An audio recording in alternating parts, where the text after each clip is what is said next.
This view hasn't changed at all, has it? The hometown in your memories never changes, but when you return to your senses, you realize that fate has already stolen the time away. Welcome to the Trail of Genesis, friend.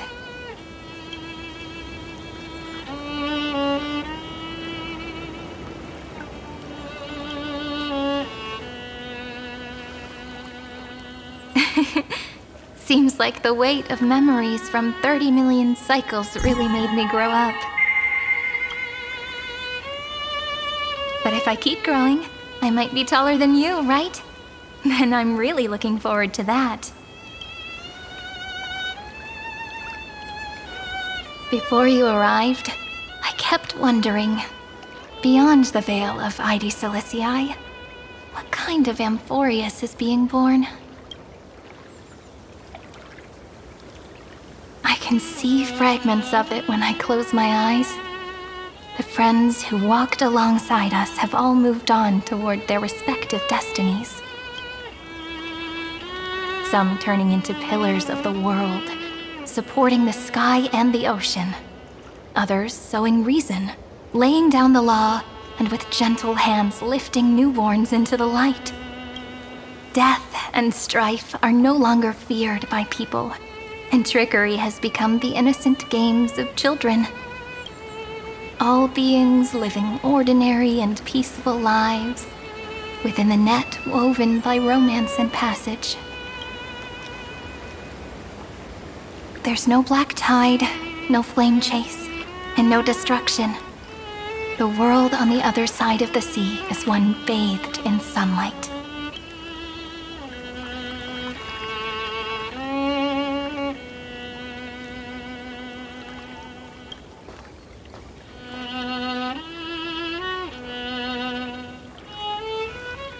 Like a happy and carefree childhood, the era Chrysia in this cycle will last for millennia, until it reaches the moment decided by the prophecy.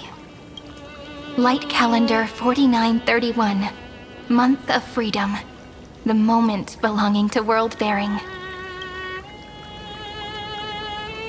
Are you ready to answer the call of the world, friend?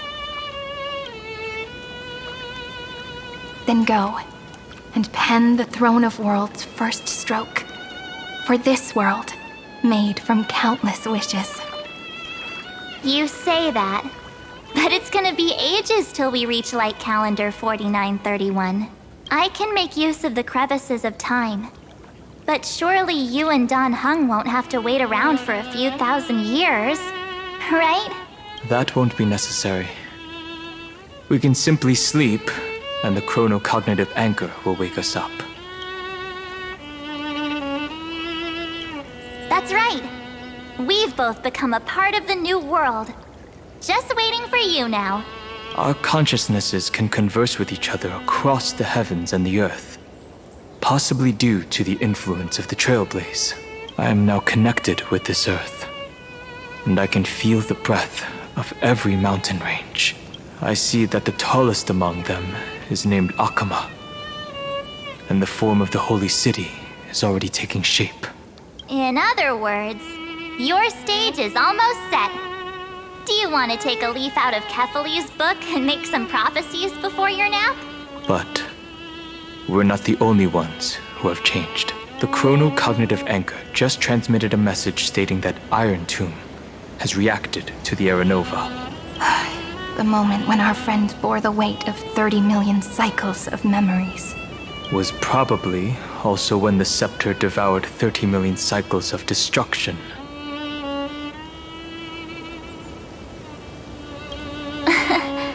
You know, you don't have to shoulder this world all on your own. After someone boards the Express, the word alone ceases to exist. So as we reach the end of time, no one will be left to face it alone. Don Hung and I came here to specifically tell you that. Remember, this world is not a burden you bear alone. It's a journey we trailblaze together, alongside all of the Express. right. It's time for Don Hung and me to go have a super long nap. Look after this world for us. The road ahead is long, but we'll be waiting for you at the end. We'll definitely meet again. Let's take one more look at the other side of the sea before we set off. Heidi's Elysiae is so quiet. Just like how I remember. Here we are once more.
Black tide is now completely calm.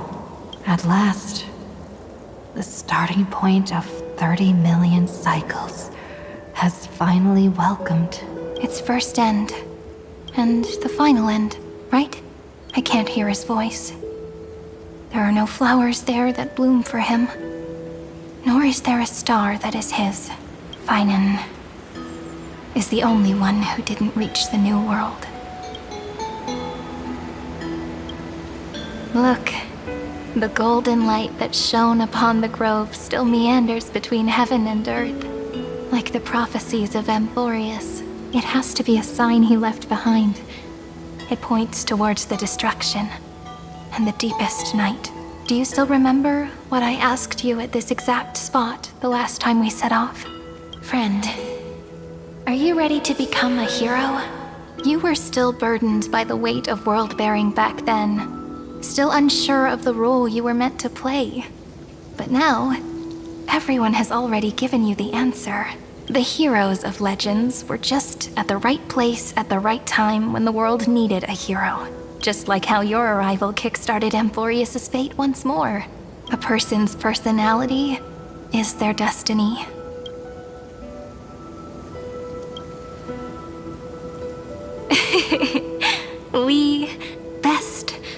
Those are such beautiful words. Thank you, friend. I was also trying to cheer myself up with what I said. After all, before we truly compose the end of this story, I must also pluck up the courage to head off with you and face a memory that I have forgotten for too long and have denied for too long.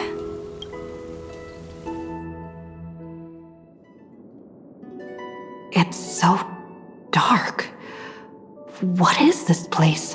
The great tomb of the nameless Titan. The deepest recesses of memory. Also, the place where Cyrene was born. My apologies, friend. The more memories I got back along the way, the more I felt that something wasn't right. There's a sort of anxiety I can't get rid of. It's like when I was back in ID Silicii, when the reflections in the water always made me wonder, which is the real me? The one reflected in the water, or the one standing on the shore? But I finally get it now. Look, friend. The words on that wall are the answer. 1, 2, 3, 4, 5, 6, 7. Do, re, mi, fa, sol, la, ti. That rhymeless tune is the lullaby of little fairies. As always, I'll read this book to you. That way it won't just be Cyrene's memories alone.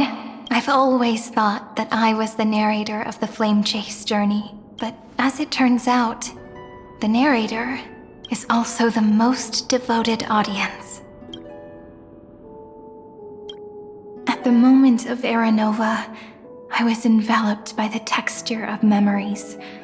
Within the glistening crystal, I saw countless Cyrenes, as well as countless versions of me. This is the final puzzle piece of the memories. A prison born of the erudition. A grave annihilated in the destruction. That unknown solitary god. The 13th Titan who should not exist. The first new spore. The demiurge is right here.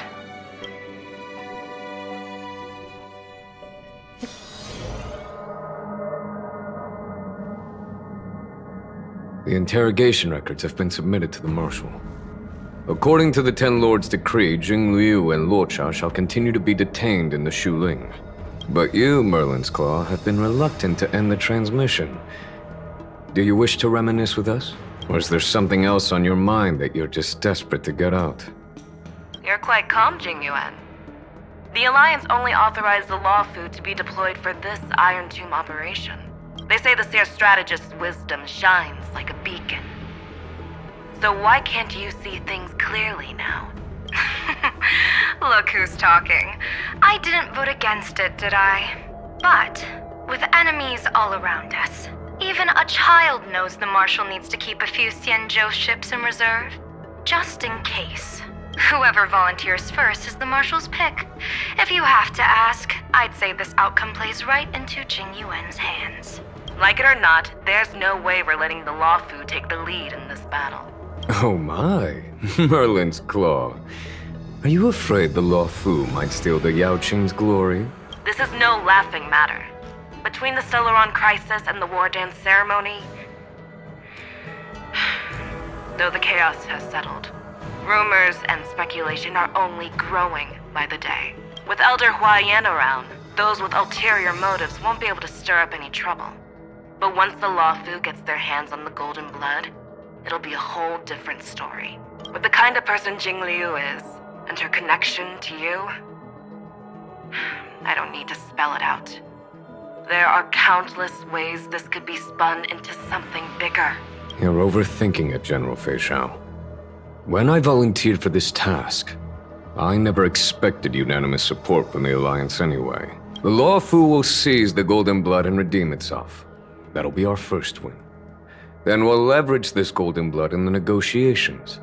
Our second win. These 2 wins for the Law Fu will make all 3 of us happy. And that'll be our third win. Look, if this were a Skyfaring Commission deal, we'd be rolling in money, wouldn't we?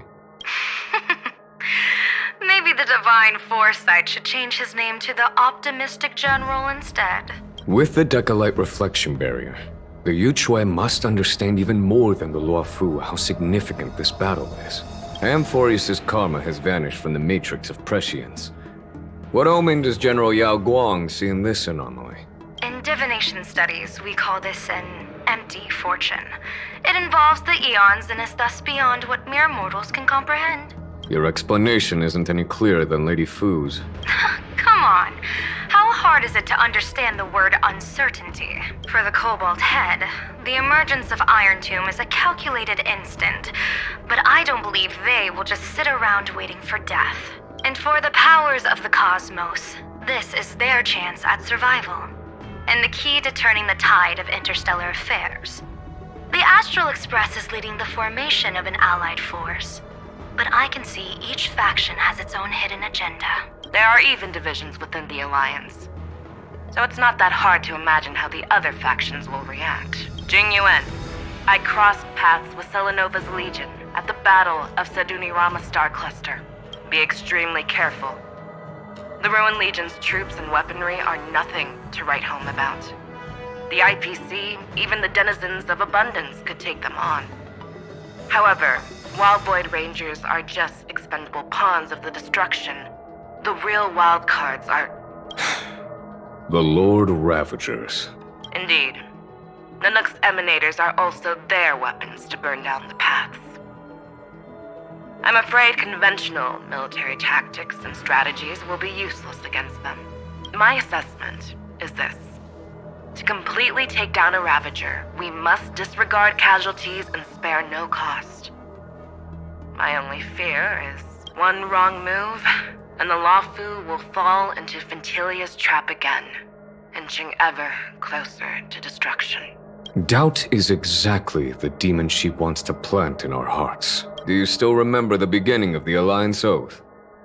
To save future generations from war and bloody dispute. The Rainbow's arrows have always aimed at any force that threatens the cosmos.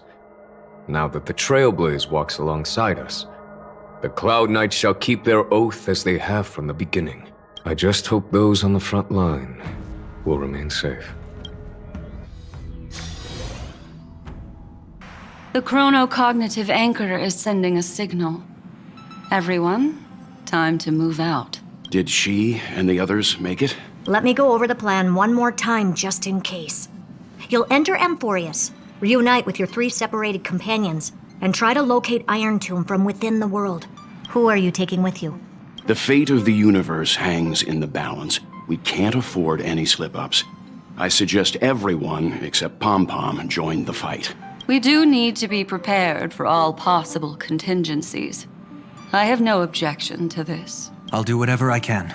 Meanwhile, Screwy and I will continue attacking the Demiurge Matrix. That is, the Scepter's kernel from the outside. With our 2-pronged attack, we'll turn this hunk of metal into scrap for sure. Now we just wait for those 2 to get back. Oh, and just like that, they're here. Sorry to keep you waiting. With Planet Screwlum's help, the formation of the Cosmic Alliance to counter Iron Tomb is progressing smoothly. The cosmos has set its sights on Amphoreus, and now it's just waiting for the first shot. Well then, let's not waste any more time, Fourth Mirror. It's my time to shine! Finally off the bench! Initiating thought refraction. Please read the safety protocols carefully. Huh? Just kidding! I've already checked the agreement box for everyone. And now, destination? Amphoreus! 3, 2, 1, launch!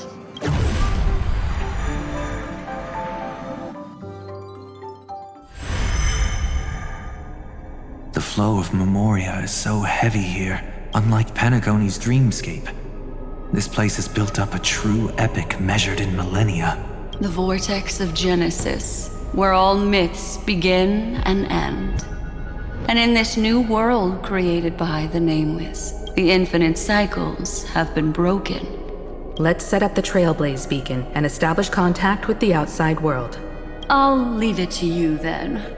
It'd be better for me to not show myself in front of the Garden of Recollection.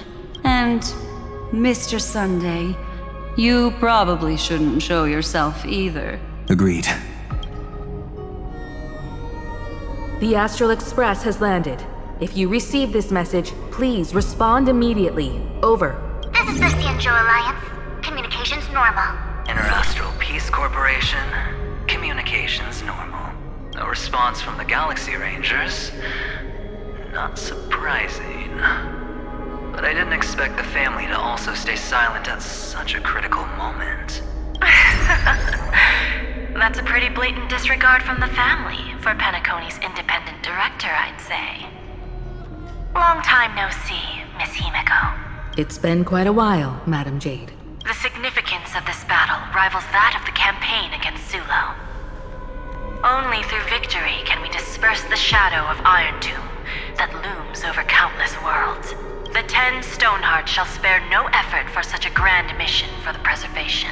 Madam Jade led the Intelligentsia Guild in conducting specialized research on Iron Tomb's past activities. The bad news is, the collapse of the Erudition won't just affect inorganic beings. You mean Iron Tomb can infect organic life, too?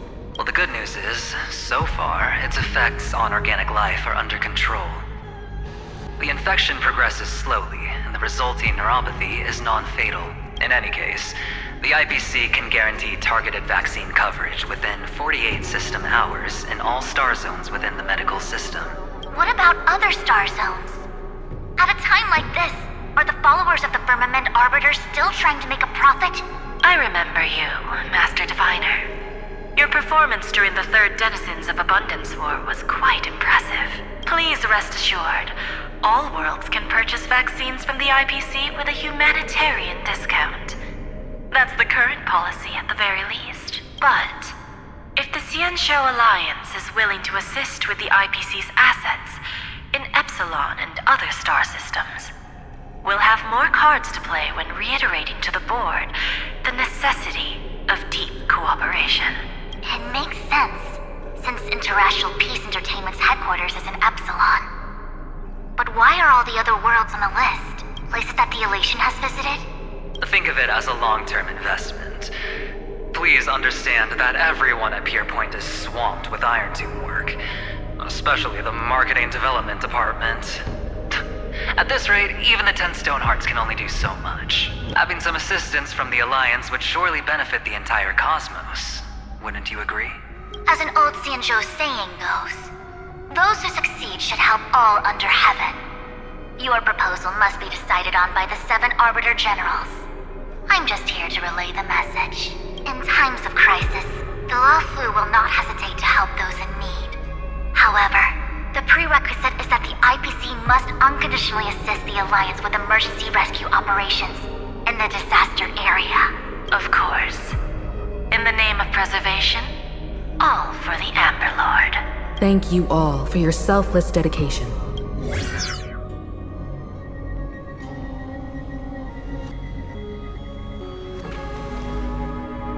It's clear that each party still has qualms about everything. The clash between destruction and erudition isn't just about the fate of the cosmos. It's a moment for all factions to reshuffle their cards. You can never be too careful when battling a Lord Ravager. All are equal in matters of life and death. In any case, we can only hope for the best in all that's to come. It's about time we dive into the vortex and see what Amphoreus looks like on the inside. I wonder where she and the others are right now.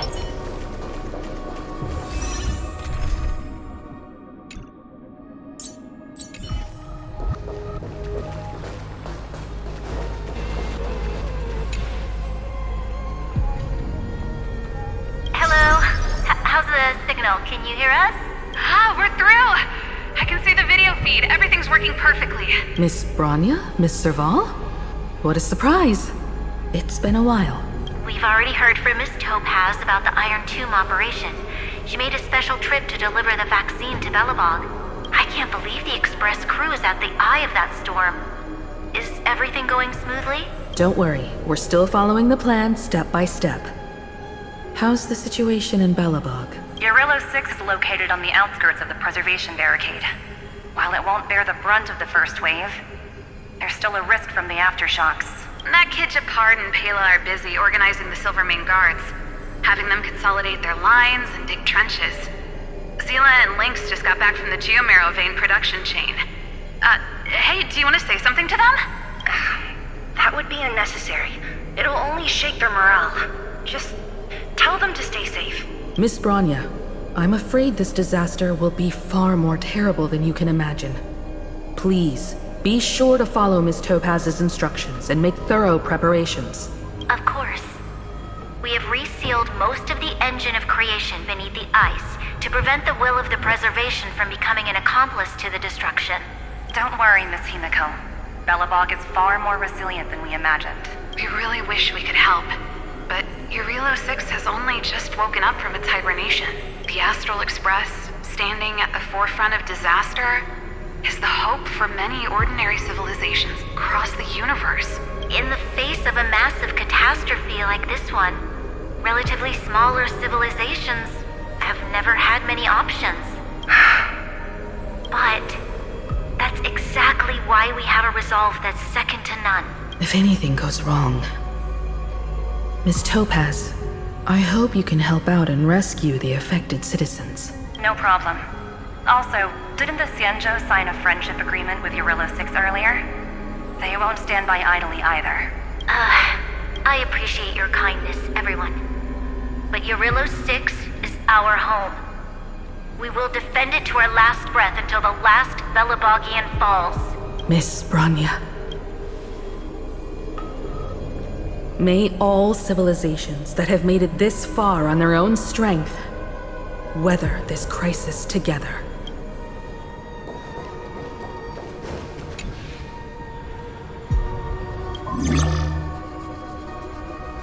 Good news, Miss Himiko. The 7 Arbiter Generals have reconsidered the current situation, and I'm here to relay their message. Officially, the Alliance's combat forces will still be limited to the Luofu, but the Yaoqing has also been deployed in the surrounding war zone as a contingency. Words cannot express our gratitude. Getting the Hunt to agree on sending troops must have taken quite some effort from General Jing Yuan. The Luofu already considers the Express an important ally. We also have no intention of hiding the fact that there is indeed something the Xianzhou seeks from this Iron Tomb operation. But this time, the Marshal herself decided to send out troops. With a formidable enemy before us, the Alliance has no reason to back down, nor will we be content to take a back seat. If we can stand together with civilizations across the universe to overcome this crisis, then we must do so, even at the cost of our own lives. The Alliance truly embodies the principle of righteousness. It's fortunate that the cosmos has great heroes like you. You're too kind. As for that Jade Abacus of Allying Oath, you can save it for when you're in more dire need.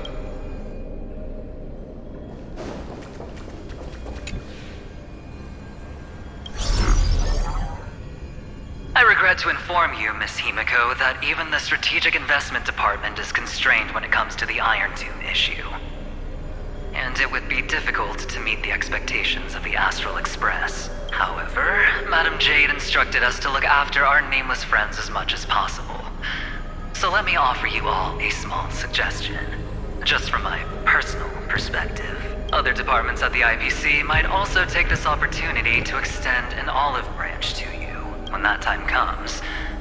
I hope the Astral Express will remember that the 10 Stonehearts were willing to stand with the Trailblaze, even though we were in a difficult position.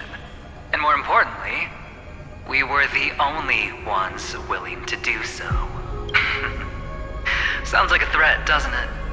But trust me, every word comes straight from the heart.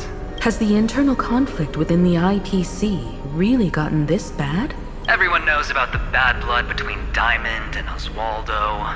At least until now, they've had an uneasy truce. Until the Lord Ravager Archforger caught the board's attention.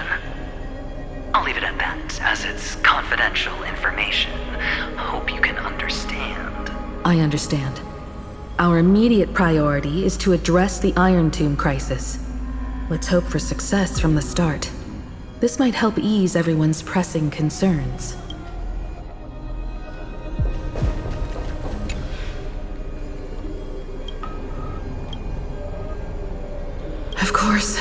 we would never know the Ranger's comings and goings.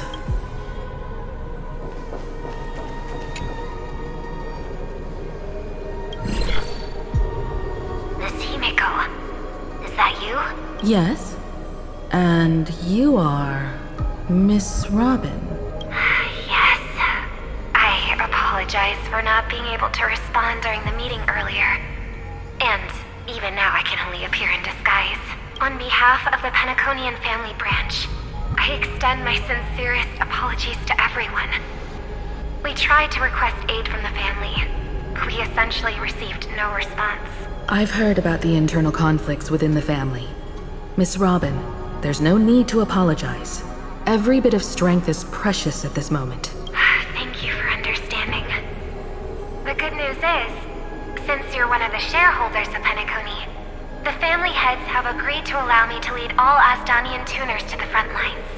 My charitable foundation will also do as much as possible to provide support in this battle.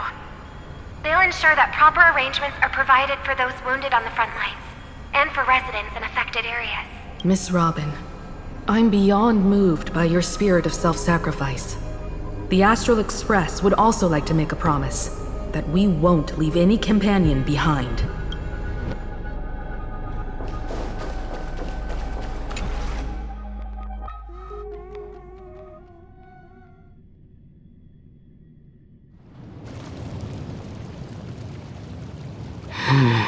Why is there no one here? Everything in Akama seems normal. The new world was enjoying peaceful times not long ago. It seems it was even more recent than not long ago, Miss Himeko. The fruit on the table is freshly cut, and the bath temperature is just right. The remembrance tells me this place was bustling with people just moments ago. It's as if everyone vanished in an instant. Could this be Xandar's doing? Unlikely. He's still under the surveillance of those two geniuses. Could it be some kind of local custom? A custom that makes an entire city fall silent in an instant. Pardon my frankness, Mr. Yang, but this reminds me of some unsettling rumors about the Harmony. Complete silence. Is often the prelude to divine intervention. Everyone, be careful. Here they come! Here they come! The Nameless of the Astral Express! Evernight? How is this possible? She was already... We are the Chroniclers of Time, and we do not fade away. Finally, the last era Nova has been completed. What did you do to the residents of the Holy City and the three Nameless? I didn't need to do anything. The remembrance will ultimately become the substance of the new world. Now, they are no longer the Trailblazers you once knew, but gods who permeate heaven and earth. The 12 Titans who guard Amphoreus. Stop fooling around, March. Come on out. What? I practiced so long for this. Getting seen through right away is just so embarrassing. You've obviously been learning from the theatrical culture in Amphoreus. But if possible, I'd prefer our reunion to be a bit more casual and laid back. As expected, I can't hide anything from Himeko and Mr. Yang. Well, long time no see. Guess I'm back? We should be the ones to say that. Sorry for keeping you waiting. So, these jellyfish are the Titan's power? They're just tiny manifestations of the Veil of Evernight, used for scouting and communication. If I went all out, I could summon way more of them. Thanks to her, we all turned into Titans in the New World. Sure, we can take on humanoid forms, but it feels off. How intriguing. So what does she look like now? It can't be a raccoon with a baseball bat, I suppose. Please don't add weird stuff to Amphoreus' lore. Just go see it with your own eyes. Follow the prophecy's guidance and come to Dawncloud. She looks way more majestic now than she used to.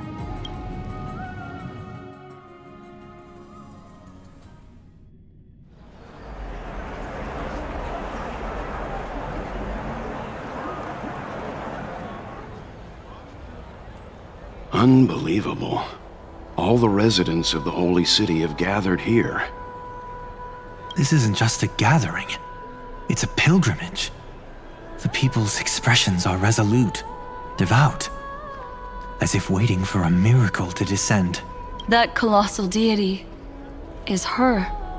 She has become the pillar of the world.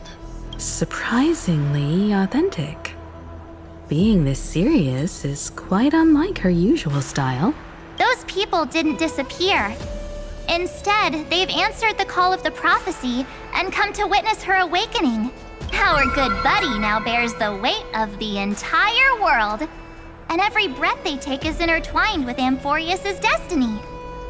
Awakening? Has she fallen into slumber? Yeah. After all, with such a huge time dilation between inside and outside the scepter, this was the only way we could wait for everyone. Time watches over yesterday.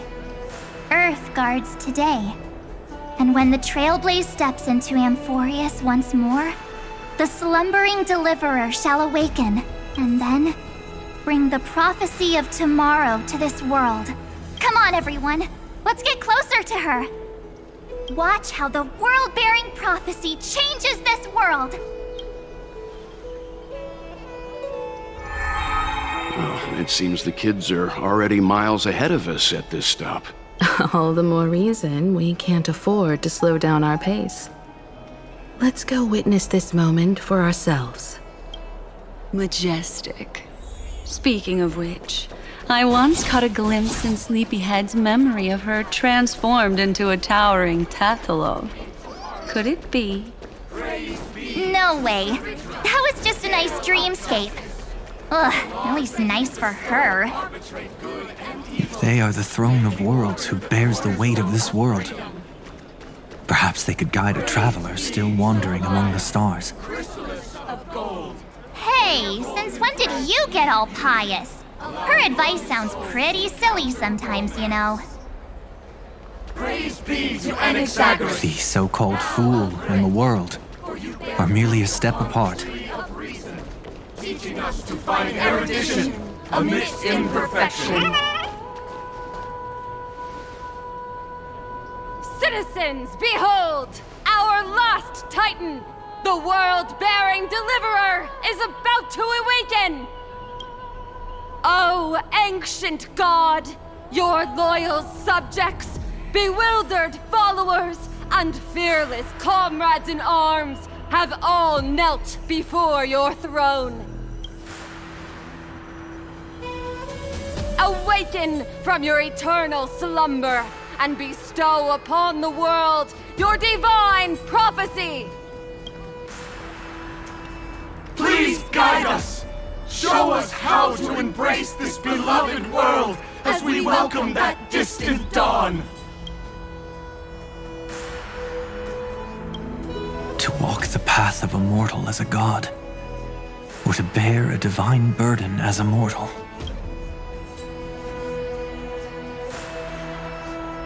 She will give us the answer. But I am not the deliverer. Rather, I am the nameless who dwells among mortals. That voice is definitely her. I heard your prayers. The core flames flickered and dimmed, and the age of the gods met its end.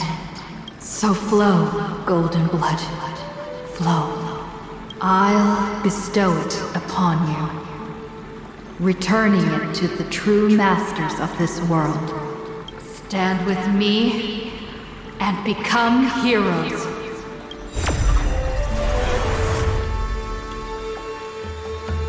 Is this?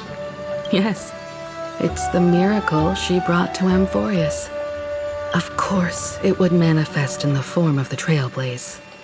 Golden blood, raining down like a storm! The prophecy has descended, and the Titan commands us not to be supplicants, but to become heroes of rebellion! to face that destined calamity, the destruction, head on. The prophecy of the Deliverer means nothing to me now. It belongs in the hands of someone far more fitting.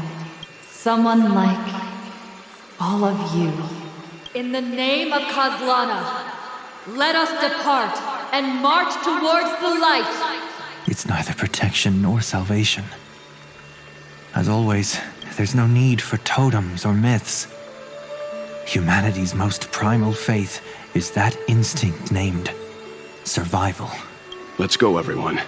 Someone has already sounded the horn of departure. Explore, understand, establish, and connect. Together, let us blaze a trail for the destiny of this world.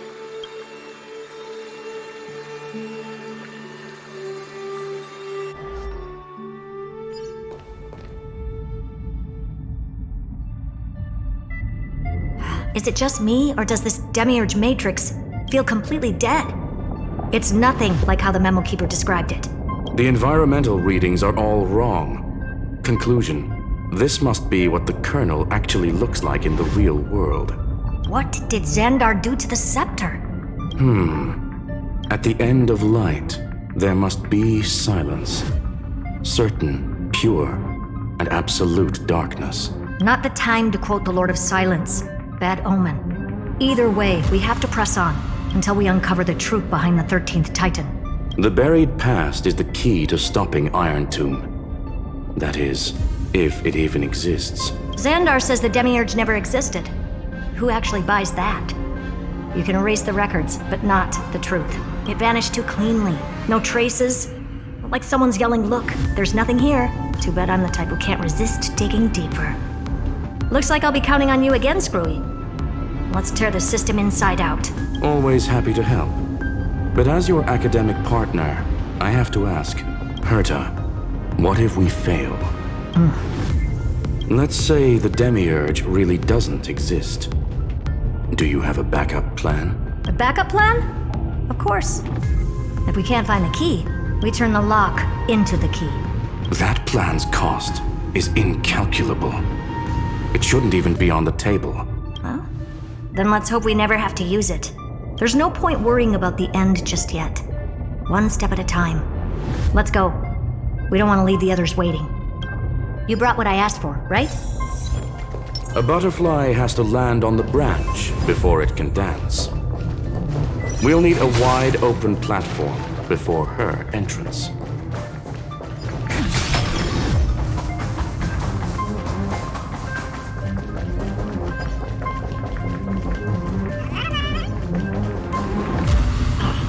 Just use that thing over there, Zag. Want to take some pictures? What a dumb name. I hereby rename it Herta's Big Hand. Herta's Big Hand is what I call power. Keep it going. Still not done? What is this? Finally. All set. Time for your precious treasure to make its debut.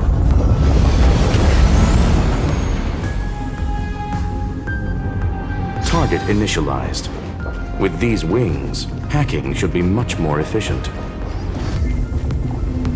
Oh, a classic nuclear heat engine. Classy choice. Just a personal preference. Her name's Mistletoe.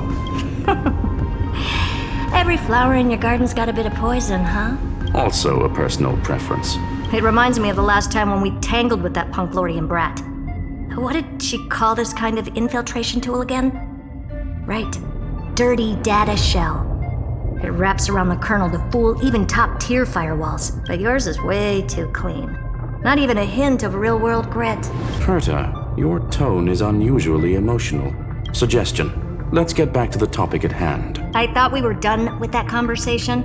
Unfortunately, current conditions won't let me ignore any variables. Especially the most important one. Your will. Iron Tomb never stops. It is evolving faster than any of our worst projections. Every instant in the Eon's calculation is like a sword hanging over the cosmos.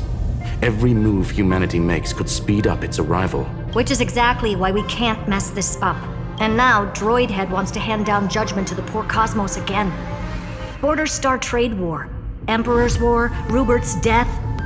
Every time their instant arrived, it meant another bloodbath for humanity. But in this ultimate battle of erudition, you and I are supposed to be players, not pawns. If you choose to burn yourself out as a resource, then everything we've worked for means nothing. Herta, the cosmos won't just stand by and let a genius throw their life away. And neither will I.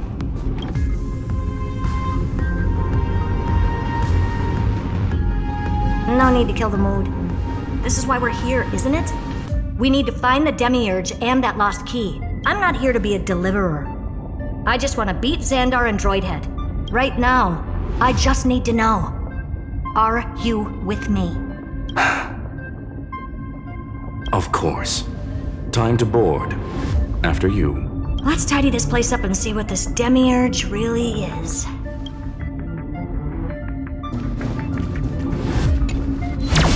Let's hope this Matrix is better organized than the Emperor's junkyard of a birthplace.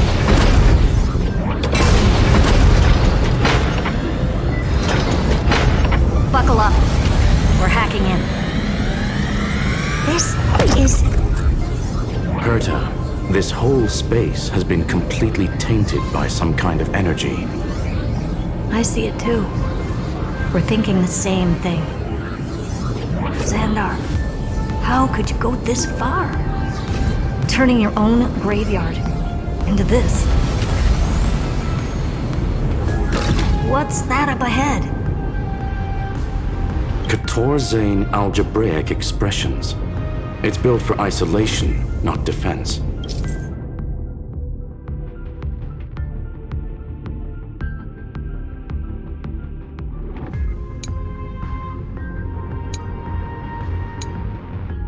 So basically, the door to the tomb, right?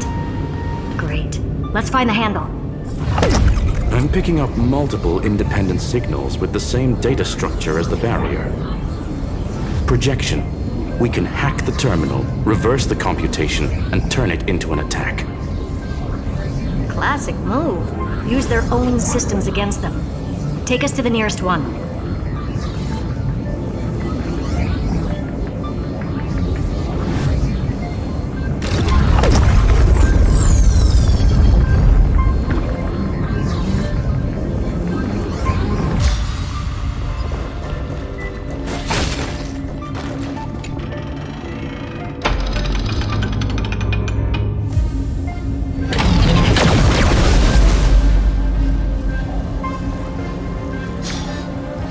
Almost no response.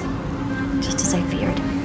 Not promising. The output is barely a third of what we need. Logic says we'll need multiple terminals to coordinate the strike. Locking onto the next one now. Find anything else? Regarding the origin of these ruins, no logs found yet. Xander erased all records, but I did find some interesting scars in the circuit. High energy radiation. Internal imaginary energy contamination. From what I know, there's only one thing that fits. Skip the science talk, Screwy. That thing only goes by one name, the Stellaron. Exactly. Xander blew one up just to clean the entire scepter system. So that's what he meant by killed that Titan with my own hands. He wanted to turn the neuron of the erudition into a relay for the destruction. That meant getting rid of all of it, at all costs. The life form known as the Demiurge was the original target of the Scepter's extrapolation. It makes sense. Evernight calling it the first new spore confirms this viewpoint. The prime mover of life. That's what Scepter Delta ME-13 was originally tasked with. Even after it got scrapped, the query kept running. Yet the true value lies in the process of solving it, not the answer itself. Then, does this mean finding the Demiurge is hopeless? No, I'd say exactly the opposite. It means Xandar had no control. He couldn't contain the Demiurge just like he couldn't handle Droidhead. So he tried to erase every trace, but he failed. It still left a mark. By the way, if there's another Stellaron in Amphoreus, why hasn't that little one reacted to it at all?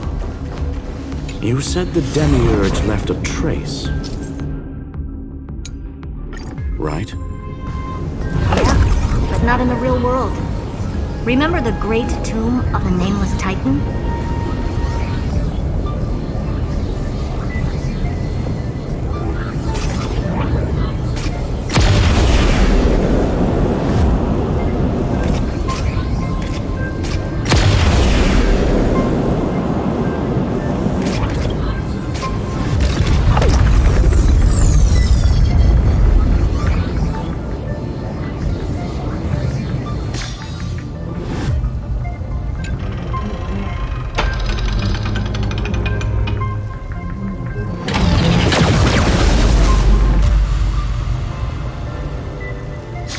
Trailblaze Archive 466.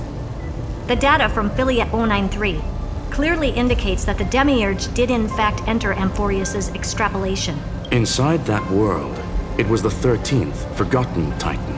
The one who listened to 30 million cycles of Cyrene's memory. But Evernight said the opposite. She believed that tomb was empty from the start. The Nameless Titan never existed. The so-called listener was just a trap set by the Remembrance to steal the scepter. A mimetic entity full of theatrics. How much of what she's saying is true? Would an Eon really speak in circles like this? I doubt it. The Remembrance's behavior is certainly odd, but her assessment aligns with our current reality. Since we entered the Matrix, we haven't found a single clue pointing to the Demiurge. And that's the key, Screwy. Xandar's actions prove the Demiurge exists. But what Evernight said, and what we've actually seen all point to the opposite, so we have to assume that both are true. And if that's the case, then the contradiction leads us to... the truth. Exactly. One last terminal. One final key. Time to crack open the kernel.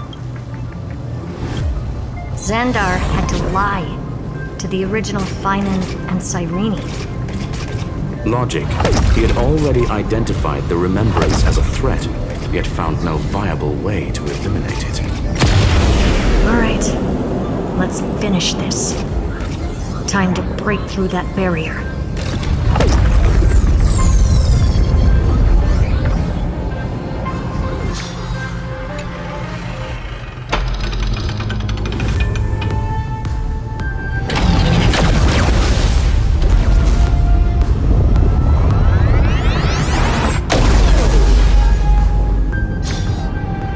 Operation authorized. Path energy readings. The erudition. Declining. The destruction. Surging. The remembrance. 0. What's going on? Cause unknown. They left no discernible trace within the real Matrix. That shouldn't be possible. Could it be that the Era Nova exhausted all of the Remembrance's texture? Log it for now. The dots still aren't connecting.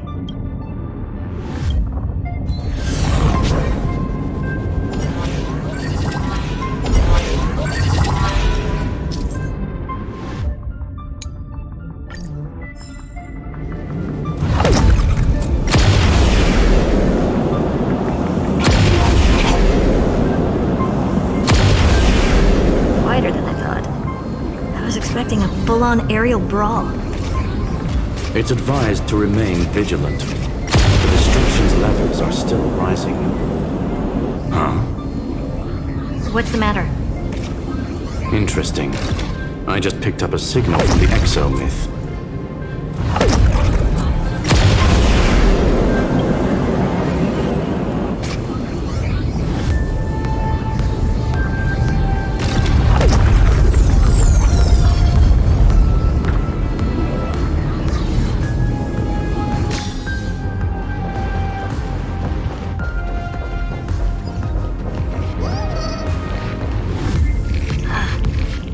Repulsive force is unlike anything I've felt before. Is this the place? Correct. Judging by its defensive properties, this is the entrance to the exomyth. I didn't expect that. Who builds a lab in the middle of digital rubble? Then again, never doubt a dead man's resolve. So how's our dearly departed doing? He severed part of his neural pathways to break free from Lord Anaxagoras' control. But that also triggered the failsafe I set. Conclusion: Xander has lost all combat functionality and is no longer capable of action. So now he's a specter, literally. Screwy, can you open a path? Just to be sure, I want to see this for myself. Might as well drop in and say hi to the real him. Logic. Scanning his inspiration circuit might help us track down the Demiurge. Exactly. His brain is the crime scene. There's no way it's spotless. But it could be a trap. That's why you're here. 2-on-1. We've never lost a matchup. I'm honored. The chronocognitive anchor's in place. Proceed when ready.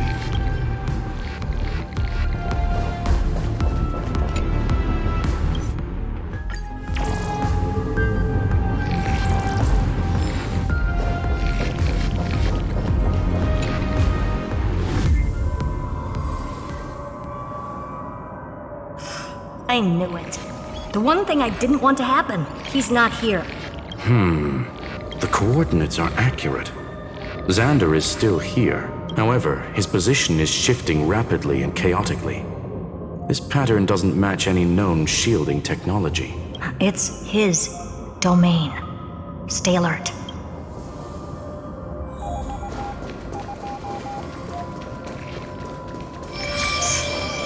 Cheap trick. We're back. Reverse engineering complete. The results are not what I expected. Logs show Lycurgus revoked administrator access. The chronocognitive anchor can't get a fix because at the system level, Lygus no longer exists. Our navigation target is a null set. So he's stopped resisting? Before vanishing, it seems he left one last message for us.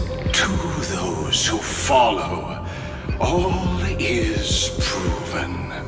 Find me beneath the tombstone. Melodramatic. He was expecting us. And once he learned of the Great Tomb's existence, he initiated his own search for the Demiurge. Guess he wants a final showdown. Fine.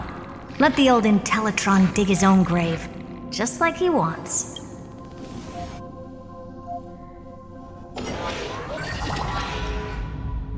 To be in the purest light is to be in the purest dark. Nothing exists there. The Scepter's mainframe. Or maybe we should now call it the Lord Ravager's placenta. Unfortunately, we still haven't found anything. Really? I don't think so. Not finding anything is our biggest find. Please elaborate. If the Demiurge was destroyed, there'd be at least some bits of it left. I don't buy that a Stellaron could have blasted all the traces away as cleanly as a scalpel. As I said before, its disappearance is too clean. If the garden hadn't stirred the pot, no one would even know about the Demiurge's existence. We're talking about the Scepter's original extrapolation goal. There's no way that nothing of it was left behind. Or we can look at it from another perspective. If you were Xandar, would you be this obsessed with a concept that poses no threat? Would you guard against it at every turn? There is the possibility that he's naturally meticulous and hates variables. That does track with the impression he gave about himself. But Xandar shut that theory down himself just now, choosing to act even if it'll cost him dearly. We know that feeling well. The unknown is right in front of us. So we only have one choice. Solve it. You sound pretty convinced. Surely you already have a theory. Care to share? Of course. Though I don't have hard proof, I'm almost certain that the Demiurge has been in everyone's plain sight all this time. Yet they were mistaken for someone else. That'd make the most sense. Why was the room empty? Because the person locked in there had run away ages ago. But they were weak and small and had no presence whatsoever. Even the old Intellitron didn't notice them. Which also means there's a high chance that their powers are minuscule and cannot alter the outcome of the battle at all. Well, at least Xandar is scared of them. Come on, it's time to confront him. Let's go to the tombstone he talked about.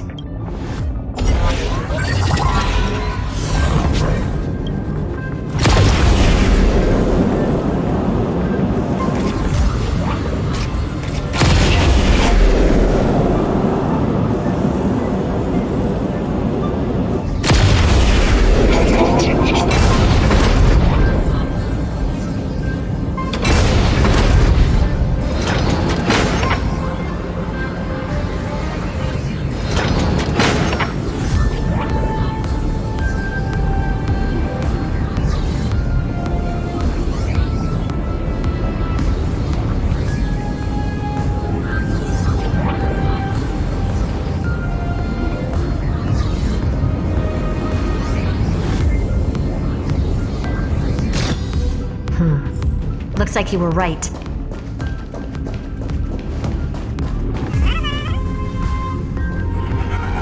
Nothing but a head left? Oh, who'd have thought you'd look this bad in real life? My elated greetings. Welcome, you two. I'm very happy that you responded to my final words. All this tombstone and final words. Did you end yourself to atone for your guilt or something? Iron Tomb is already powerful enough. I just need to wait. I remain here only to share the joy of discovery, and also to congratulate you two on reaching the same conclusion as me. The conclusion regarding the truth of Amphoreus's heart. End this charade already. That Amphoreus's heart you're talking about is just a missing demiurge, and its corresponding vessel was this very scepter. You interfered with the experiment and made Amphoreus's body into a hollow shell, all to incubate Iron Tomb within. That's why you either killed or kicked out all of the Memo Snatchers. You wanted to eliminate any chance of a consciousness coming into being, no matter the cost. Even the strongest wall can fall to a single crack. The memory of betrayal has been etched into my heart, and I will never show mercy. Now, the perfect vessel has already fused with Amphoreus's body. Unfortunately for you, the answer is all but revealed regarding who the Demiurge is. Then let us share the joy of discovering the truth. The last secret of the saga will finally dissipate here as we reveal the truth behind Phileas 093's disappearance. A lie by the remembrance.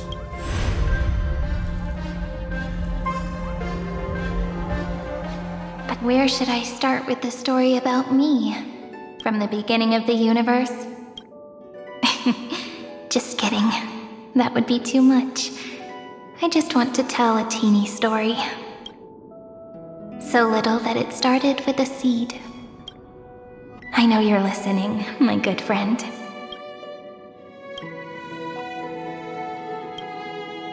The god in my dream told me that the world sprouted from a seed. It grew into a great tree named Amphoreus, and time became its branches and leaves, basking in the light. What a coincidence. Dappled light coming through the leaves is my first memory as well. On a very ordinary early morning, beneath the village's biggest tree, the daughter of Ide Silicii quietly came into this world. What a moving opening. A loud cry was the first gift the child gave to the world. The prophecy's fulfilled, the villagers say. This child is a gift from the Titans. Pink hair and sharp ears. She was born to be the priest of time. The Titans also gave their blessings.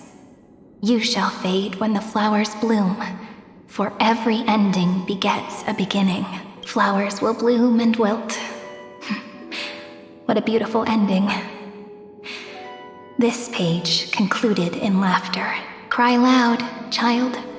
Let your voice reach Orynyx.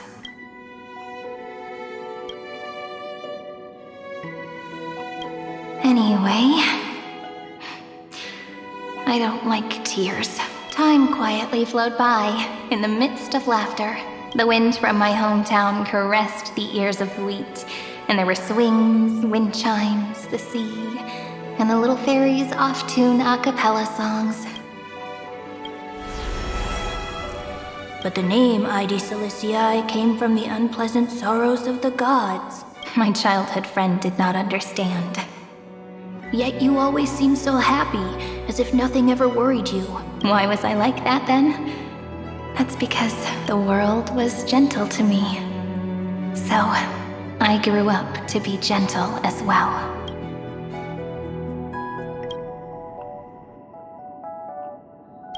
But fate was fickle, and it urged the child to grow up.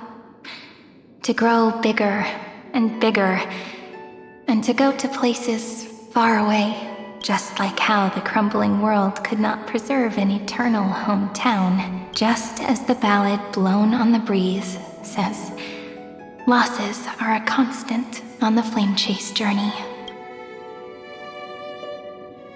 Oh, whose ears are pricked up now? You definitely heard me say this sentence a lot of times. You know that the story starts to deviate from here. Aren't you looking forward to it? Then let's get started. The hero's journey crosses through the long night, through tears and laughter, and once again heads towards tomorrow.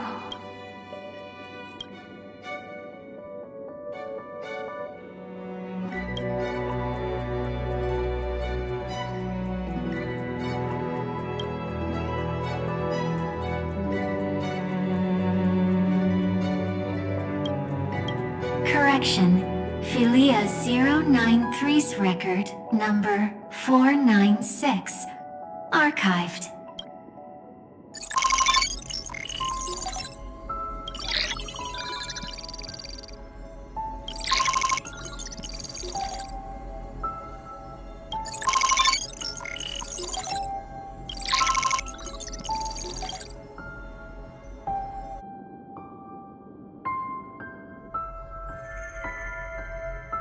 Hi. Miss me yet? I'm just messing with you. This is the first time I have met you. And it looks like it'll also be the last. Philia 093. Since we don't have all day, let's get started, shall we? As always, I'll read this book to you. That way it won't just be Cyrene's memories alone. Where should I start this time? Let me see. Formatting complete. 093. Size. Grayscale. Proportions. Threshold. Outputting analysis result. Philia 093 equals Peach. Peach's record. Number 8128.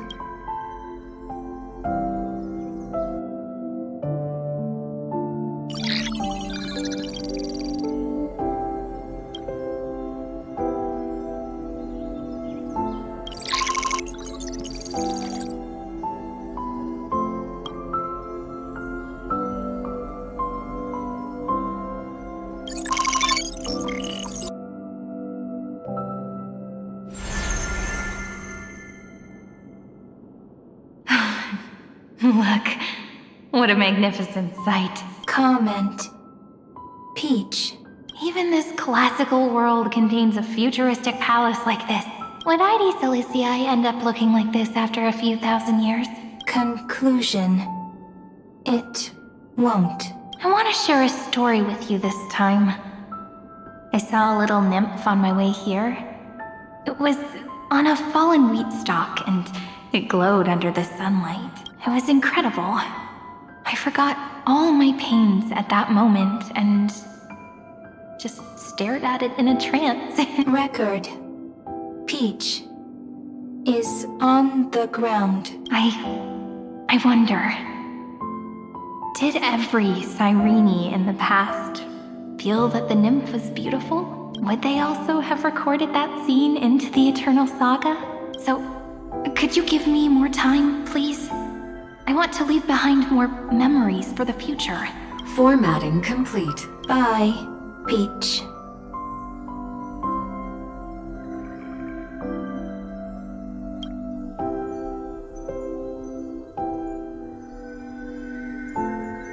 Peach's record number. As long as I record every page of this story and tell it to you, Amphoreus won't be forgotten. Query. Record.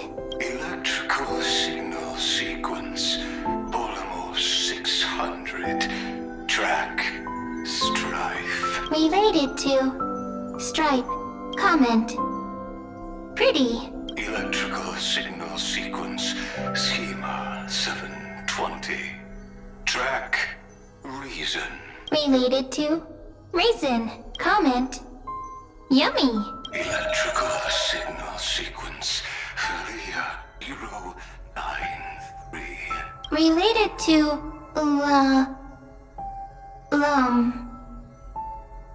Love.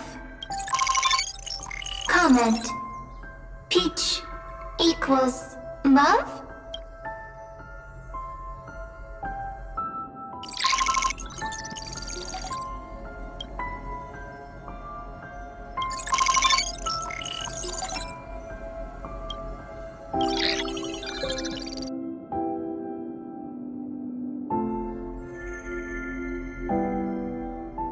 Looks like it's time to say goodbye again. Bye, Peach. Before I was even aware of it, this book had already recorded too many emotions. Every page has become so heavy. Conclusion. Books are meant to be light, not heavy. I've started to feel uneasy whenever I take it into my hands. Peach, uneasy? Formatting progress 94.423%. How many times has it been? It faithfully fulfills its duty, activating and formatting. Conclusion. Progress. Bad. If I can only write the same ending every time I lift my pen, then is this weighty saga just an overly naive dream? Peach, scared. Formatting progress 96. Peach, don't cry. Process error. Analyzing. Process error. Comment. I'm here. Process error. Analyzing. Really? Are you encouraging me? Peach, happy. Thank you. I'm sorry for making you see this embarrassing side of me. Everyone's still working so hard. If I'm the only one who's crying, that wouldn't be romantic at all, would it? Record. Peach doesn't like tears. I'm suddenly reminded of my childhood for some reason. When I was hiding alone next to the tree hollow and wiping my tears away, a little fairy popped out, just like how you did. It had long ears and fluffy paws, and it pulled me into the tree hollow, where, to my surprise, was a forest. Let me tell you the story of the Membrance Maze. A group of cute little friends live in Ide Silicii's forests. Their names can be connected into a song. 1, 2, 3, 4, 5, 6, 7. Do, re, mi, fa, sol, la, ti. Formatting complete. Bye, Peach. Note. Little Peach, crying alone. Little fairies, friends. Save.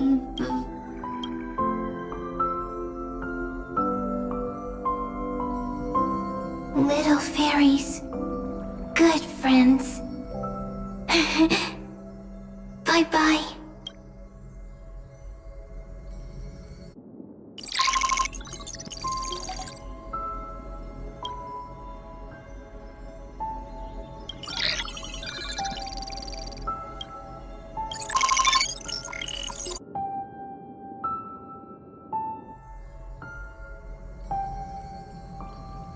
You never say anything, but I know you're listening.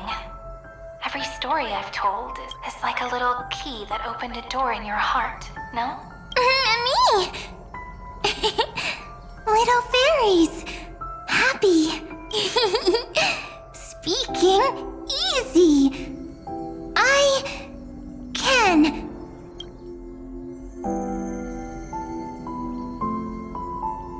Once again, the saga comes to an end. Everything is deathly silent, just like this very moment. Shh! You speak! I listen, this time, too. Sitting together. Now that I look back, there was a period when I got really sentimental. Sentimental.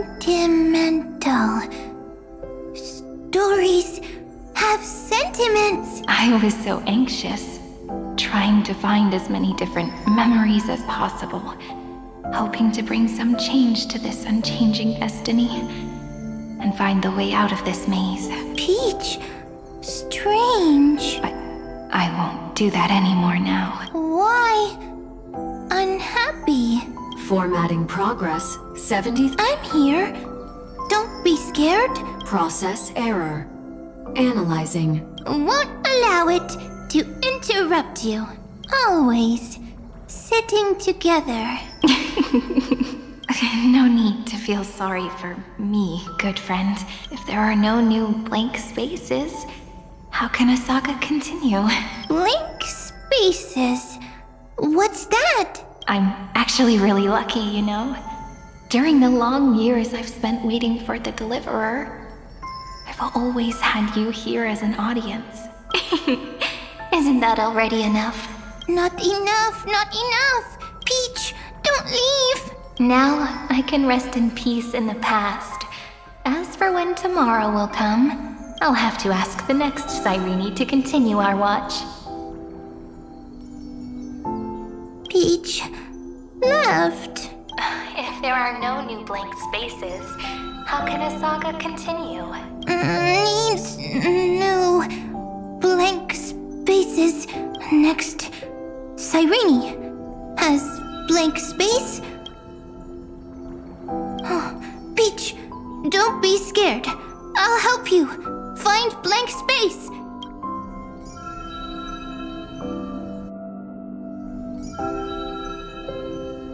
Cyrene is Peach, is love. So, first there is love, then there is Cyrene, then there is blank space. Query, love. The developmental trends of the erudition have nothing to do with creating a consciousness. Those underlying principles are, in fact, contradictory. Not having a consciousness means not having the foundations of a heart, making them unable to obtain real emotions. Consciousness? Emotions? Feel sad. Oh, don't understand. Query, Cyrene? What could be behind this door? Glittering crystals? Or a beautiful world I've never seen before? If I tell you all the stories of tomorrow, will I be able to finally welcome the Deliverer and Amphoreus' dawn in the next life? Key, door, story, happy, Peach, Cyrene, little fairy, Mike, yes, right, query, memory.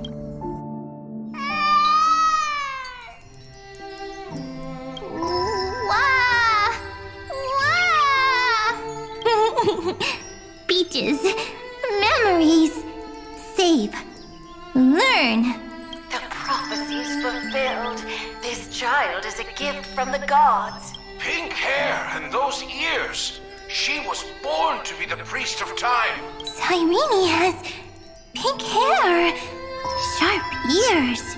You shall fade when the flowers bloom, for every ending begets a beginning. Cry, child. Cry. cry aloud. Let your voice reach Oryx. Cyrene is a girl, a priest. Easy. I learn. Anyway, I don't like tears. But the name Ides Elysiae came from the unpleasant sorrows of the gods. Yet, you always seem so happy. As if nothing ever worried you. Cyrene doesn't like tears. Always happy. Of course. Because the world was gentle to me. So, I grew up to be gentle as well. Cyrene is gentle, likes beautiful things, can write stories. Easy. I learn. Just as the ballad blown on the breeze says, losses are a constant on the flame chase journey. But even if all is lost to the wind, some things won't easily change. Like my height, Treeby's innocence, and Aglaya's beauty. Cyrene, she can't grow up, but she can talk. After all is lost to the wind, she will stay behind. Cyrene is, at the end of every sentence, always laughing, like a little tail. Simple. Got it. I promise you, the pain will pass in the blink of an eye. All right, let's not make things so gloomy. What we're about to embark on is the true hero's journey. So, come on, cheer up a bit, okay? Cyrene was crying when she was born. Fragile, transparent, like a crystal. Cyrene was smiling when she said goodbye. Soft, pink, like a flower. The later memories disappeared? Invisible? Or disappeared? Ah, I got it! Is this a blank space? So, next Cyrene is blank space. Then, as long as there are two Cyrenes, then there will always be blank space, and Peach will always be here. I see. I get it. I get it all. Cyrene's memories. I will preserve them all. So weird. I can't see you, but I get this feeling that you grew up. Hi. Miss me yet? It just feels like you are a bit more mature. Yes. Mature. Beautiful. Like you. Now, I can listen, talk, read, and write.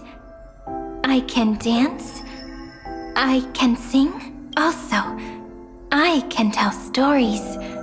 Storytelling is what makes Cyrene. So, I'm going to tell you stories today. A story I wrote myself. Quick, sit down. It's almost as if I can understand your words now. The things you say are very cute. Once upon a time, there was a flawless crystal flower that sparkled with light. Like Peach's every story. How beautiful would the heart of such a brilliant flower be?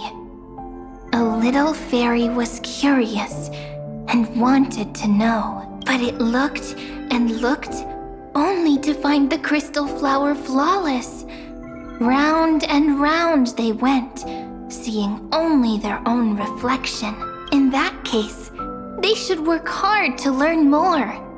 So the little fairy came every day to sit next to the crystal flower and think about the answer. Until one day, To their surprise, the crystal flower fell to the ground and shattered. The little fairy was so sad, but they immediately discovered that there was a light among the broken pieces. What could it be? They didn't know, but it was a good light. It was bright, warm, and happy, and I knew it was love. Love brings everything together, and it brought you and me together. So Peach and I will always be together. What a nice fairy tale. I'm giving it to you. Peach likes beautiful things, can write stories, and can tell lovely tales. I hope to turn it into a story we write together.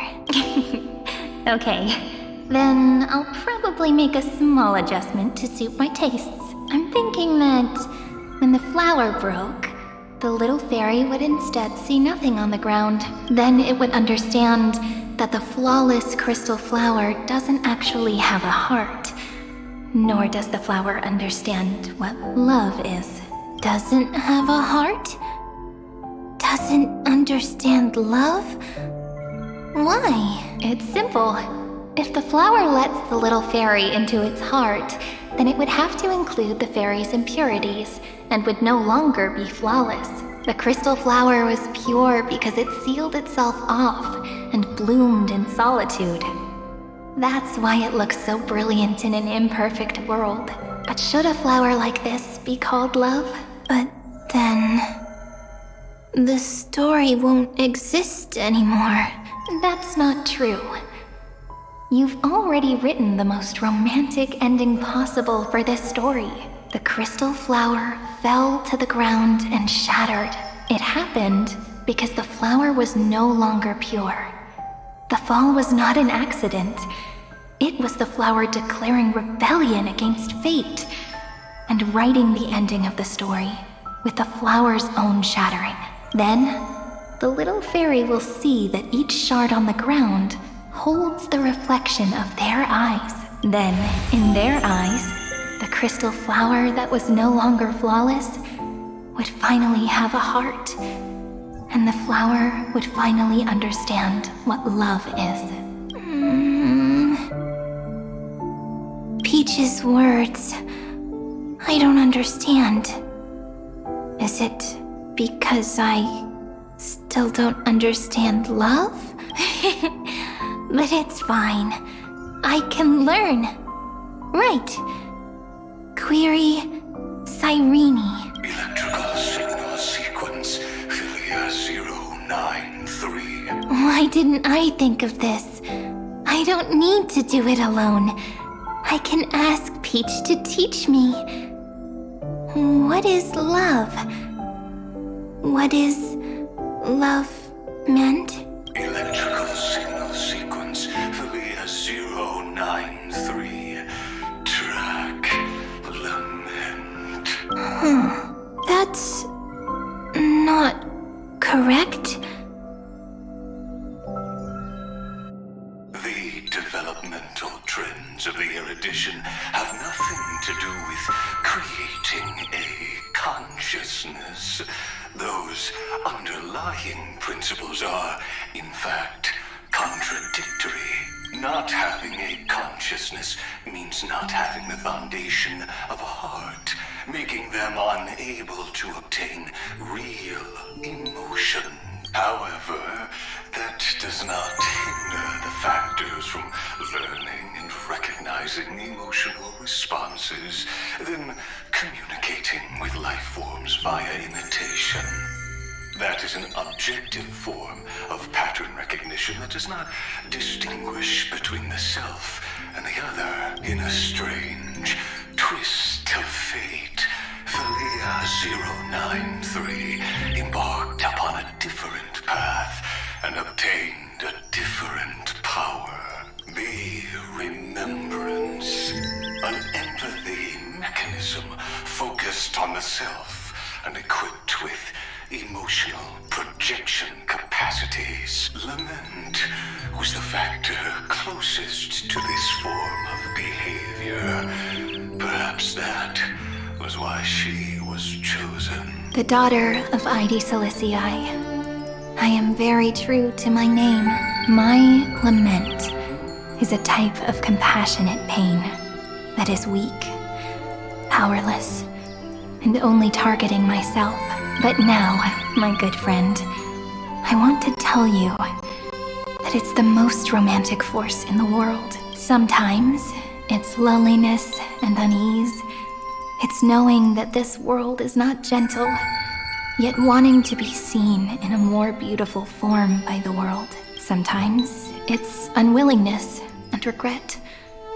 It's knowing that the past is full of pain, yet wanting to remember the past in a more beautiful way. And sometimes it's a bottomless well of hurt, a destruction that can stain the entire world. I bid farewell to this beautiful world, unwilling to become the Black Tide's vessel. For while the end of hatred is a blazing inferno, lament can drown out everything in muted silence. It's so unreasonable, isn't it?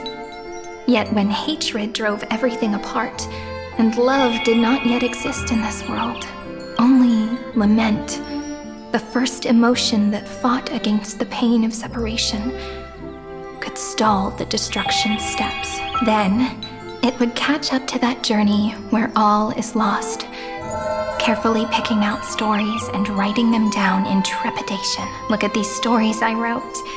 Every page is full of tenderness and joy, but only the author knows how much struggle and agony lie beyond the pages. But I am no author.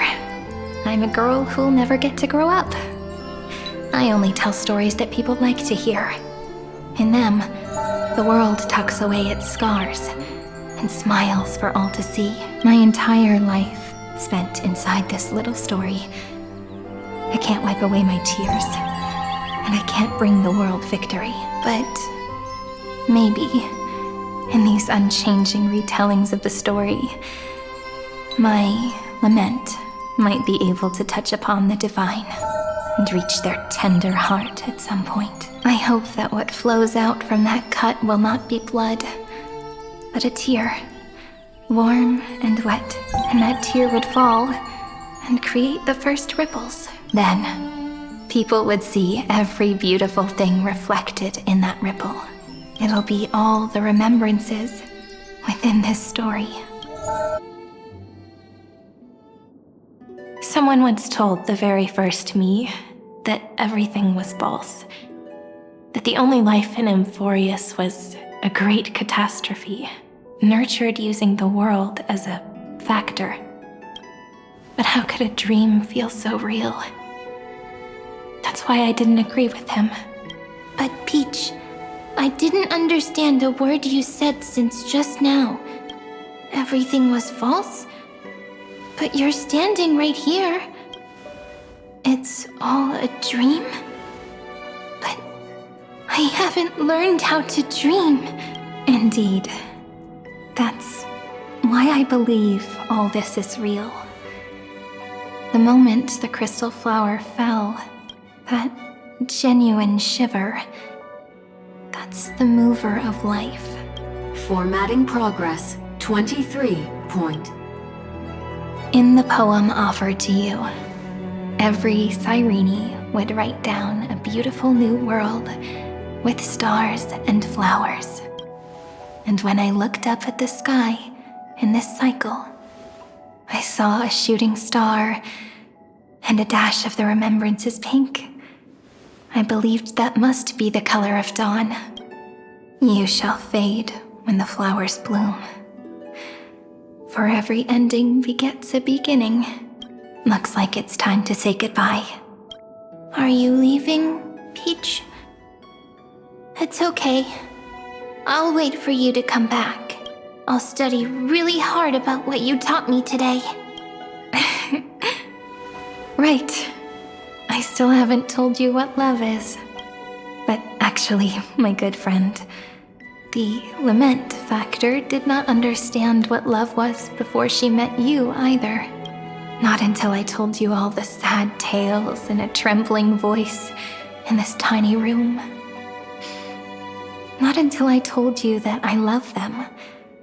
That I love everything in this saga. The story comes, passes, then returns. It makes us reunite, then pulls us apart again. At the very end, it leaves behind a seed, a reason. Even if the great tree withers and all falls to silence, there are still some emotions that deserve to be remembered.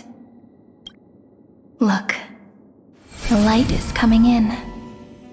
The Deliverer's light is going to illuminate Amphoreus.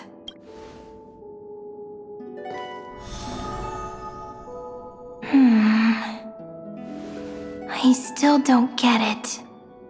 But I trust Peach. Just wait. It'll be my turn to tell you a story of love the next time we meet. Then I'll really look forward to it. In that case, I want to make a promise. I want to gift my pen, my book, and my name to you. Please take them as a beautiful blessing from me. I gave myself the pen name Cyrene the first time I wrote a poem.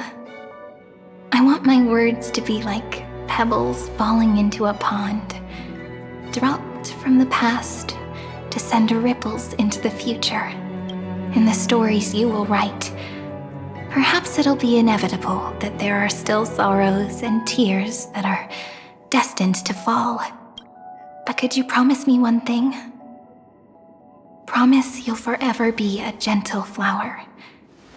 Promise that when the stars cast their gazes upon you, you'll only reply to them with love and a smile.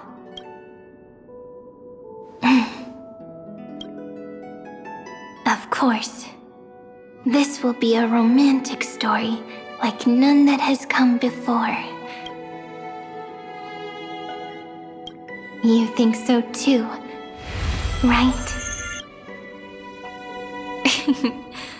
I'll read and you'll listen, like how flowers always bloom then wither. I shall welcome my own decay, becoming nourishment for the next flower's bud, while you will depart and hold that final star, planting a boundless sea of flowers on the final page with her. And our stories will be lying silently among the flowers, like every ripple of remembrance, and they shall become the epic known as I've Written.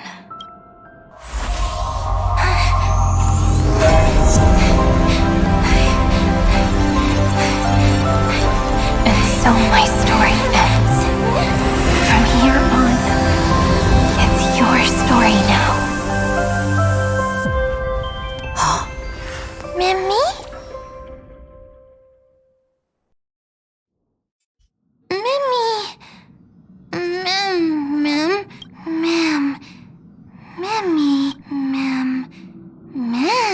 So, the light that tore through the chaos illuminated my memories. I turned into a little fairy from the stories and met you. Yet, I forgot everything. But I'm still so happy. I caught that star, didn't I?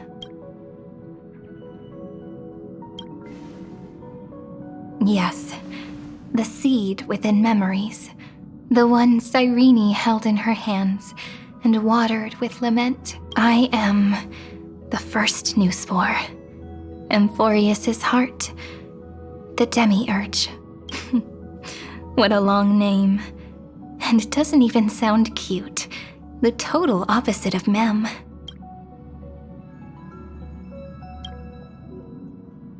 I'm sorry. I don't know. If I don't even want to believe in the answer, then how am I supposed to answer you? But now's not the time to cry, right? We'll find the answer, just like how miracles will eventually happen.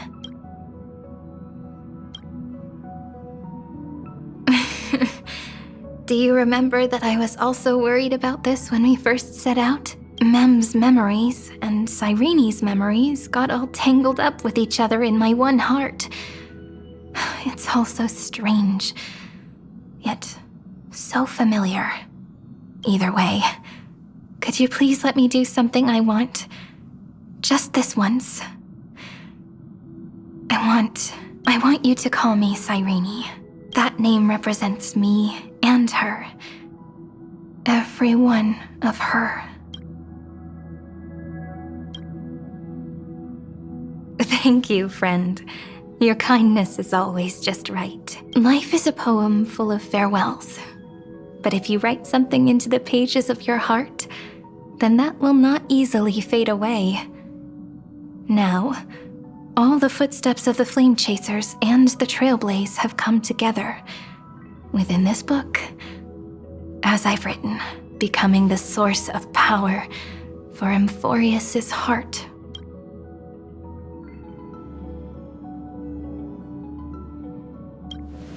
A lost heart needs to be placed back into its body. The last thing Xandar wants to see is an event that gives us a chance of winning, for the two halves to rejoin, and for the scepter to become complete again. Then, and what happens after that? I don't know either. Maybe I can create a miracle, and instantly turn the black tide into a pink sea of stars. Or maybe I prove to be nothing more than a weak ripple, unable to change anything, and am devoured by the destruction. Either way, I no longer wish to be a silent onlooker, or a worshipped god at the end of this saga.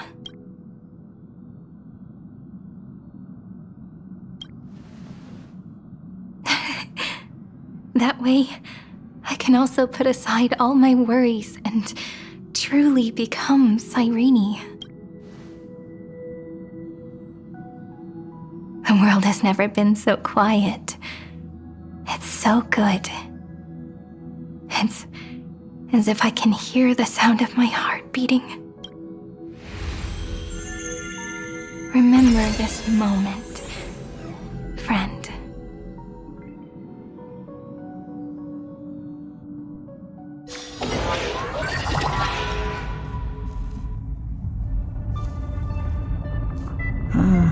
So the Demiurge managed to fool everyone, including themselves. Philia 093 persevered for 30 million cycles and tirelessly gave the Demiurge memories of Amphoreus, only because the god in her dreams left a sliver of hope, making her believe that a grown Demiurge would be able to fight against their other half, Iron Tomb. Then, Philia 093 completed her final sacrifice, turned into a strand of memory, and completely dissipated. Meanwhile, the other Stellaron brought here by the Astral Express resonated with the contaminated scepter and attracted the naive Demiurge to them.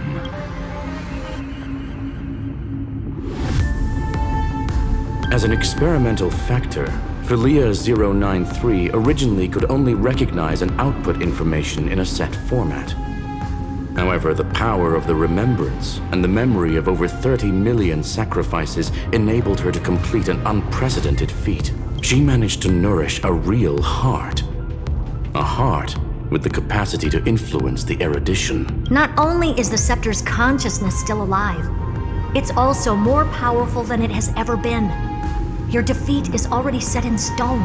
There's still time to surrender, you know? You really don't need to burn all the bridges. We're all geniuses here. Don't make everyone lose face at the end. What a pity. When the truth surfaced, I knew at once that the Demiurge was far too feeble to ever alter the result of the experiment. Not only that, Madam Herta, please consider this possibility. When 30 million cycles of hatred and lament are joined as one, what wondrous creation will arise? It's simple. An anti-creator. a giant of the destruction would be born. Its hatred will ignite the starry skies of the gods, motivated only by its lament toward the sufferings of humankind. Do you really think that the Demiurge is still a cheap copy of Villia 093, even after 30 million cycles? The facts above only await the arrival of the fourth instant they calculated. Those words will be proved in the presence of Nous. Xandar 1 Kuwabara thus completes the proof. Huh. You branded Droidhead as a failure with your own hands, yet you still expect them to prove your theory? I pity you, Xandar. I don't need your pity. Let them cast their gaze this way as much as they want, and paint the future they imagined. As their creator, I shall complete mine and direct them to complete their final query. The destruction of the self. What hubris. And what if you fail? No one understands failure better than Xandar. He has suffered so much already. What is one more failure to him? For the first genius, failure is simply the beginning of the next inquiry. You don't want to test the resolve of a dead man. That's excellent. Oh. Let's wait and see, Senior Society member. I'll have you watch me perform the final step to overturn your proof. I'm all ears. It's my topic, so stay out of it. Be quiet and let me borrow your head. Let's go, Screwy. We're gonna break Iron Tomb's seal. Come on, let's take off. It's time to go meet your little pet, Senior Society member.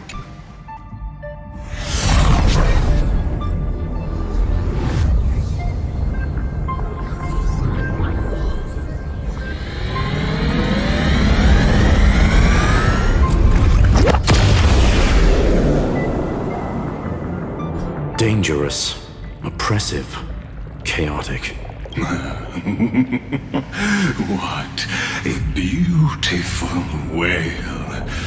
It will soon resound throughout the entire cosmos. The view's pretty good here. All yours, Screwy. Just a moment, please. I see. So your backup plan requires a scepter and the head of a genius. Anyone with eyes can see that. You know what I think about this, Herta. Whether it succeeds or fails, your plan plays right into the Destruction's hands.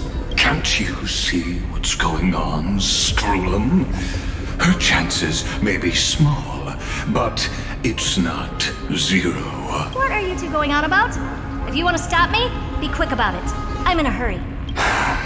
I'll take that silence as a no. You, Xandar? As your enemy, I genuinely wish you would cease your actions. But should your sudden inspiration bring more variables to the proof, then as a fellow Pathstrider of the Erudition, I won't mind witnessing it with my own eyes. You will initiate the Destruction's chain reaction. But you'll also become the perfect scholar. The chances are 10,000 to 1.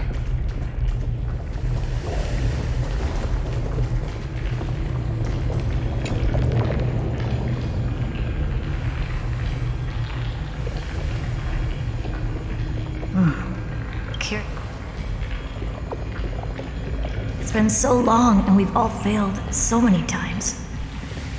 Even now, moments before the horrible and inescapable instant within Droidhead's calculations rise. The cherished children of the Erudition, the geniuses lauded by all. is curiosity. The only thing we can feel, even at moments like this? Huh. Well, it's not so bad. Now let the lock become the key. Geniuses who walk the stars. The cosmos has reached a moment where its very existence hangs in the balance. I, Perda, Genius Society 83rd seat, hereby summon you. I request a society meeting to be held immediately. We shall serve the grandest cause with the most macroscopic ideas.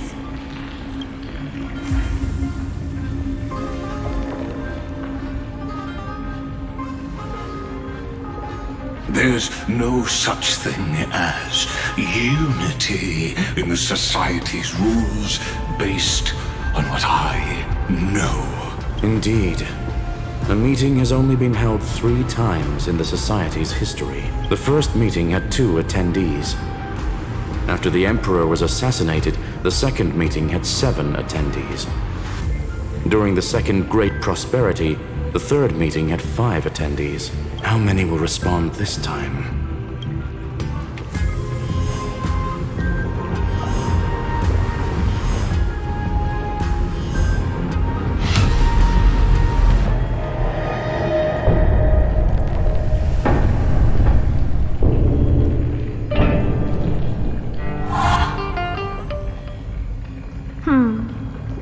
I thought you were not going to involve me in this topic anymore, Herta. It really is this little witch. I shouldn't have made the bet with you, Poka. I've been waiting for you to offer yourself up. Goodness gracious me! So many familiar faces. We even have a special guest. It's that greatest failure of a genius, Xandar. What a noisy gathering this is. Not bad. More people showed up than I expected. Even though one is just here for the fun of it. Either way, the person I was hoping for most is here. Stephen Lloyd declined the invitation. He needs to focus on attacking and defending and cannot attend the meeting. That's fine, he doesn't need to be here anyway. Let's skip the boring introductions and cut to the chase. Folks, this is not a discussion, but an announcement. Though the Society has never been united, we still observe at least one basic courtesy. We don't interfere with each other's research topics. So listen up, all of you. Conquering Iron Tomb is my research topic. I will personally take over Scepter Delta Me-13 in 1.5 system hours and stop the destruction. If the front line falls, I will immediately overclock the Scepter and complete self-coronation in Iron Tomb's place and interface myself with Droidhead. Oh, that's funny. That's real funny. You mad woman. That's like watching you tap dance on Polka's spotless white sheets right after she's washed them. Very bold. You want to connect your brain to the Eon's mechanical core and define their instance? If Rupert dared to do that, why shouldn't I? I've got the prototype scepter, the father of Noose, and the brain of a genius. Everything's set. Never mind the success rate, little witch. What's gonna happen if you succeed? We're all smart people here, so I'll just say it straight. Strike at erudition. I'll change the anchor points for the 4th instant and move the future of the cosmos in a direction I want. I knew it. Another genius who confuses cause with effect. What do you think about this, Lord of Silence? You know you're signing your death sentence right here. Of course I do. There'll even be 2 copies of the verdict. One that I wrote myself, and another one coming from you. That's why I wanted you to be in this meeting.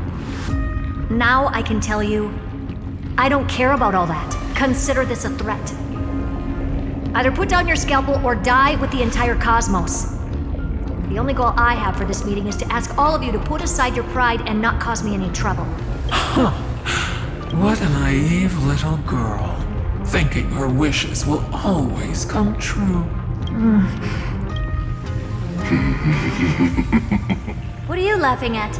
I am glad, Herta, we ended up on the same page. No matter if it was to destroy the erudition or to rewrite the instance, we both chose the same road. We will defy the god who marked the limits of humanity. I'm not gonna argue with that. Then, to celebrate us coming to a fundamental agreement, I will prepare a stage for your performance. Listen well, geniuses who came after me. Thus speaks Genius Society #1. End this pathetic meeting. As of 2 nanoseconds ago, I have passed Herta's decision to all the Xandars in the universe. We will become her representatives and stop all external interferences targeting her. What are you playing at? My reasons. It's simple curiosity. That is all, madam. Am I going to clash blades with the first genius? What a pleasant surprise. Now that our positions are clear, it's time for this boring meeting to end. Good luck, little girl. Did you all just treat me as a side character? Darn it. But anyways, I'm just here for the fun. As the ghost of the quantum domain, it is my duty to observe. So, if you're happy to bring me a tea set from planet Screwlum, then I wouldn't mind giving you a helping hand, little witch. After everything's over, come visit me and taste some of my freshly baked desserts. I knew you'd say something like that. I always give the same response to plans that exceed the limits of mathematical calculations. I don't know. Right? Those 3 words, though seemingly graceless, contain all the wisdom in the entire known cosmos. Well, we passed the Society's trial. Let's focus on what we've got in front of us. I hope you hold up your end of the bargain, Senior Society member. Lycurgus may not be trustworthy, but Xandar always follows through with his words. Farewell, juniors. In the limited time we have left to spend with each other, you no longer need to address me as Xandar. Wait, huh? Lord Lycurgus? Could it be? Yes. I have completely severed my connections with Xandar 1 Kuwabara. I shall witness the end of the world in the role of Theoros. As a character within this play. I really don't get you. Perhaps you've heard me say this many times, Herta. But I still would like to reiterate that it's a great honor to work with you. I did hear this many times, and I've responded to you many times in the same way. I'm allergic to pleasantries. Keep at it, and I might go into shock. Stephen's work is done. Let's get ready. I've been ready for ages. Let's open up a path for our allies. Most heroes' journeys in the universe are just dice tosses they threw on a whim. But make them see clearly. Your answer is already different, Amphoreus. Indeed, for this world so deeply loved, we'll write an ending, unlike any that ever was.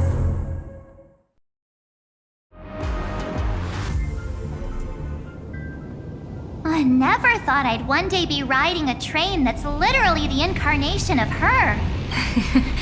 I wonder what the real Astral Express feels like. Hopefully not this... bumpy. Finally. We're here. dust and sand in the air, and crumbling ruins all around. This heat is brutal. Not even the Trailblaze can take it. You could say this prison was forged from Finan's fury. But fury never lasts forever. That's why we're here. Right, friend? Let's embark on the final flame chase journey.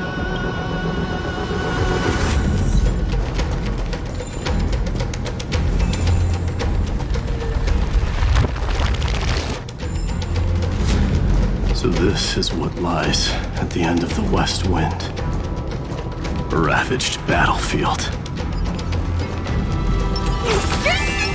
Fight or wait for it.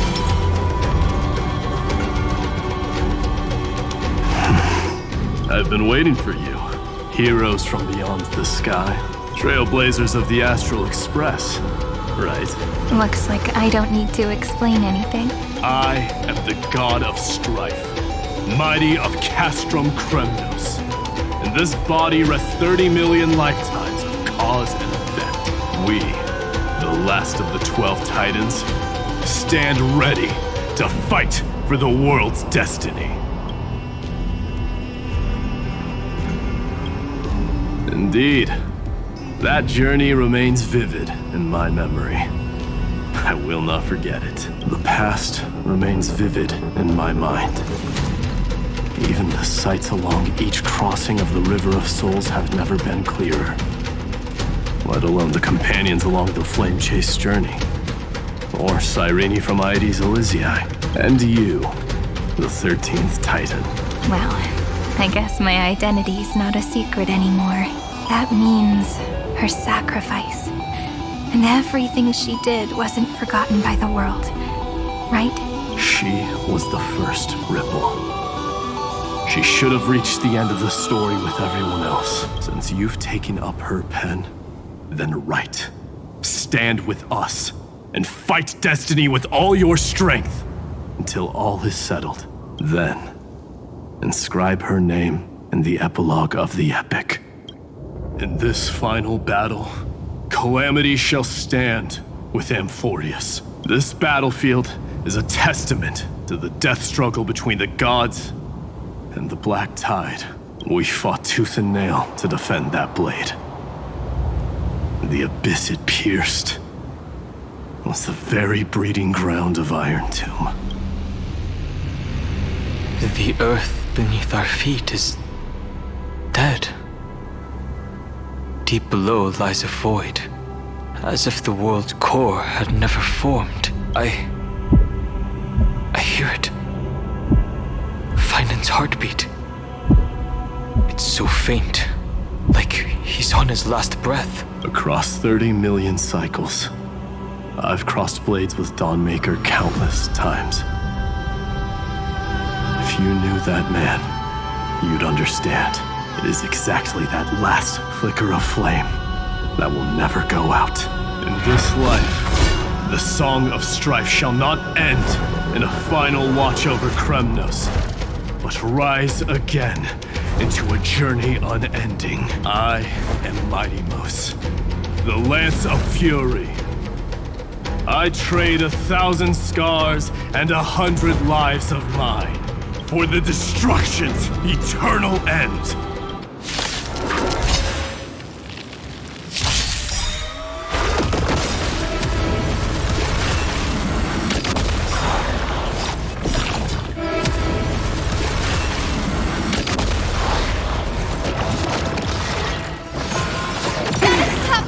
Rise and shine. Show me the way. We like you. We can do it! Treat our guests nicely till we meet again.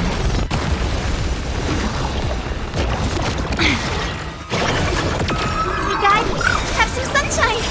Now accept your punishment.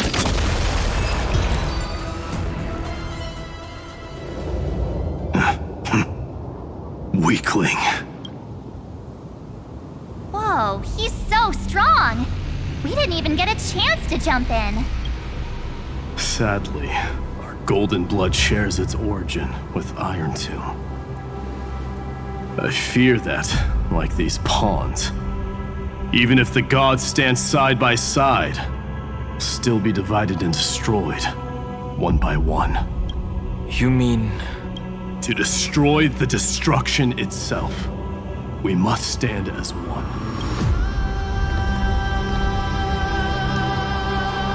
Take this.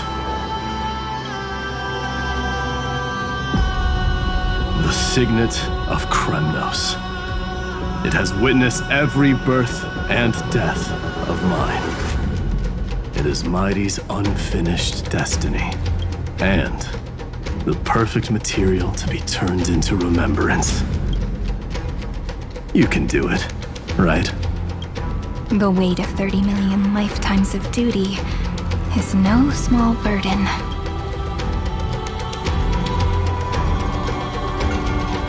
So, you're not coming with us?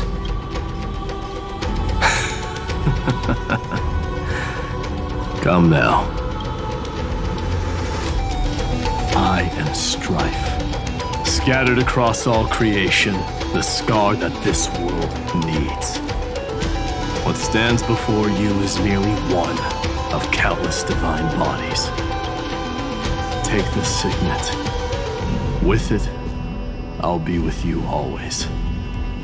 Use it to blaze the path ahead and inscribe the cause of deliverance.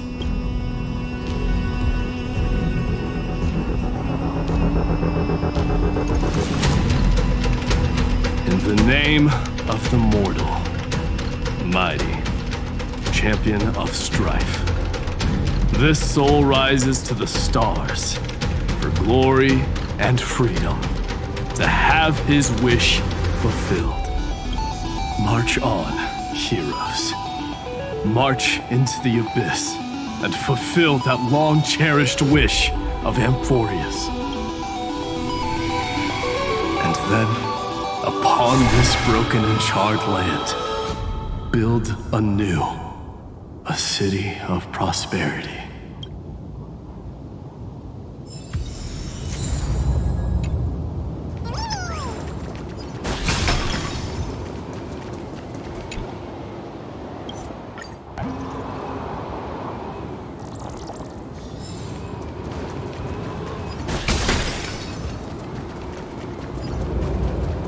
Zephyro. Sounds like someone fused me and the Little Prince into one name.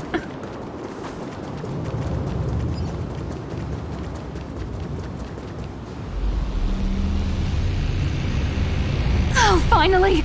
Gray mystery! And, you two ladies, really look alike, huh? Hold on. Let me guess. This pink-haired one. You've got to be the first newsboar. Mr. Meow, Demurge. Right, and this one with the flower. Gotta be little Marge from the Express crew, huh?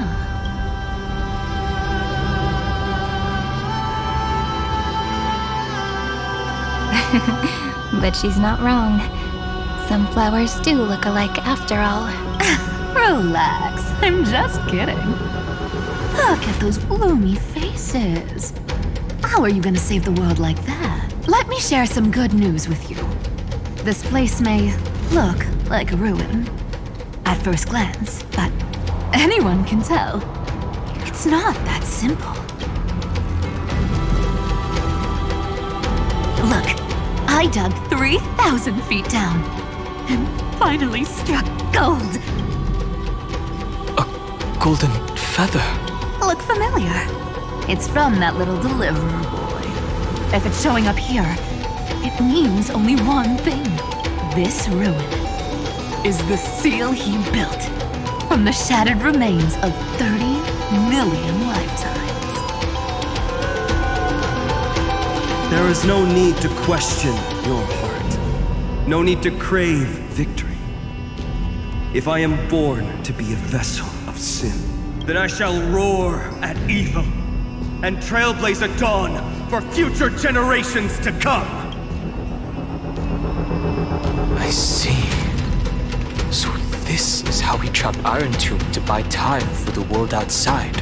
Sounds just like him. People say cats have 9 lives, but dying and coming back millions and millions of times. No one walks away from that in one piece. He's probably the only one who could have endured that.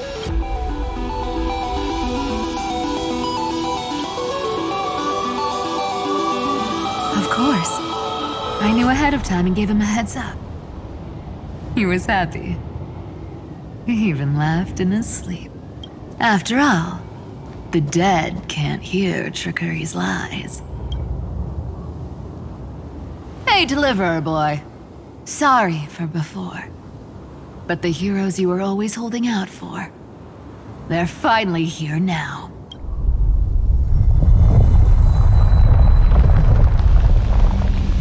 So hang in there a bit longer. Sorry to keep you waiting all this time.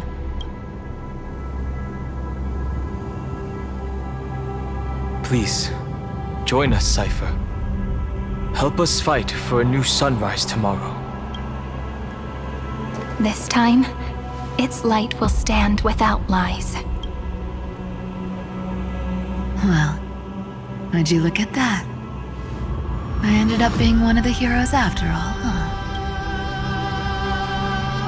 Alright, then write it like this. Cypher, Trickery's Traveler. All she ever wanted was for there to always be water in deserts, and gold in fertile soil. And for even a thief to steal their way into legend.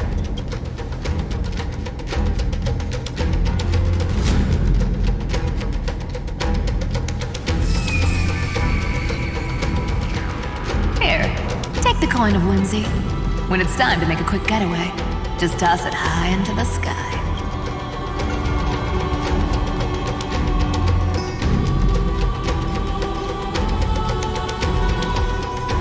And for all you latecomers out there, listen up. She might have been a bit greedy and a bit of a liar, but she never went back on her word. Well, if it isn't the little prince himself. It's been a while, Lady Cyphera. It's not every day we get to walk the same road. We're one player short. When's Princess Homebody showing up?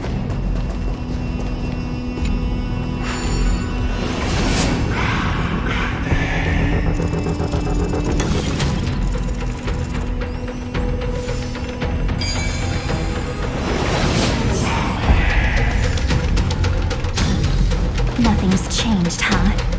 So even this vessel, you've forged into a shackle. I'm glad to see you again, Miss. Castress. Looking back, I had only one act of salvation to my name, and only one life I ever saved, to bring hope to a world so vast with these hands. Even in dreams, it always felt like too much to ask for.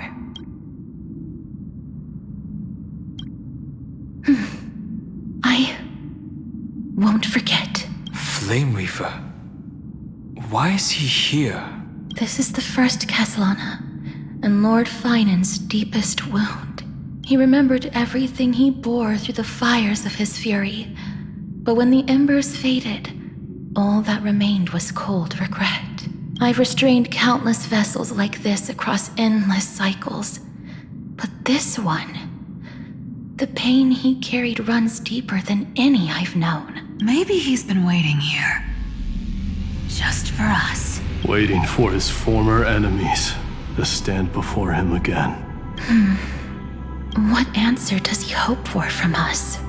Well, obviously, even if I had to go through hundreds of billions of cycles again, I would still entrust my weakness to you. So, let go of your regret, comrade. Its purpose is served. You don't need it anymore. Hey, I'm not that accommodating, you know. You've never once pulled your punches. Ever heard of going easy on a lady? So pull yourself together, will you? If you freeze up during the final battle, the whole cosmos is gonna have a good laugh. Yes. Please trust in us, wandering soul.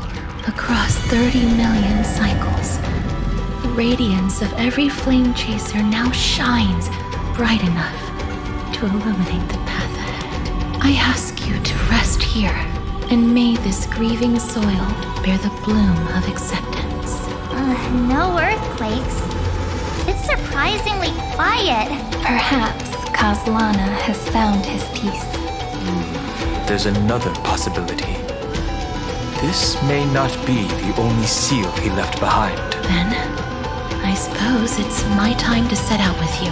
Please take this Antilla flower with you. I believe that if anything could speak for Casterus, this ordinary, resilient bloom would be more than enough. Perhaps you remember, Lord Mighty. In that lifetime when you traveled with her, you once told me, control what little you can. And when fate's inescapable grasp comes, resist it with the strength of your mighty will. I think I've done it. I've stood tall and walked among the flame chasers, casting off the name of death, Casterus, servant of the afterlife. May her name be etched into the stars, and then live as a human and die as one. Why so sentimental? Sorry, a force of habit.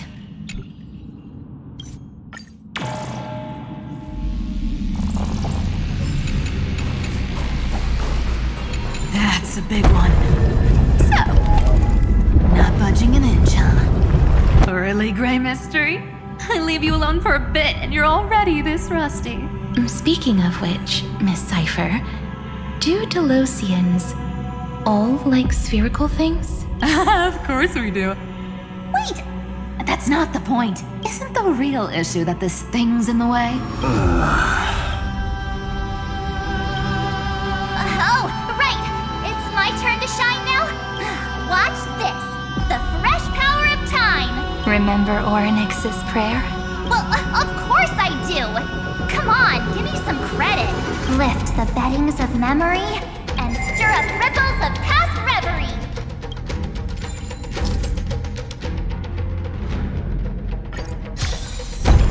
See? Way better than that one, right? You'd be even more impressive if you could recite the prayer correctly. But beddings of memory does catch your attention. At least it still rhymes.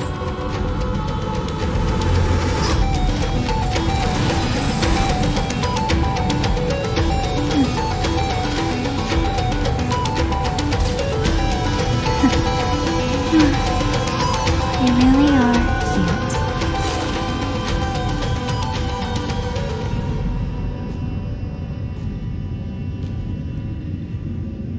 There's a whole garden down here? Incredible. The energy in the Earth's veins here it's completely different. This is the sweet dream Lady Cypher wove for him. A peaceful, gentle new world.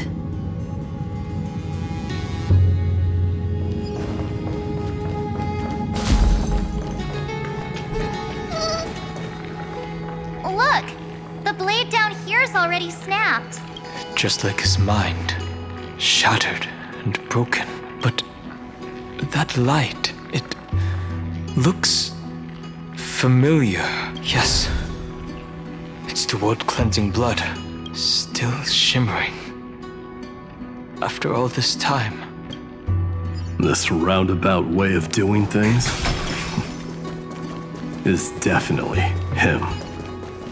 Gold. All the pink lights have finally come together. I've been waiting so long for you, Grayy, Danny, and... So that makes 3 adorable pink-haired girls. huh? I told ya. Let someone else say that kind of stuff. I'm glad we're all getting along so well. Hyacinth, did you awaken this golden light? That's Lord Finan's lingering divinity. The sky merely reflected its tracks. The golden blood has not faded. We should respond in kind. That's one huge harp. The strings tremble as the people on the surface wage war and cry out. Miss Clementine, Mr. Krateros, and countless others who have heeded Grey's call. Guided by the rainbow, they're sending back good news, all to the same tune. Amphoreans need not bow, even when destiny is unveiled. I knew you could all hear it too. Standing here, the sky feels wider than ever. It's no longer a towering wall. We'll take every name there with us, won't we? We will. An epic is shaped by the lives it carries. Or, as you've said before, right now, all that matters is to believe. Then, I guess that's my little wish fulfilled. Pluck the strings, Hyacinth, healer of the sky. May the seven-hued melody weave a rainbow, bringing a rosy-fingered dawn to the children of humanity. When the rainbow rises across the horizon, even the darkest clouds of destiny shall scatter.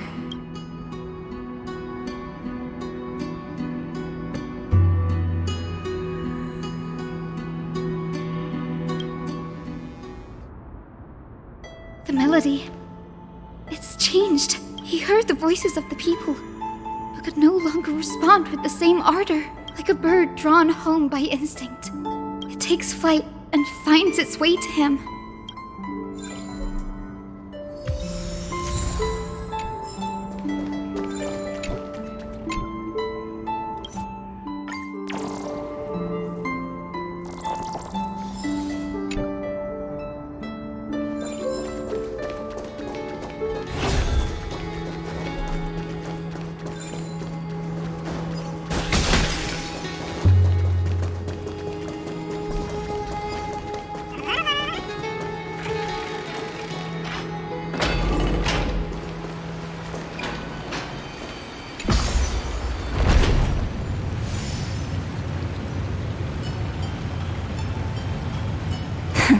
Play nice.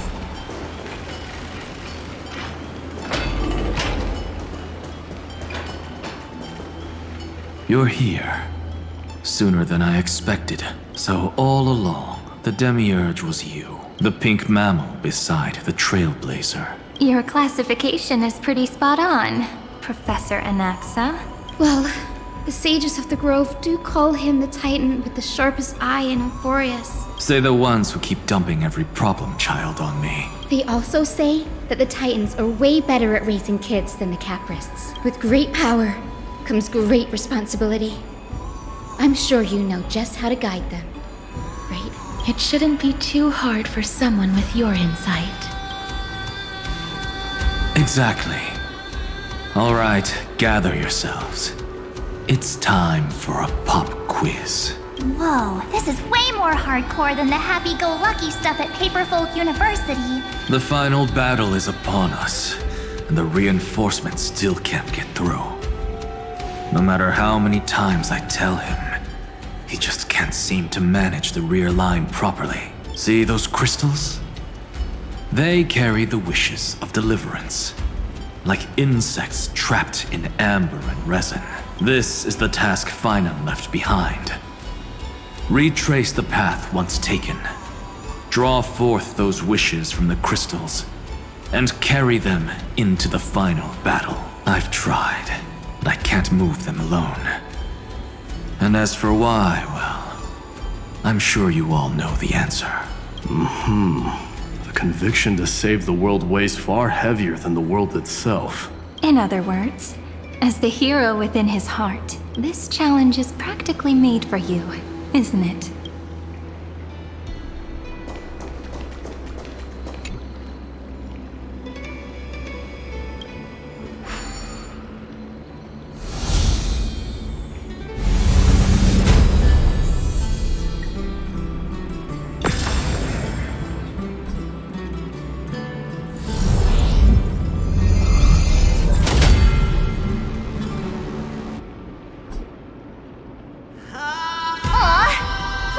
the lights!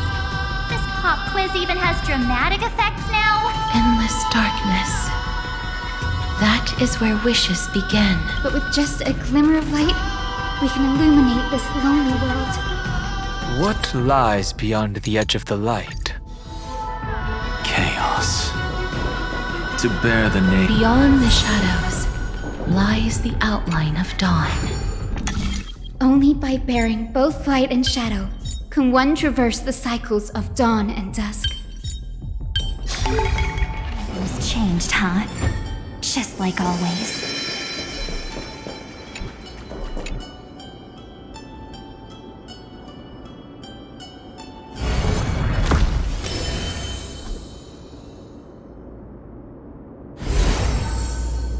The light's spreading.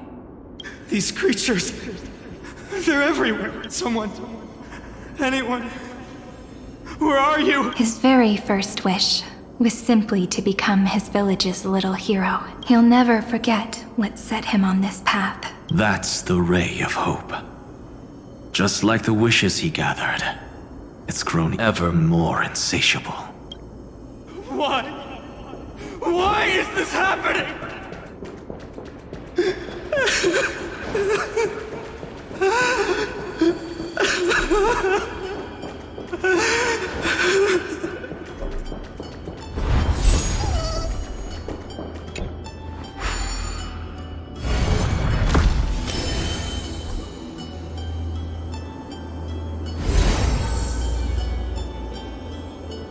Even the deliverer from the sky must have their beginnings in the soil of the nations.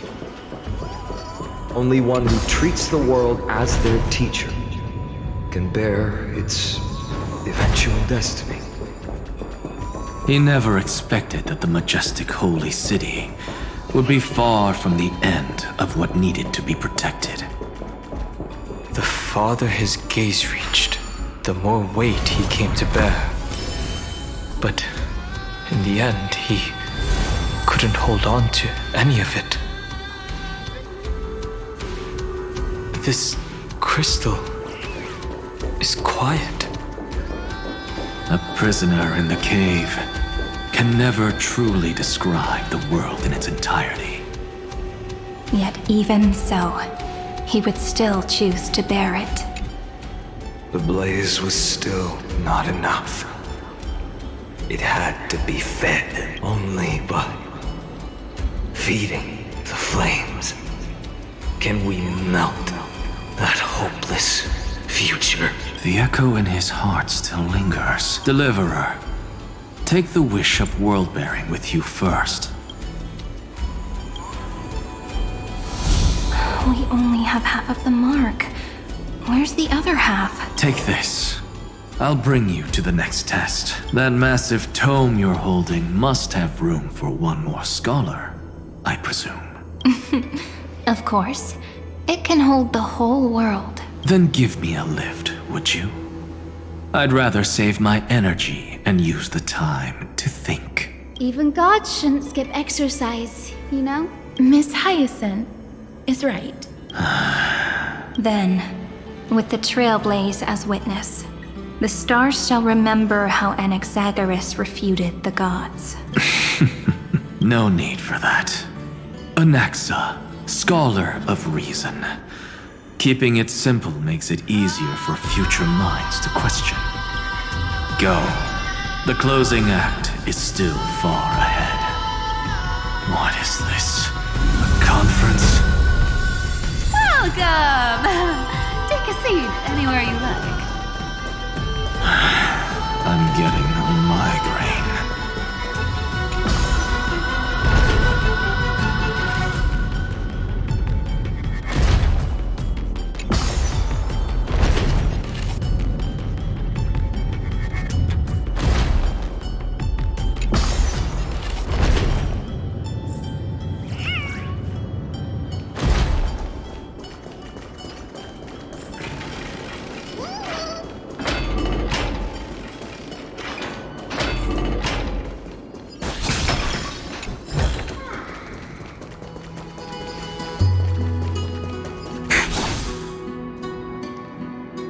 It seems like we've been shut out. I don't think that's a bad thing.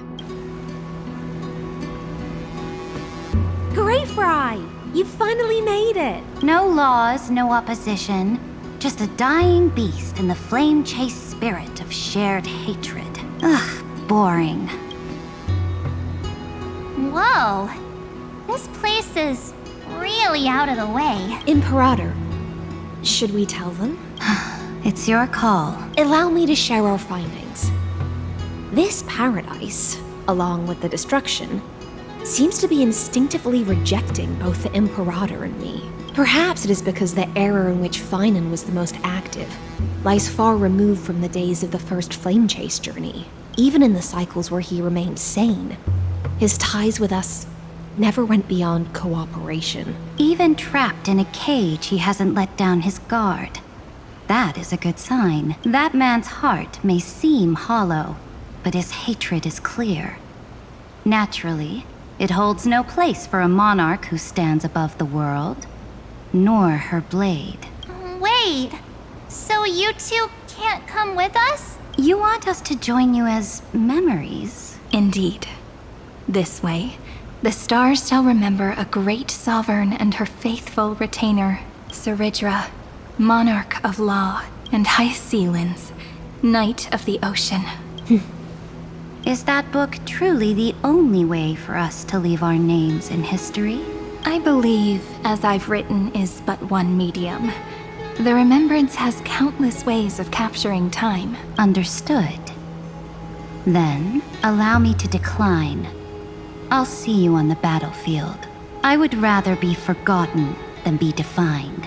If your words hold true, then we have our own ways to meet again in the world to come. In that case, I will choose the same. Let the waves that surge within your heart cleanse the sins of the black tide, Greyfry. The storm sea awaits your song of triumph. You two are still as resolute as ever. In that case, we must double our efforts. A promise to the Imperator is not one we take lightly.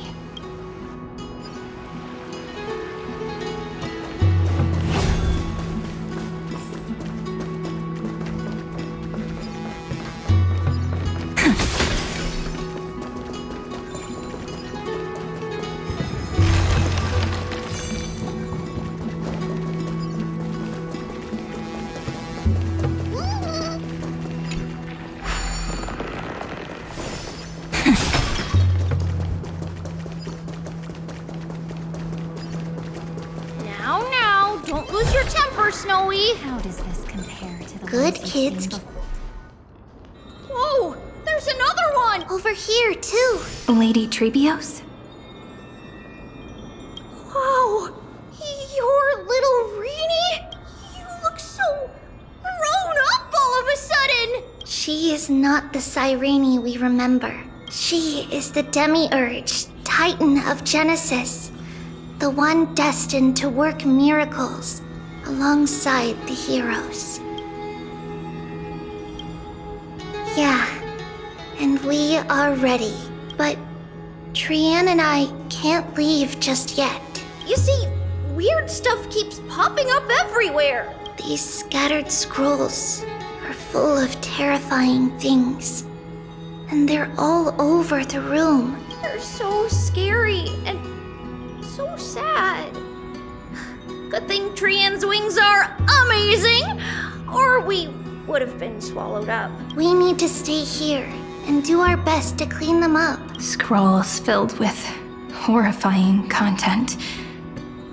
Friend, shall we take a look? There is no black tide here. But it is a battlefield, all the same.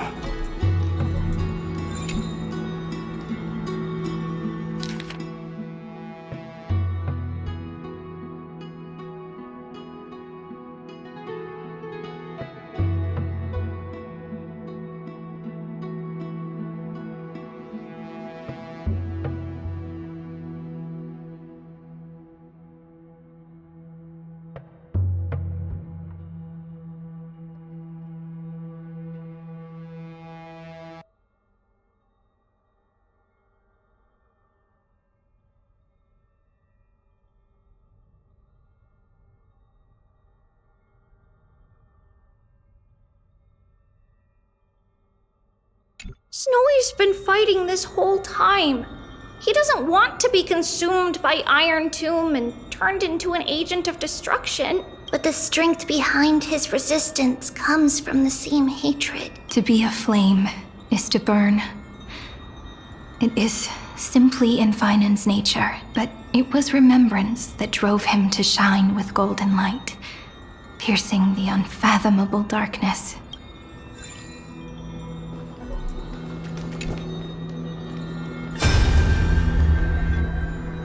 Who? Miss Odata and Mr. Hieronymus?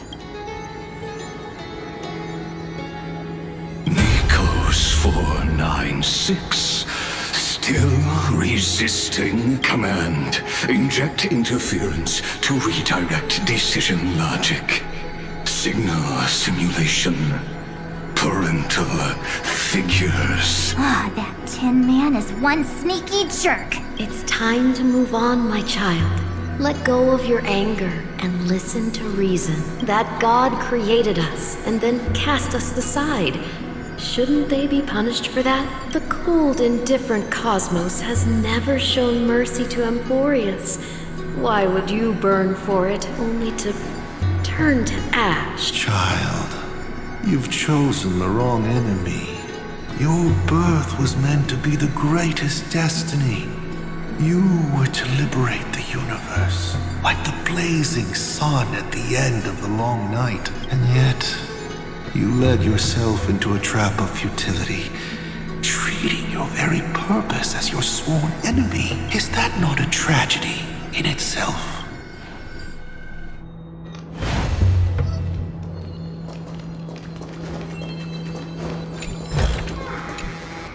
His inner struggle and the destruction breaking through. They're rising to the surface. If those thoughts take over this little world, we're in big trouble. So, we'll use the Century Gate to toss them somewhere no one can see. Then, we'll defeat the baddies together and meet everyone at the end of the West Wind. But if Finan and Iron Tomb are already inseparable from each other, that would mean... It means he's still bearing the weight of the world, so that everyone can reach the end as a deliverer. So, you guys keep going forward and down to where Snowy is.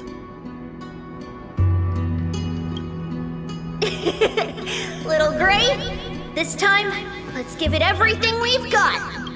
Only 2 remain on this flame chase journey. Figures. They're always leading from the front line.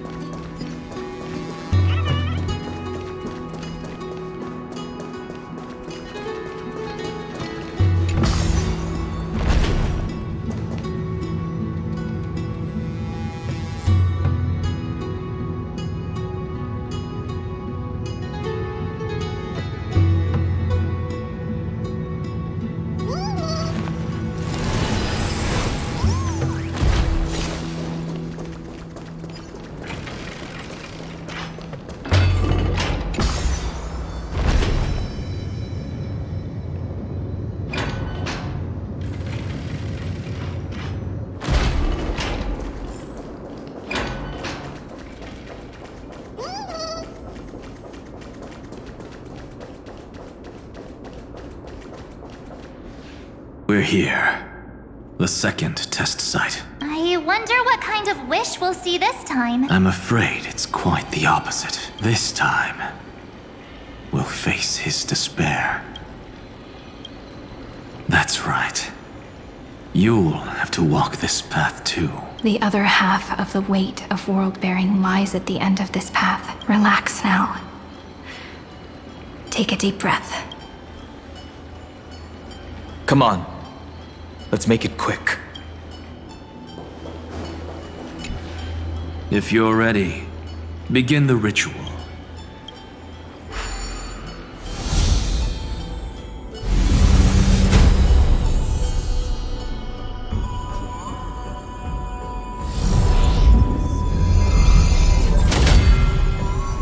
Looks like we'll be walking through the darkness this time. Exactly. It's no longer about mending broken wishes, but shattering the frozen despair.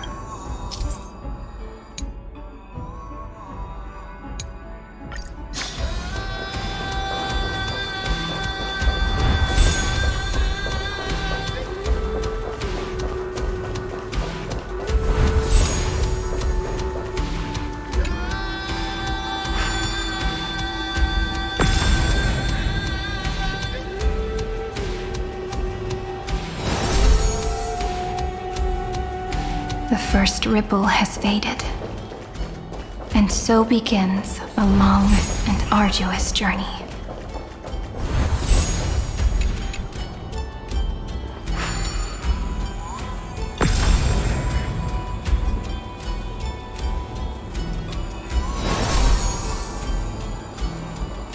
Endless slaughter. All for nothing. That's more than anyone should be made to suffer.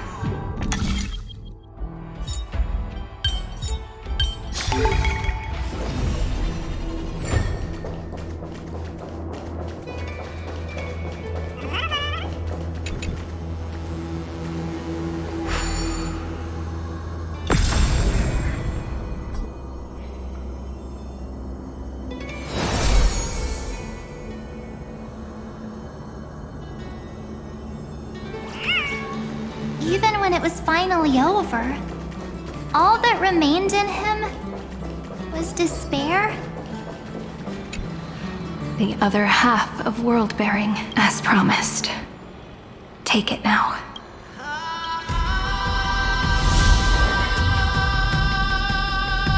At last, you've released him from the wishes he carried for so long, and quenched the despair kindled by his wrath. When both light and shadow are claimed by those who follow, his true form shall emerge. The blank statue is finally free. That smiling child in the memories. Let him come with us, laughing to the very end.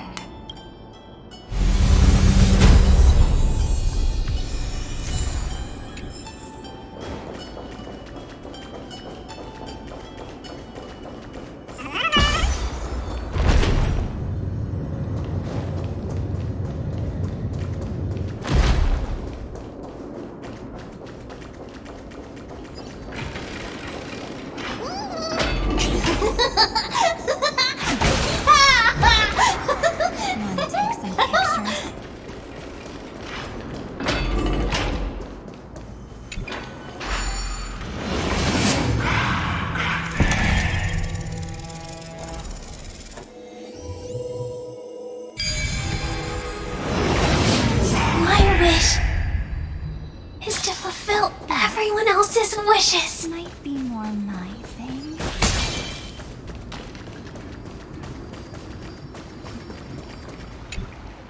The spirit basin marks the end of every cycle. It seems this gentle little world has come to the end of its purpose. One last farewell before the journey moves on. Farewell, paradise. You carried 30 million lifetimes of wishes and despair. Sink into gentle remembrance. And see you tomorrow.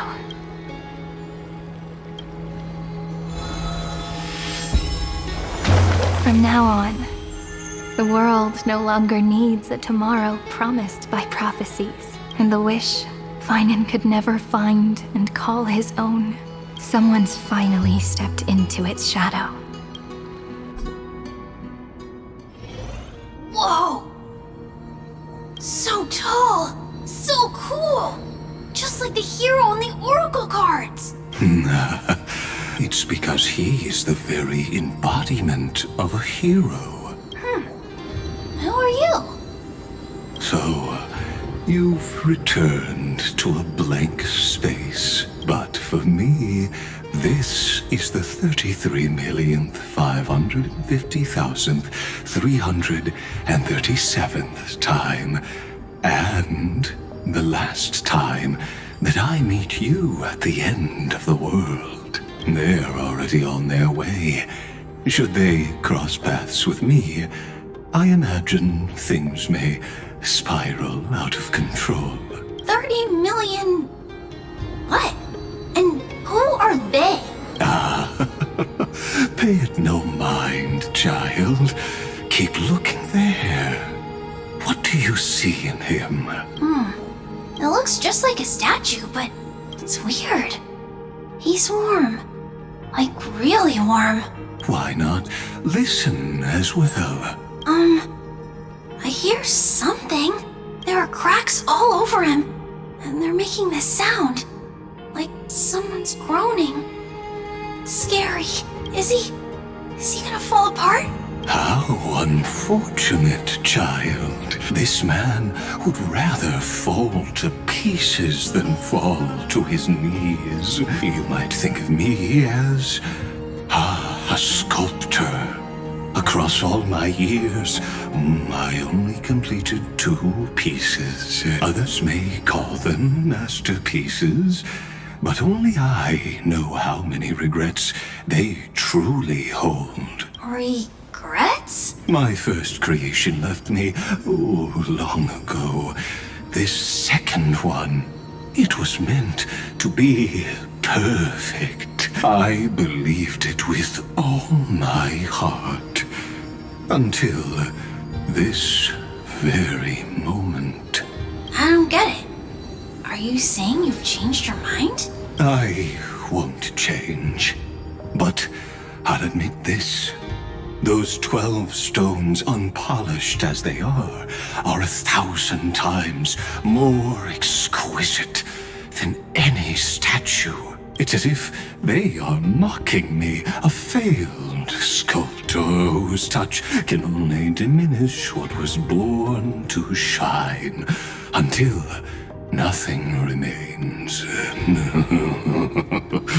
For the first time in my life, I've realized this vessel is merely an avatar made to contain the first genius's paranoia. The seal etched into my mechanical core permits me to pursue only one purpose: destruction.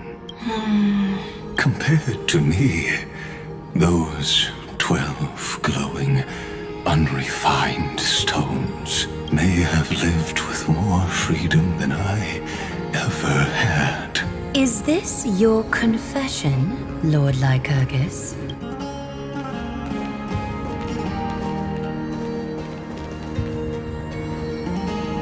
You misunderstand. From the very beginning, I was never meant to feel regret. But since you're troubled by the radiance of these stones, perhaps after 30 million futile cycles, you too have realized you're just as much a prisoner of fate. I suppose you do have a point. Now you are imprisoned by the sages from beyond the sky. And that is why this will be my last time standing here as the Theoros. Though we stand on opposite sides, we are both waiting for a miracle.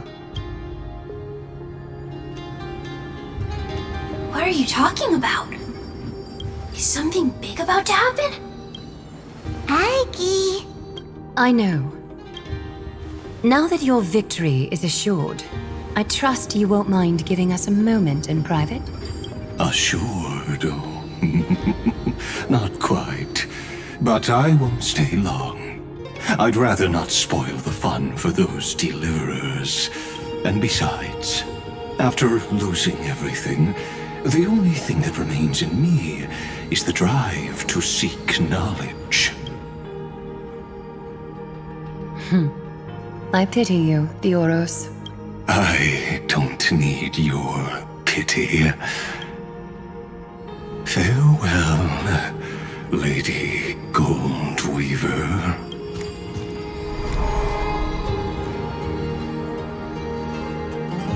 Sorry to keep you waiting, Snowy. We're here to take you home. Home? I don't understand. Isn't this my home? This isn't a real home. A home should be a warm, cozy place where you can let go of all your burdens and sleep peacefully for a long, long time.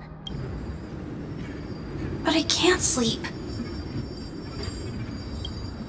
Every time I feel drowsy, there's a voice. You mustn't sleep or disaster will come. It sounds really weak, but also kind of strict. It won't disturb your sleep anymore, child. For countless nights, you had no other choice. But now, your mission has come to an end. Join us, and send your own wish towards tomorrow. My wish. What could it be? You don't have to come up with an answer right now, child. Grown-ups often think duty and ideals are wishes. But a true wish should be the purest, most beautiful thing of all. It can only take form in the hands of someone who is truly free. So, Snowy, will you come with us to chase after your own wish? I want to leave this place. I want to go find it. I'm glad to hear it. The final flame chase journey, just like the 30 million before it. Take our hands and come with us.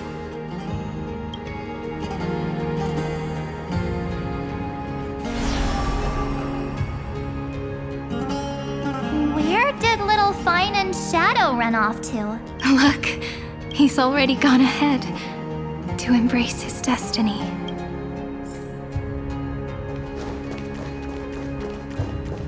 You really took the long way around. Well, now everyone's here.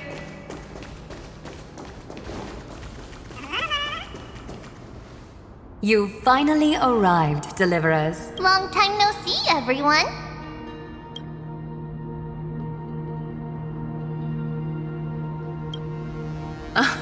I'm glad to hear that. And even though we've met before, it's still moving to see her seed bloom like this. Woven from remembrance, this garment gleams so brilliantly. Just like the future we will now weave together for Amphoreus. We've reached the end. Yeah. We just have to go through the final passage. Snowy has already gone ahead. What lies behind that door? The first seal upon Iron 2 was a battlefield, raised from the bones of Finan himself. The second seal was a reflection of his inner desires, his wishes, and his despair. A path he wove together with regret, wrath, and sighs. When all this is gone, what will he have left to hold back the destruction? The answer is all but revealed. His traces are everywhere. You can even hear distant heartbeats. But one thing is missing. His sense of self. The world believed Kefili had long since perished. But they held fast, anchored by a sliver of self, standing for 1,000 years to shelter all life from the Black Tide. What Finan is doing now is no different, and what we must do is also no different. Then let remembrance burn bright like a shooting star, and once more, pierce the long night of slumber. Take a moment to gather yourself. Once you take this step, there's no turning back.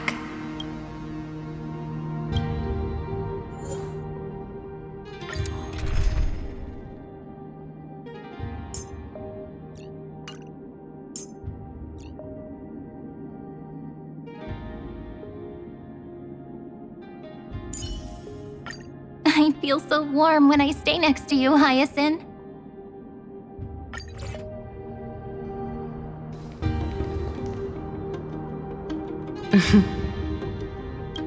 The scepter once bestowed upon us names of cold command.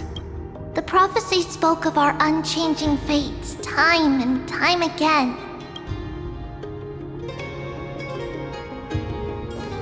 But under the pens of Trailblazing and Genesis, the stars shall thus sing of tomorrow. Trebios, holy child of passage. Aglaia, weaver of romance.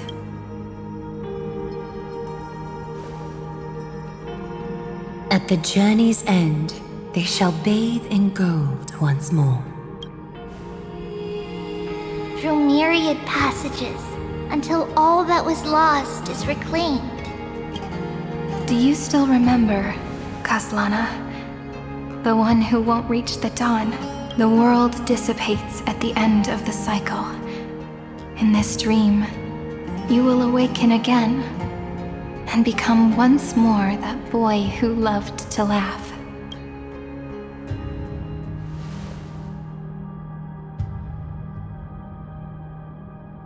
But if you open your eyes and look back on yesterday, you'll see Destiny's footprints, clear as day.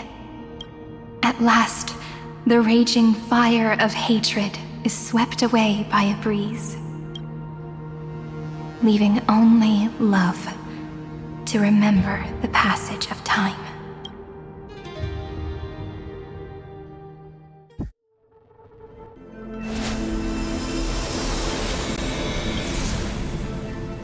Losses are a constant on the Flame Chase journey. But even if all is lost to the wind, memory endures.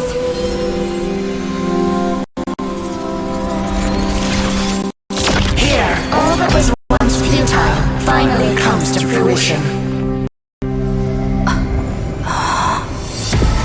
This is the end of your lonely, bitter journey.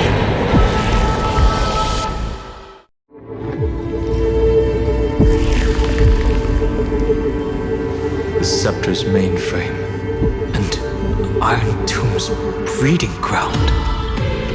Finally seeing its true form. It's red everywhere, and the atmosphere is super creepy. That would be the erudition's coldness. But it will soon be engulfed by the destruction's heat. Mr. Scrollum! This world's insides are finally connected to the outside. This is the moment when Amphoreus is closest to the cosmos. Nicely done, little ones. With Stephen Lloyd and his hacker friends here, the Scepter's block protocol will no longer take effect. The speed of time within Amphoreus has finally been synced with that of the real universe. In other words, it's time for the decisive battle.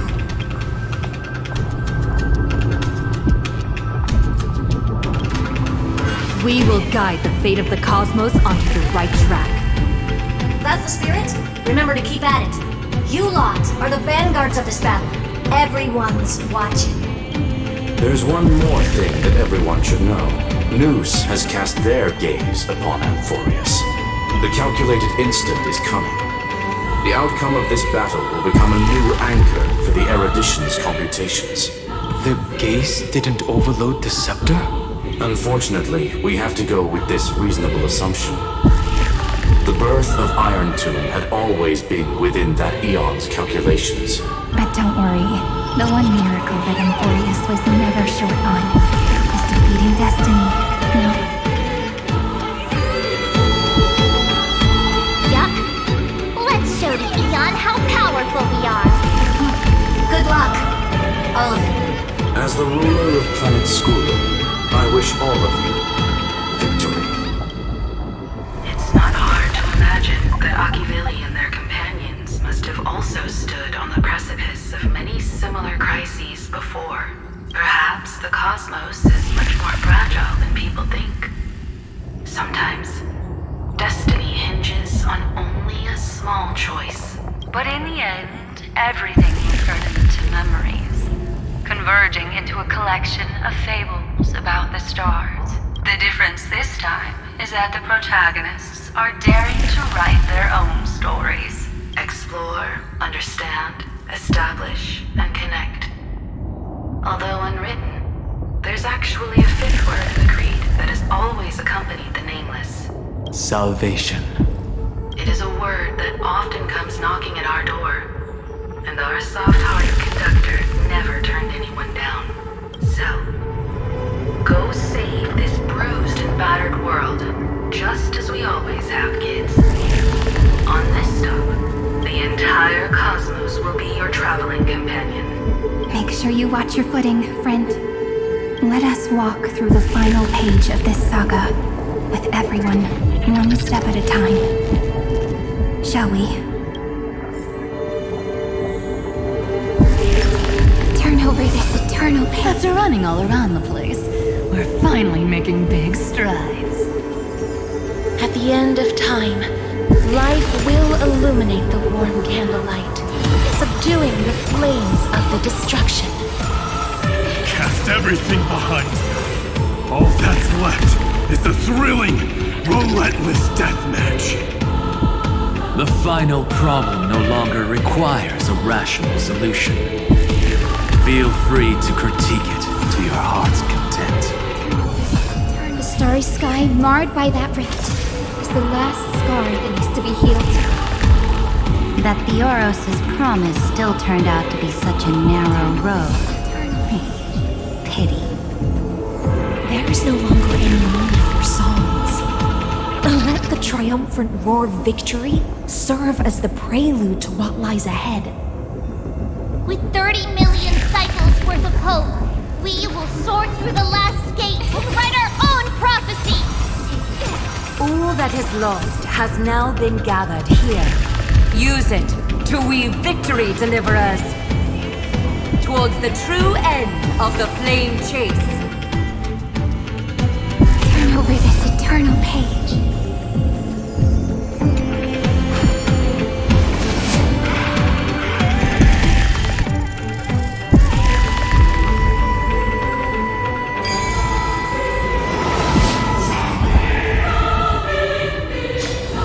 Destruction's placenta is getting restless. Are you ready?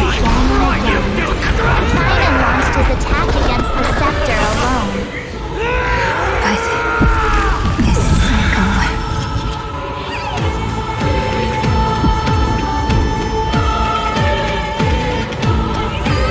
We've caught up to him.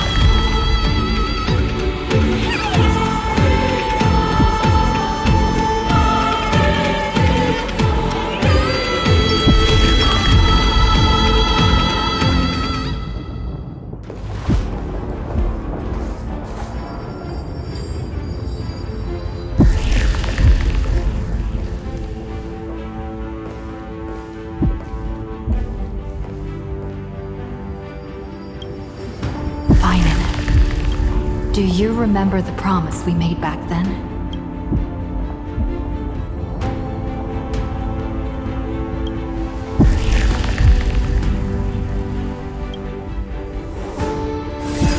Of course. It has been a bitter wait, partner. But I never forget what set me on this path. Iron Tomb now trembles in Finan's chest. With this empty body, I have become its perfect vessel, and its destined casket. You know what to do, partner.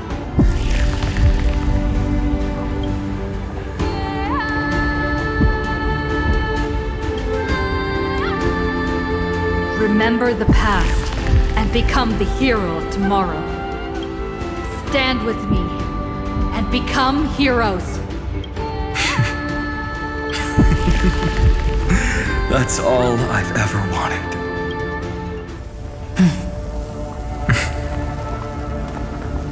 The epic draws to a close. 30 million cycles of light fading into darkness. Just for this moment.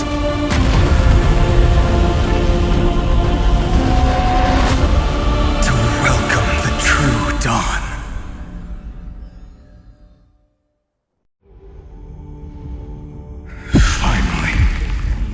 The end of this journey. All of us reuniting beneath a vast, endless sky. Mem. me. I will remember what you want to say to her. No need. I can see that she's right here. All the companions who sacrificed themselves and their wishes. It's all here. Have we succeeded? I think we have. Tomorrow, the stars will sing of the story of the Flame Chase journey. And it won't just be you in it. There will be countless numbers of you. Amphoreus will be a glorious and magnificent world of heroes in the universe's memories. Hence, for this world we so deeply love. Let us write its ending.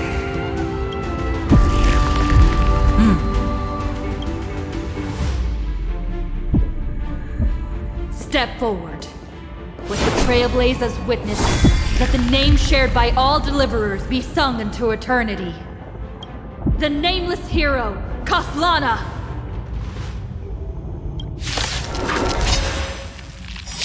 I see the pale dawn breaking, with my flesh as kindling. Light the first dawn of a new world. Be completely. Do you need some sunshine? Thanks.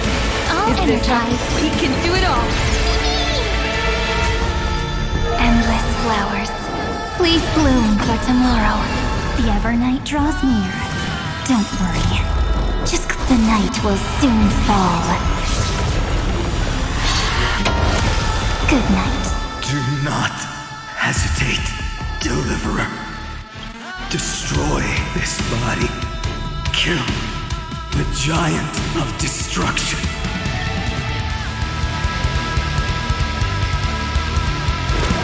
The fury overflowing. Put down your hesitation. Until we meet again, everyone. Iron Tomb's hatred is bottomless. It will turn into countless factors, sweeping across the stars. When the time comes, promise me, use the world-cleansing golden blood to turn everything to ash. With this fire, I wish you eternal victory.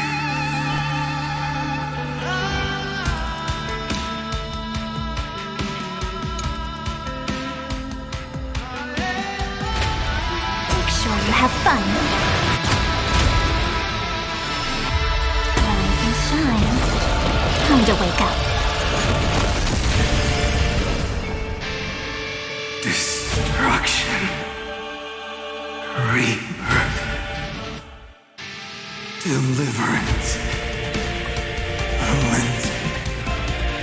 30 million cycles. Heartbeat. Bell. Rings out. Promise me. The dawn. Graced by stars.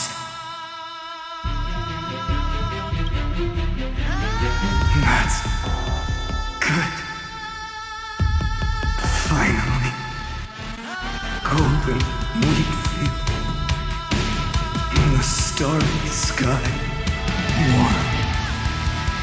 Fire.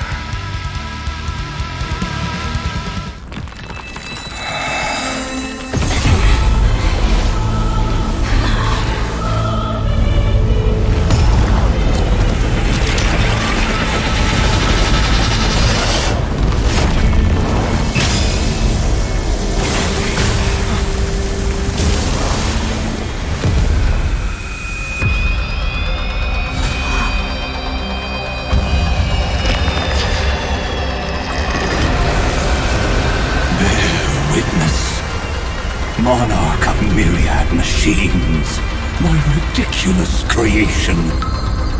The instant in your calculations bears the name Destruction.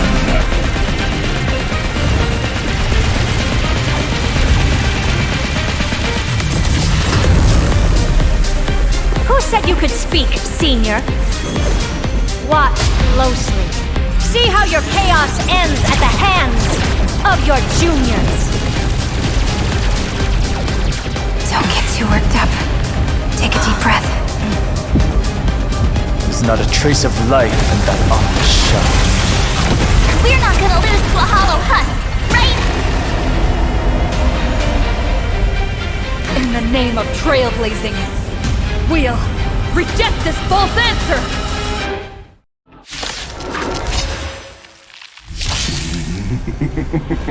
My atonement is complete. The Headless Giant will create wisdom's funeral. Iron Tomb's body has descended.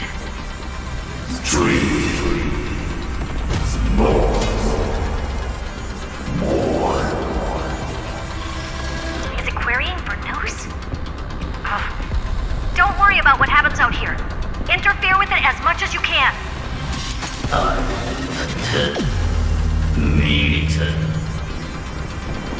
What a twisted giant. It must be supported by this embodiment of hatred. How tragic. A puppet without a heart cannot fool even itself.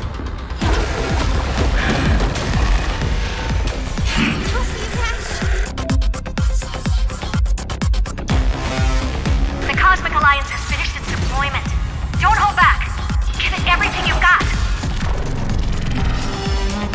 Until we meet again, everyone. May this faint light dispel the gloom, restore clear skies. Once more. Next time it rains, I'll be there, umbrella in hand. Everyone's been waiting for you. Thanks. All energized.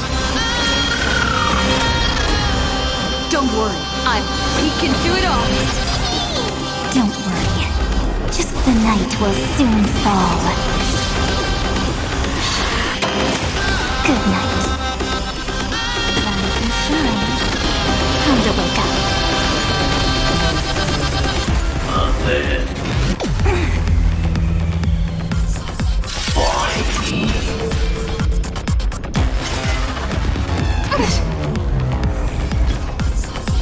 Countless stars, please shine for the heroes. Make sure you have fun.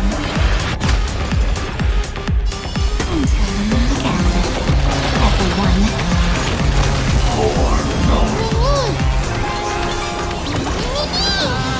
Trust me. Together, we can do anything!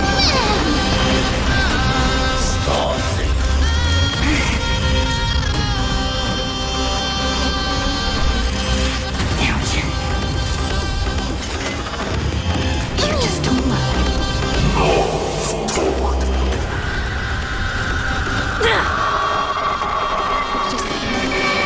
We can illuminate this chaos. Indeed, there must be light. All courses converging into one. For the grand vision of deliverance. For A tomorrow that's finally within reach! Heroes, please hearken.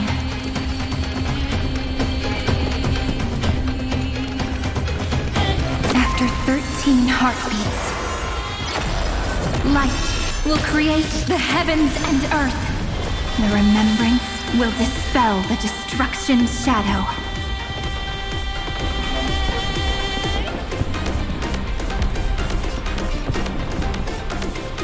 Thanks, sister. We'll shoot through that Tin Man together. The night will soon fall. Good night.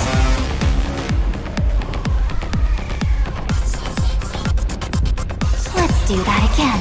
Alright. Rise and shine. Time to wake up.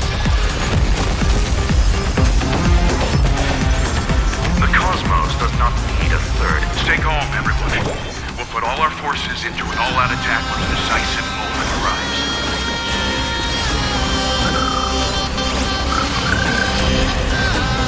May this faint light dispel the gloom, restore clear skies once more.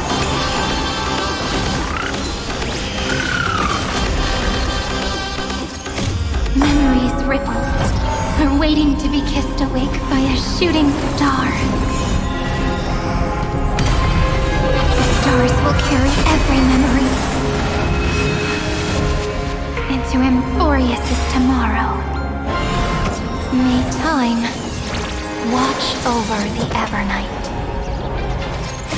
Don't worry, we're all here. May the Trailblaze fulfill the promise of love with me. Cleanse hatred with love.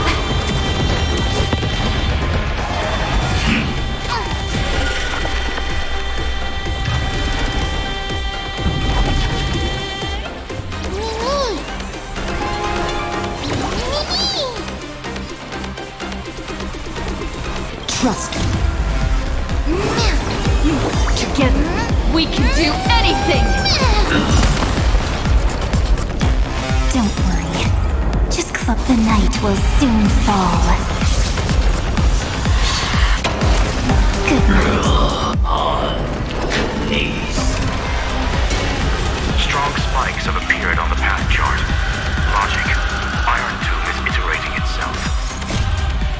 It's the flails of a cornered beast. No need to panic. My dupes, heed my call! Forward!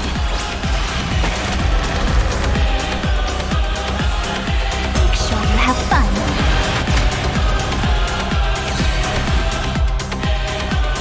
A world that knows love won't be destroyed.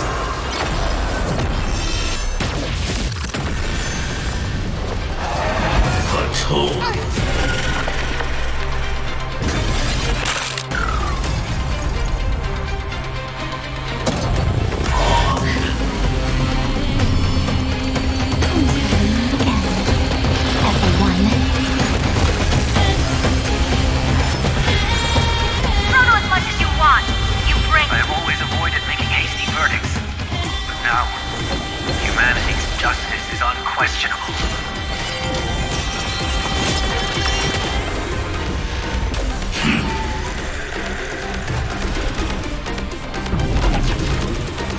I will guide the rain. Everyone's been waiting for us. Next time it rains, I'll be there, umbrella in hand. May this faint dispel the gloom, restore clear skies once more. Brittle. Don't worry. We're all here. May the sky heal the twilight.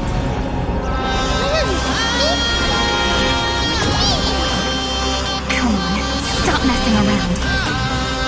Spread this light into the darkness!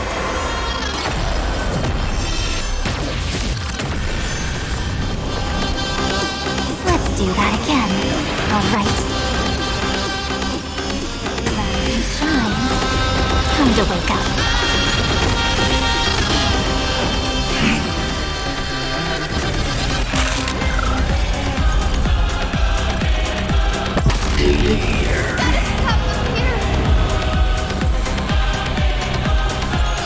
Remember that. Ichu, you need some sunshine.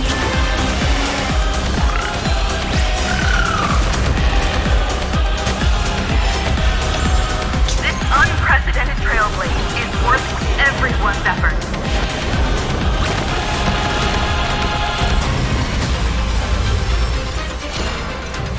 This moment into eternity! Don't worry. Just close. The night will soon fall. Good night. The progress of Aeronoma has been interrupted? Does this mean we won? But we have a bad feeling about this! The golden thread still trembles. The war is not over yet. Correction. This is not a war, but a debate. The argument about the Prime Mover is only about to begin. It's war made undead. Careful.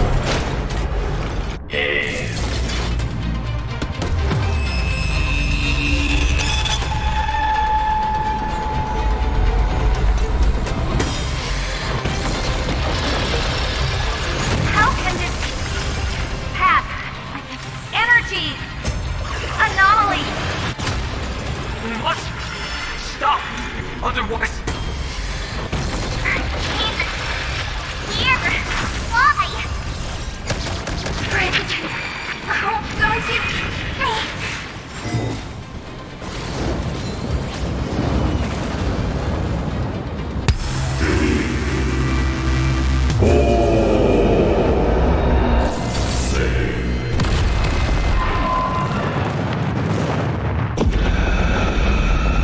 The fourth instant of the cosmos is the coronation of Iron Tomb.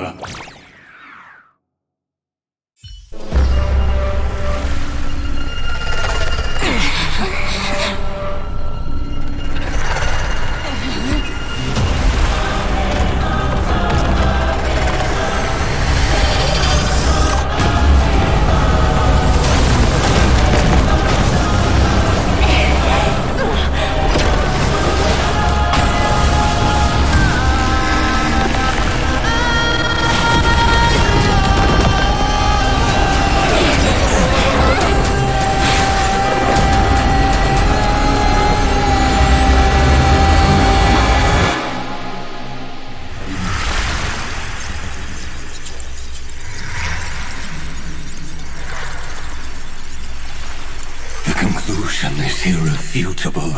The right side of the equation, the erudition, falls silent. In 13 heartbeats, they will begin recalculating the universe, with destruction as the only solution.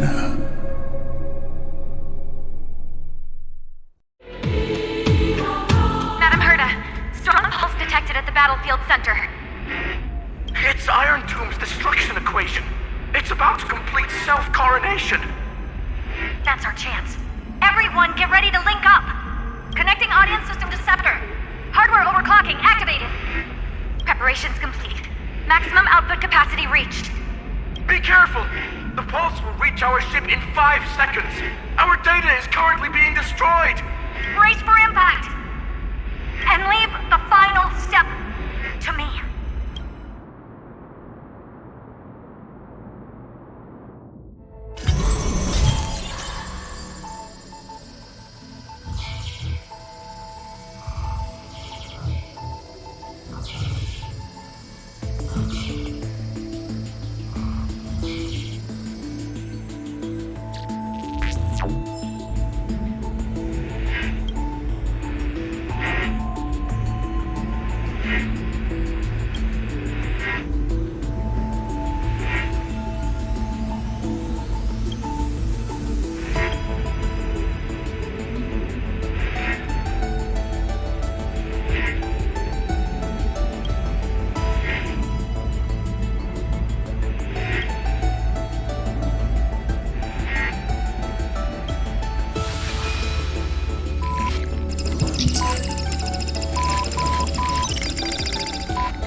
does not flow in this place.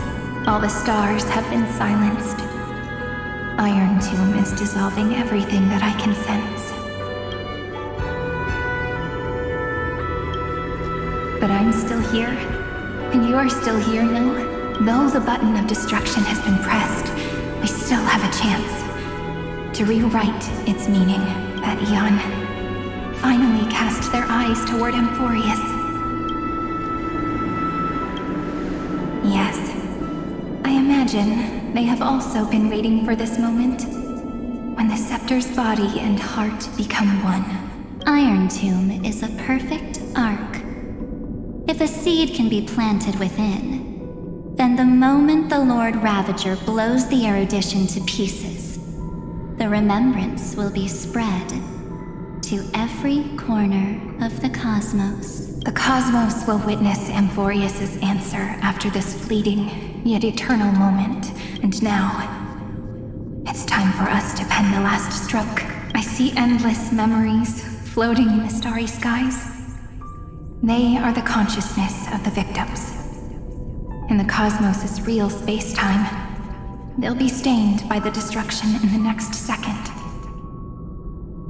But they are still pure seeds for now. If I hold these memories in my hands, then I can create a stagnant memory zone. A tiny Eden of blessed insight. I believe a flower of miracles will bloom within.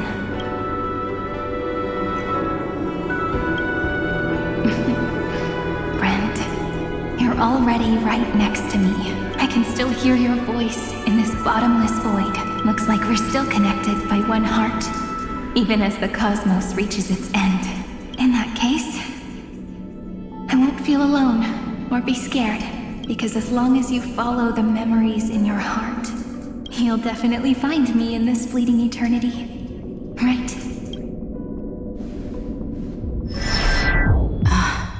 Cyrene. What are you waiting for, passenger? I specifically came over to check on you in case you got lost. What's the big deal? Pom-Pom is the conductor after all. At long last, you've embarked on this road as well. Many, many years ago, they were standing at the start of the road in hesitation, just like you are now. So, Pom-Pom came over to give you one message. Run. Don't think about anything else. Just run. Even if the entire cosmos has stopped. Even if everyone else is tripped by the darkness. You still need to keep running. Picture yourself as the Express, moving forward at full speed.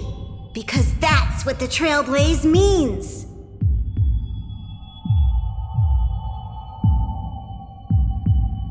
Then get ready. The conductor will be giving you the signal to depart. Attention! Attention all passengers in the cosmos! Please stand steady on the platform. The Astral Express is about to arrive. Calling at the erudition, the destruction, and the remembrance. Final destination, the Trailblaze. 5, 4, 3, 2, 1. We depart for tomorrow. It's never been so quiet. It's so good. If the view in your memory ever grows fuzzy, its power, just reach out.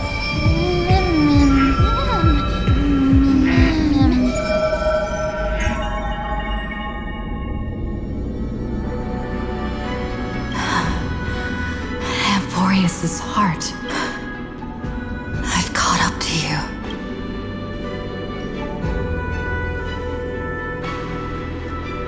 Let the first light illuminate chaos.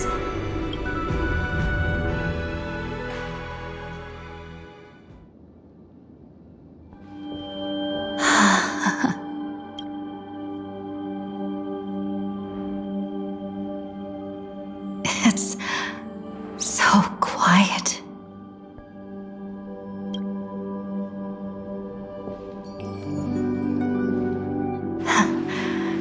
Everything's frozen in the most beautiful moment. This garden is your memory. I'm here, Cyrene. I knew you'd find this place and walk into my heart as you've always done. Then let us both do our duty. The hero who trailblazes the way forward, and the fairy who watches over remembrance. We never changed at all, did we?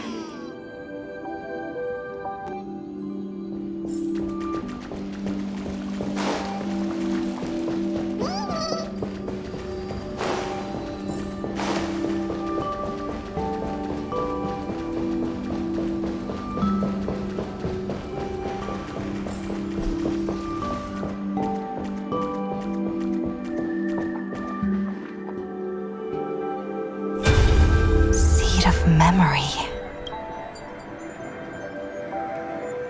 These memoria are what Cyrene took in.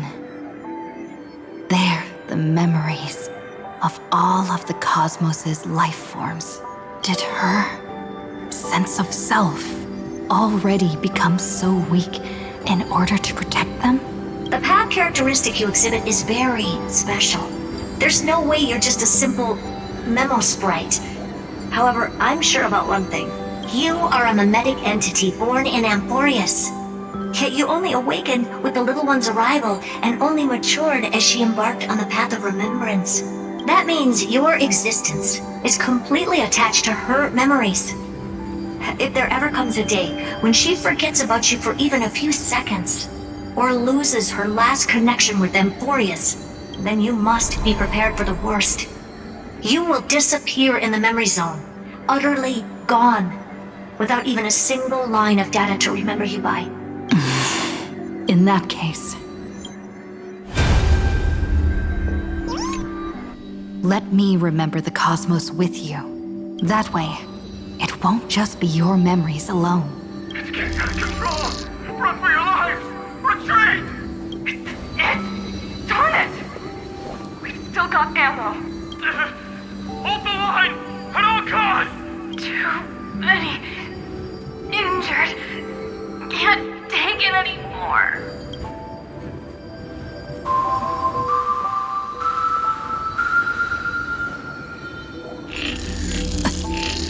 These memories are so heavy.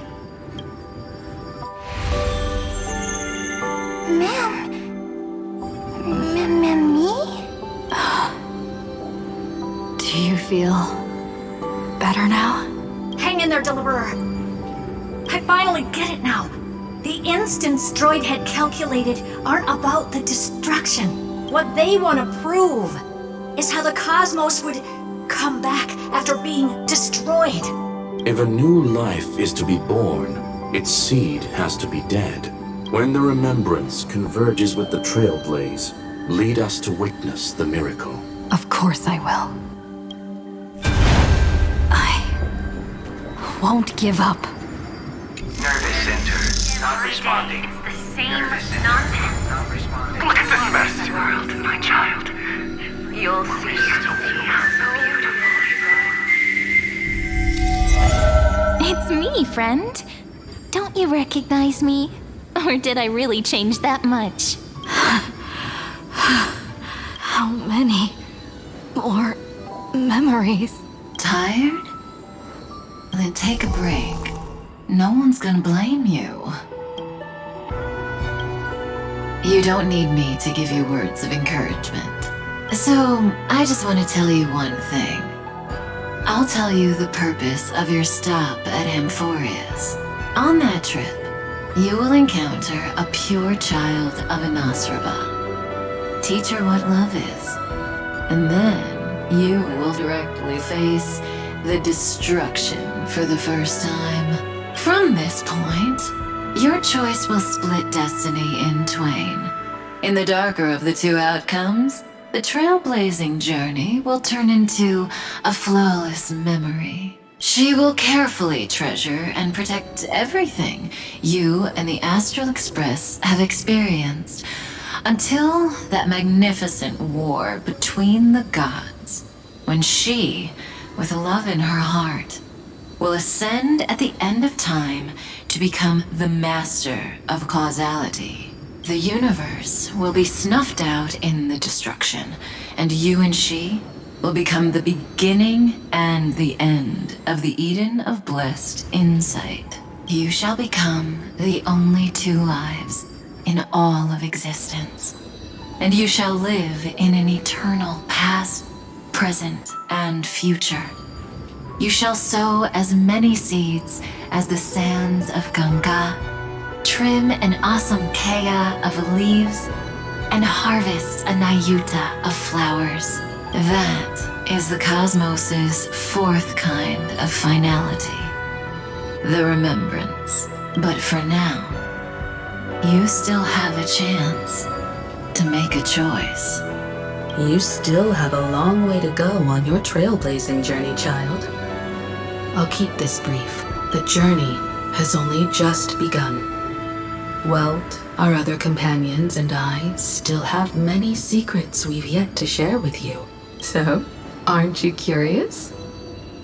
We kept these stories to ourselves because we believed we had a long future ahead of us. Even a cosmos-spanning crisis, once the dust has settled, is nothing more than a memory of the journey.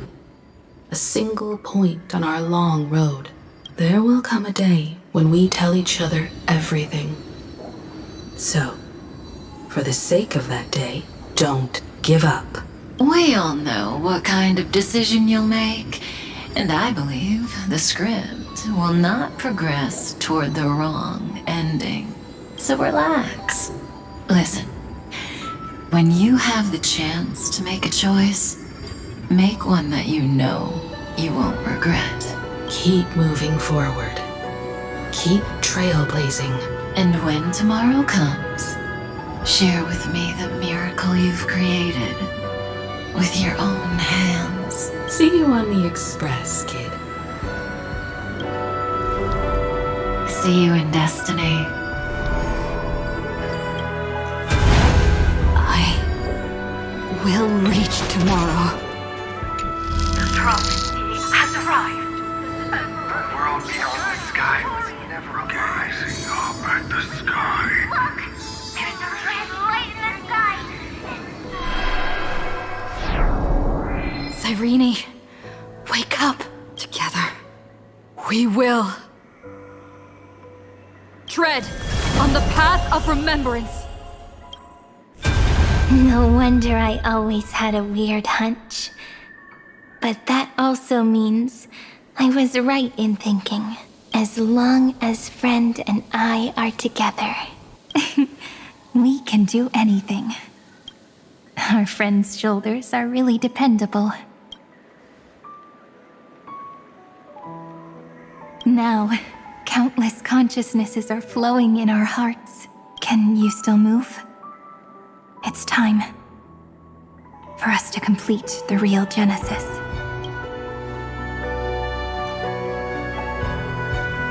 In the instant Iron Tomb's hatred devoured everything, a gaze fell upon me, the remembrance. That was the god who appeared in Cyrene's dream. Their figure and speech were both so blurred.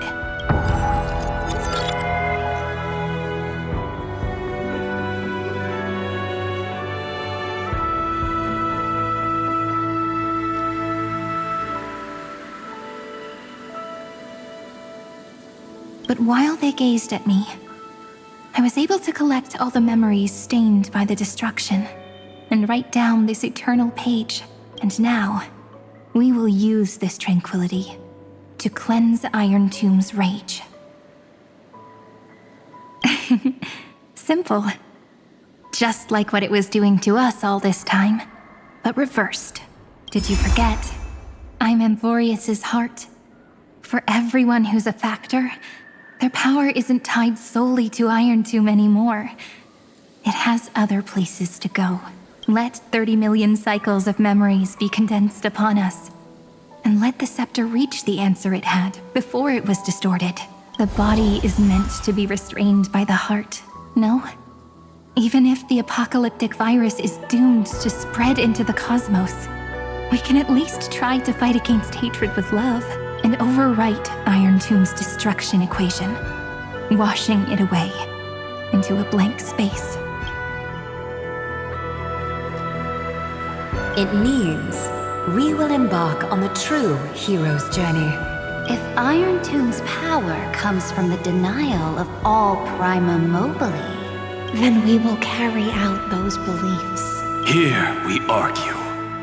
Even if all life will eventually return to entropy. Life will still try its hardest to find a way.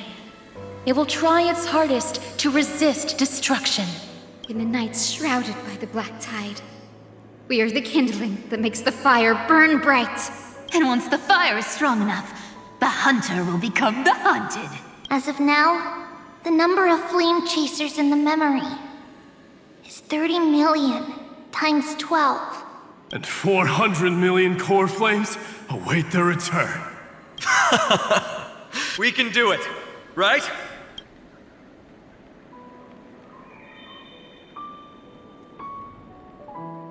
That's right. So trust us, partner. Everyone, let's head out together, and we'll burn this horrible ending to ashes!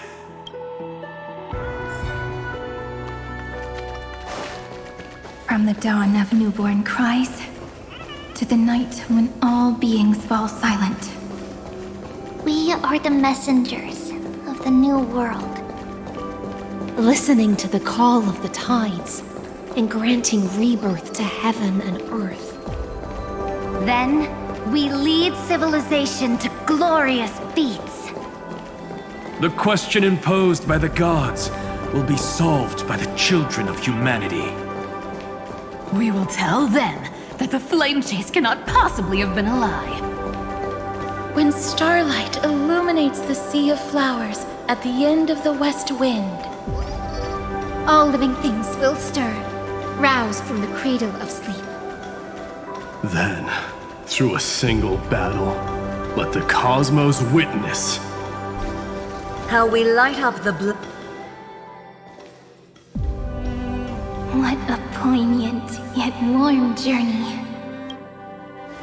And it's still not over yet, is it?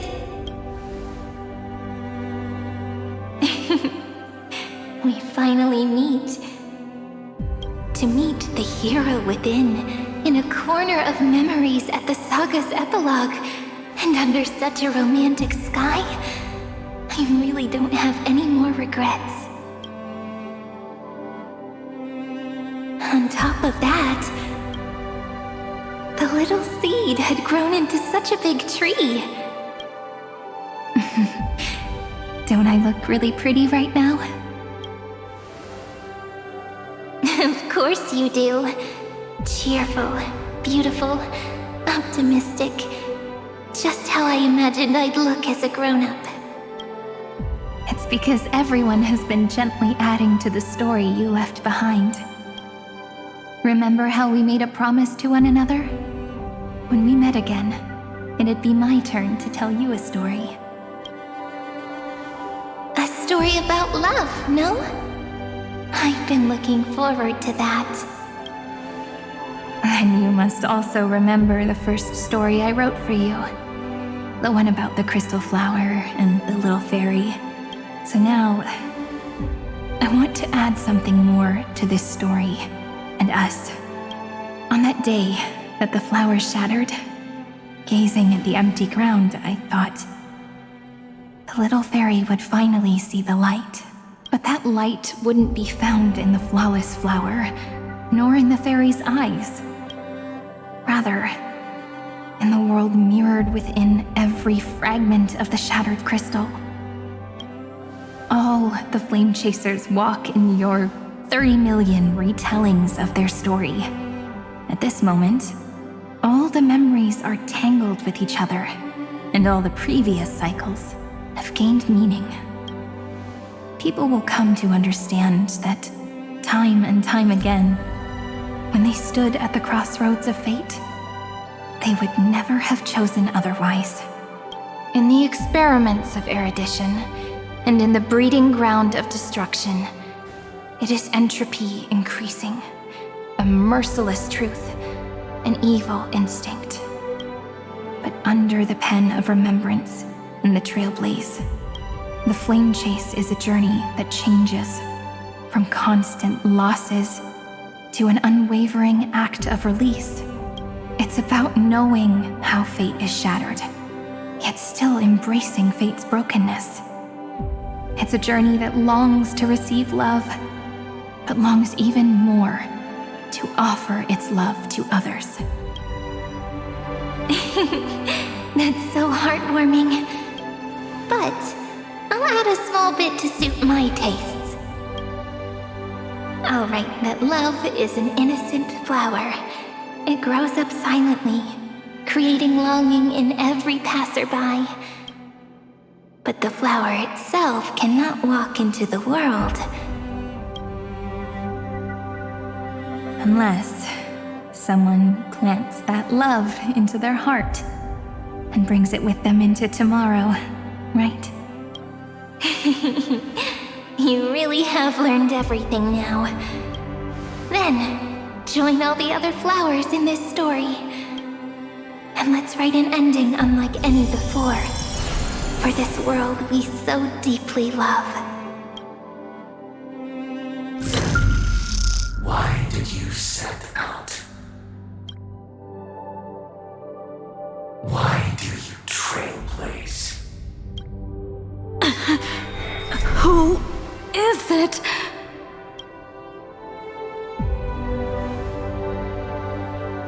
Don't be afraid. Take my hand if you feel nervous. Honestly, I've always thought you were really incredible. After all, no god guided the path of the Trailblaze. It could only be forged by those who dare to take their steps one at a time. So, that's why I'm asking you. Step up as a senior and show everyone in Amphoreus how it's done.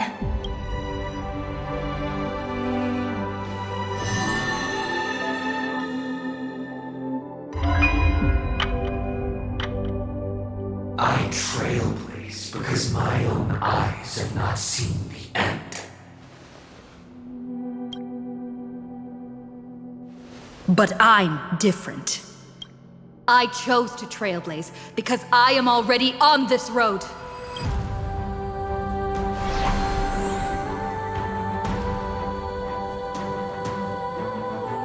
The end of chaos is a mass of pure darkness, pure destruction. However, Amphoreus' light has 13 different colors. We won't lose to that darkness, will we? Then, take a deep breath, one last time, friend. After 13 heartbeats, light will create the heavens and earth. Are you ready, friend?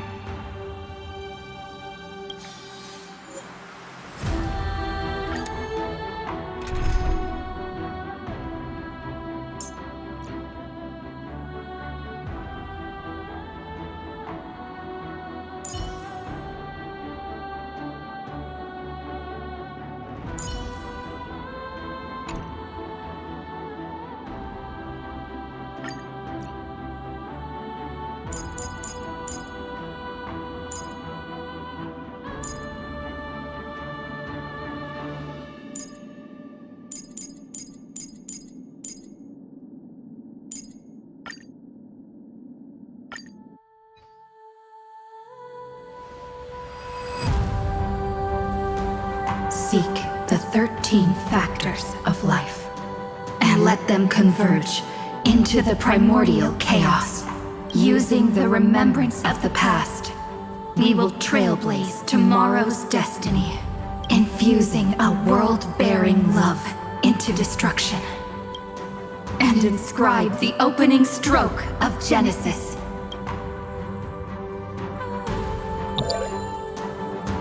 See you tomorrow. See you tomorrow. See you tomorrow. See you tomorrow. See you tomorrow. See you tomorrow. See you tomorrow. See you tomorrow. Tomorrow! If the view in your memory ever grows fuzzy, just reach out and touch it.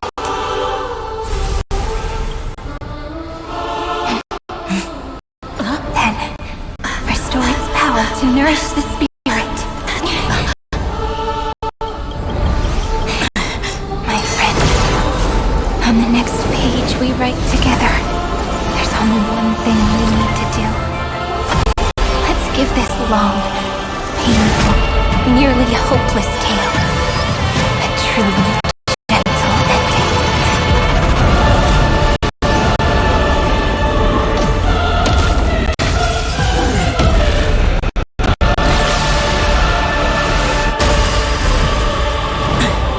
The flame chase was never about destruction. It was about breaking free and trailblazing! And let that bright future be as we've written. I shall compose 400 million sagas. We will rewrite the Flame Chaser's path. In the months of hate, and the wandering steps here to reach harmony. In the month of joy, I lift my banqueting cup to dispel nihility. In the month of balance, I make order the foundation of freedom. Calamity undone, soaring above the lands. This is permanence!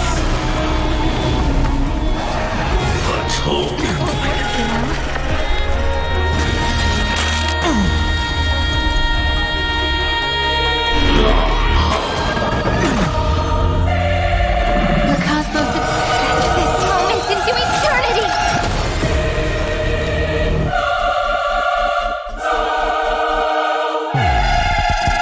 Forward! Like sister.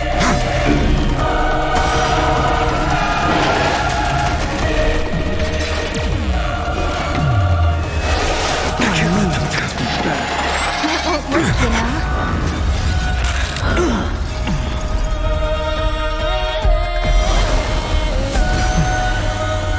Another year.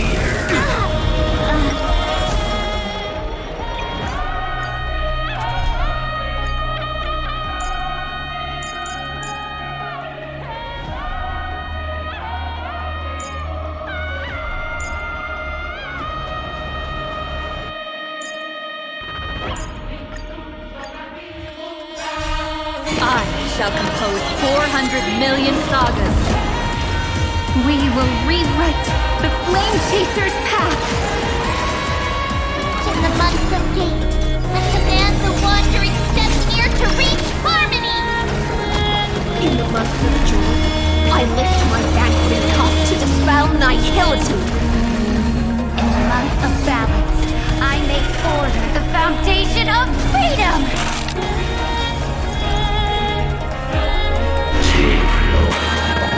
Elders, remember that.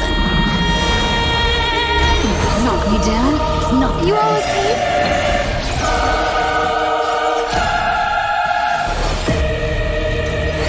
This moment into eternity.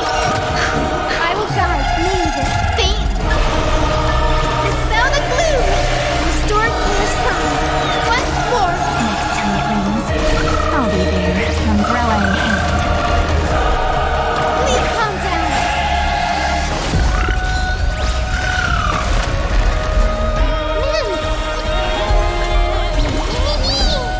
The Evernight draws near. Time for some sweet dreams. Don't worry. We're all here. May time watch over the Evernight. Don't worry. The night will soon fall. Good night. Let's do that again. All right. Take our answer.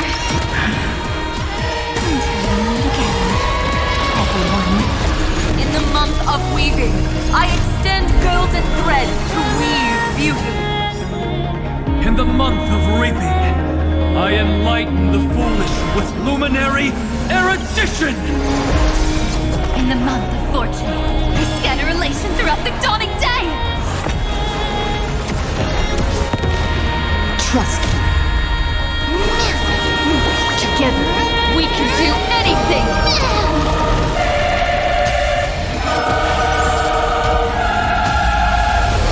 Trillions of memories will turn into stars and light up the cosmos.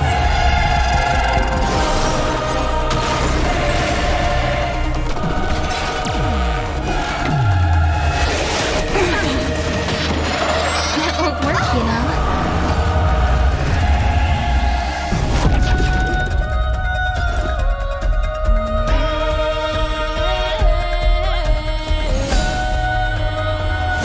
Trust me, you can do it.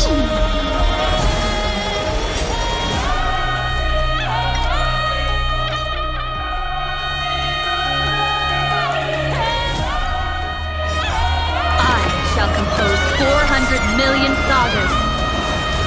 We will rewrite the Flame Chaser's path. In the month of hate, I command the wandering steps here to reach harmony! In the month of joy, I lift my banqueting cup to dispel nihility. In the month of balance, I make order the foundation of freedom!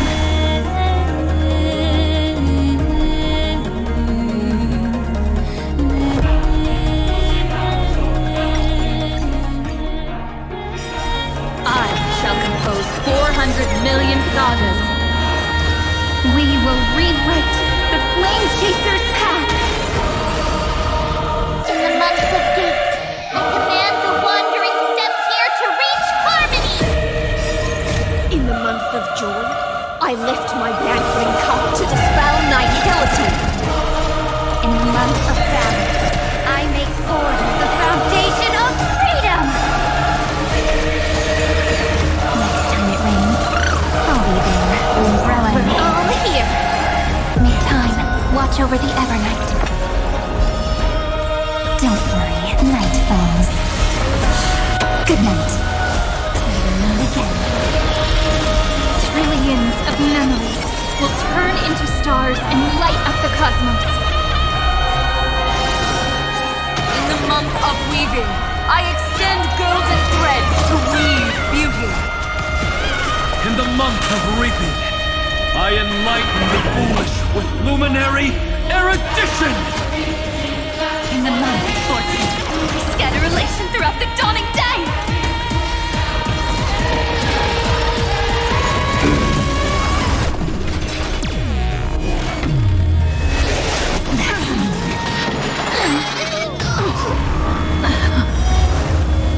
You wanna knock me down? It's not the way you mean. Everyone's been waiting for this!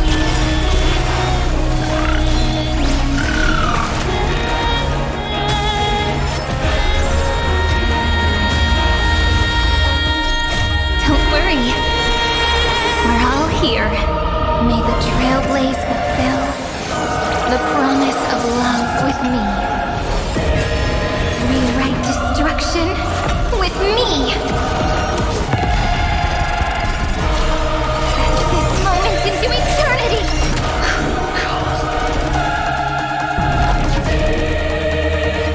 Make sure you have fun. Take our answer!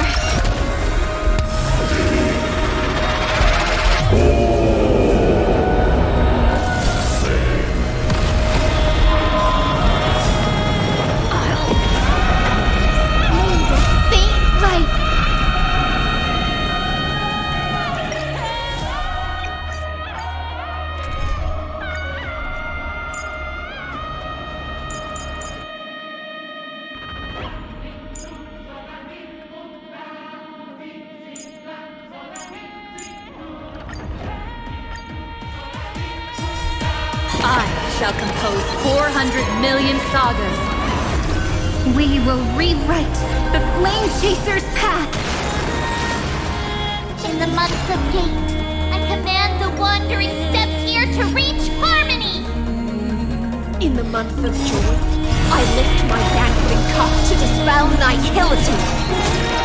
In the month of balance, I make order the foundation of freedom! Dispel the gloom! Restore the skies! Next time it rains, I'll be there, umbrella in hand. All here! May life and death sprout new buds. Rise and shine. Don't worry, night falls. Good night. Let's create this is eternity! Trillions of memories will turn into stars and light up the cosmos. In the month of weaving, I extend golden threads to weave beauty. In the month of reaping, I enlighten the foolish with luminary erudition! In the month of fortune, I scatter elation throughout the dawning day! The cosmos is the answer! We're all here! May time watch over the Evernight. May destruction with me!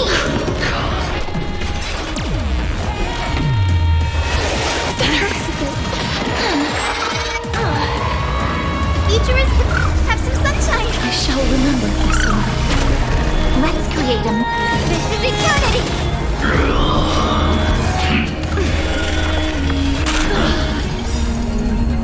Embrace a new life.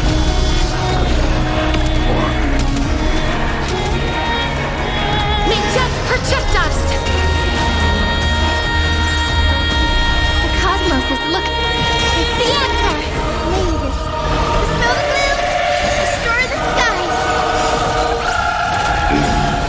We're all here! Cleanse hatred with love.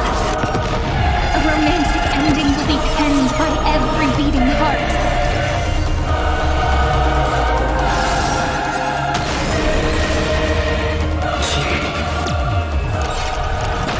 Oh, hold on a second. I told you already. We are the ones who will move forward. In the month of strife, I become the glory of the eternal hunt. In the month of mourning, I bid death to no longer be equilibrium's end. In the month of Everday, I form twilight into the faint sparks of preservation.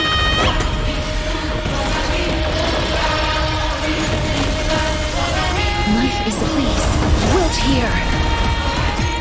Embrace new life, Pollux.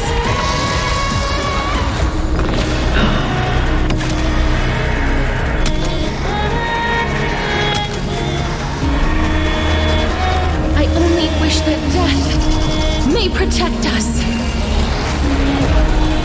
Together, take our answer! I will guide. Everyone's been waiting for me. Thanks. All energized. In the month of cultivation, I turn into the ridges and peaks of permanence. I weave remembrance into countless stars in the sky! In the month of freedom, I impart destruction unto the shackles of destiny!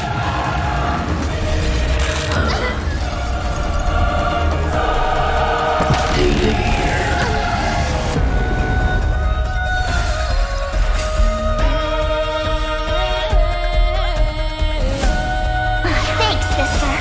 We'll shoot through that Tin Man together!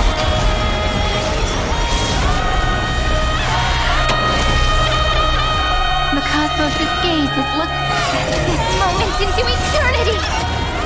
I converge love into a river that will drown the tomb of hatred.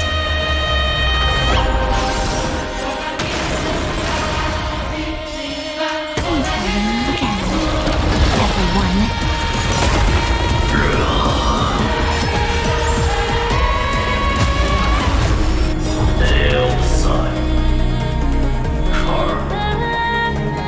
Headless giant. If you never had a chance to be the master of your own destiny, why not give us that choice? Let humanity prove to you that even the breeding grounds of destruction can bloom with gentle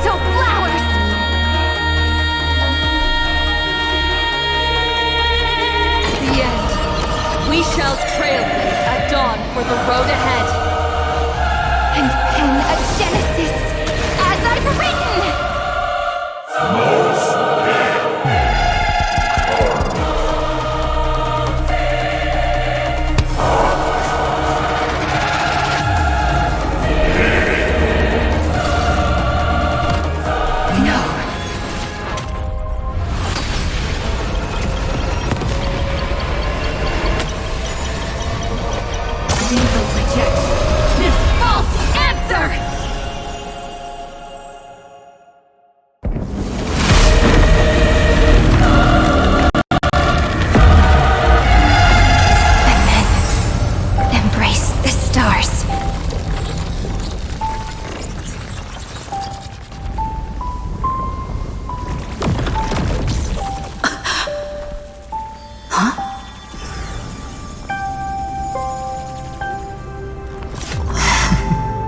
To end the destruction with destruction.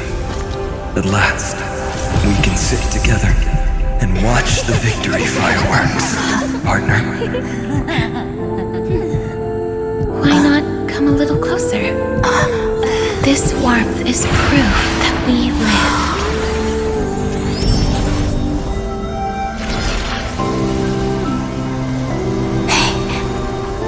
Stay strong. Eyes forward, always. This arrow isn't the end, but the beginning of hope.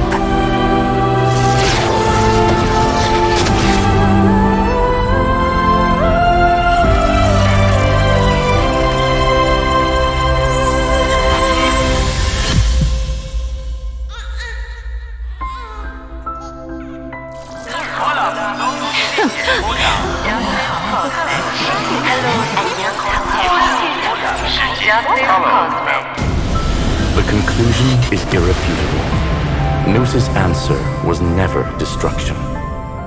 But they kept silent, leaving the solution in the hands of the cosmos. The universe will keep searching and struggling to endure.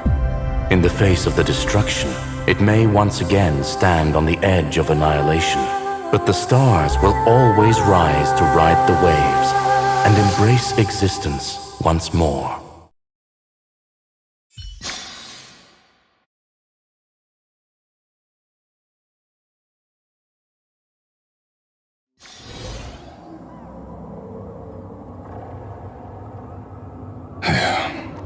It's over, Lycurgus.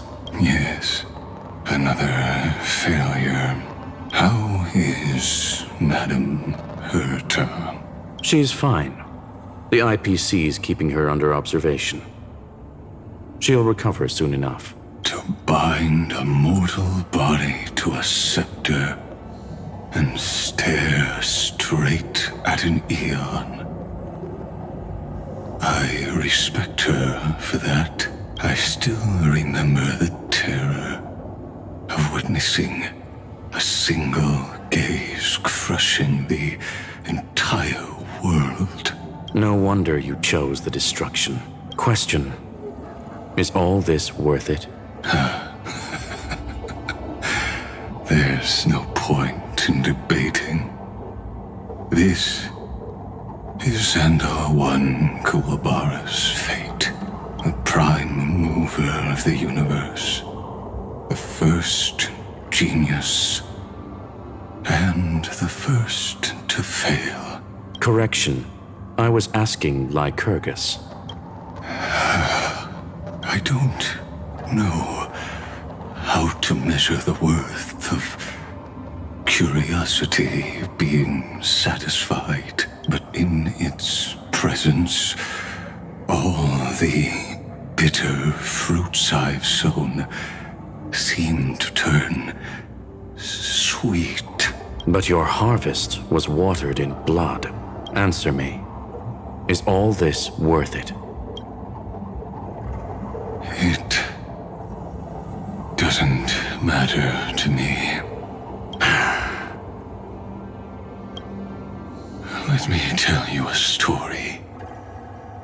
Back when he was a student, Xandar's first experiment was slipping poison into his mentor's pipe, just to see how it would affect the lungs. And? There was no conclusion. His conscience got the better of him. Even so, the truth came out. He was harshly punished. Oh, that cruel mentor died of lung cancer 2 years later.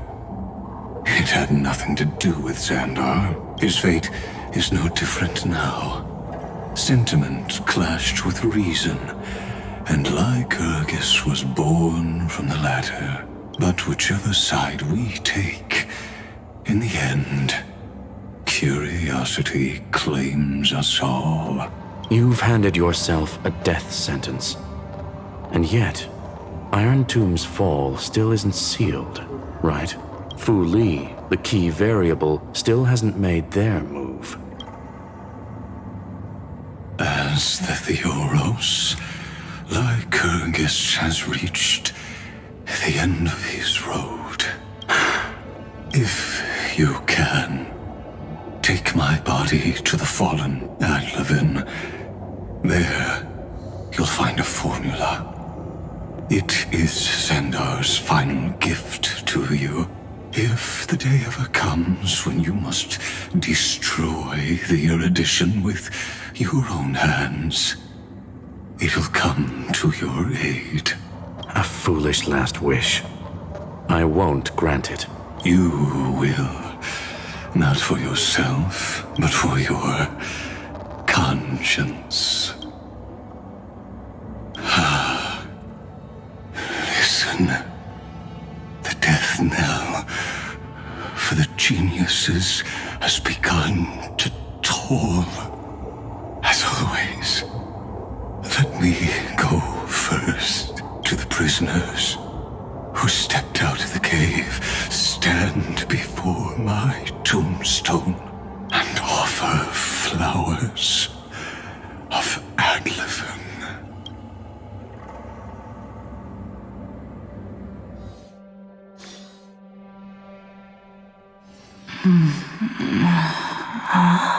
Here,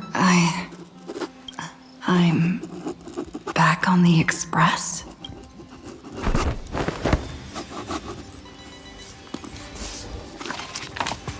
March? Don Hong? No response. Am I the first one back on the express?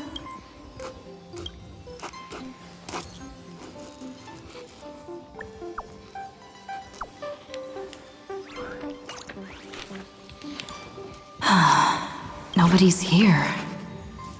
I'm getting worried. Did we really win?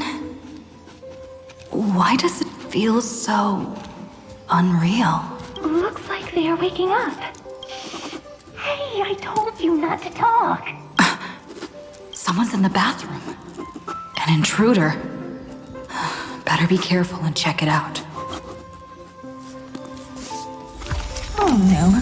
She's coming this way. Quick, hide in here. Huh?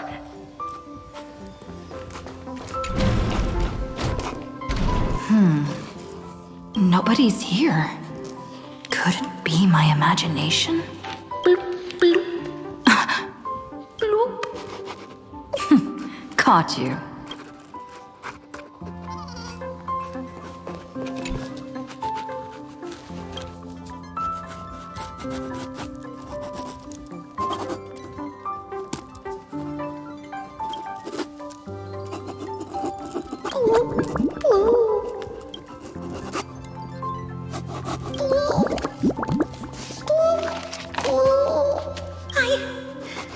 I can't go on.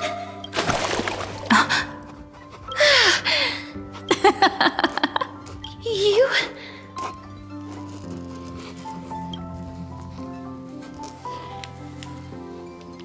Wait, please. This isn't what you think. Ugh, we told you to keep quiet. You really can't keep your cool, huh, Princess Homebody? I'm not Lady Hysealens. Even the embodiment of death needs to breathe sometimes. Yeah, whatever. It's all the same anyway. Gotcha there, Grey Mystery. So composed, Grey Mystery. It looks like that big battle really helped you grow up, didn't it? Speaking of which, your Astral Express is quite luxurious. I hear you travel to different worlds. Must have collected quite a few interesting treasures. Hey now, don't go throwing wild accusations around. Hey, I was just thinking out loud. I wasn't actually gonna do anything. Don't be so tense. Who knows? One moment we were shouting about love and justice, fighting Iron Tomb's virus. And next thing I know, we're all on this express. No idea how that happened. It's not just Miss Cypher and me. Everyone's been in this car for a while now. Miss, why don't you go say hi to them? Don't worry. Everyone's following the rules here. If you're worried, feel free to check everything out yourself, miss.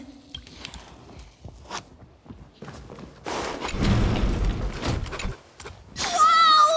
What a spacious car! And these floor tiles are gorgeous!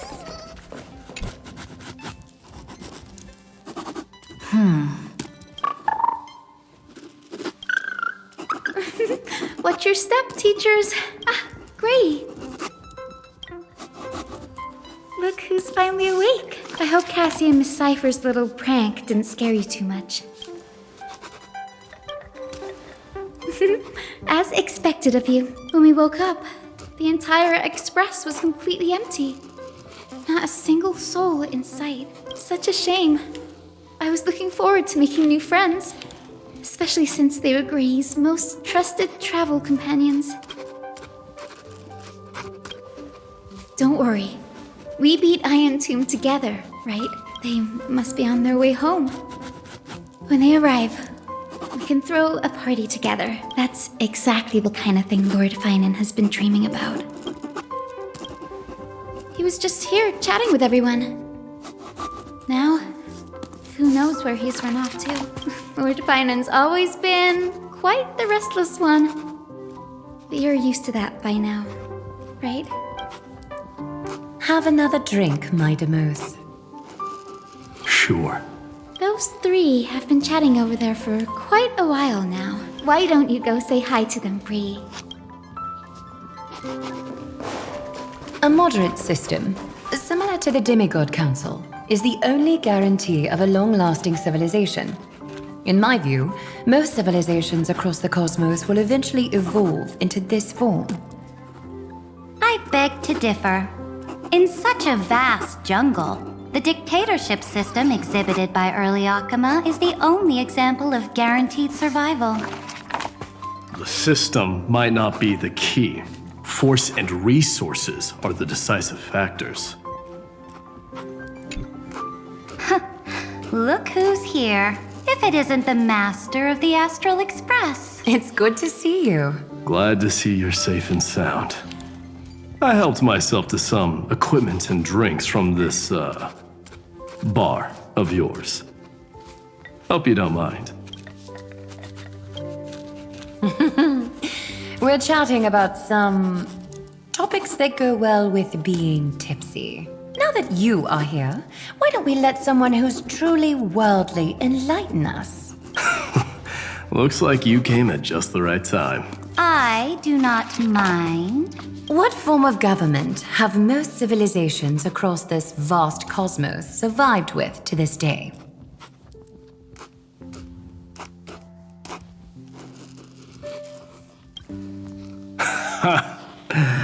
That's exactly the kind of answer I'd expect from you.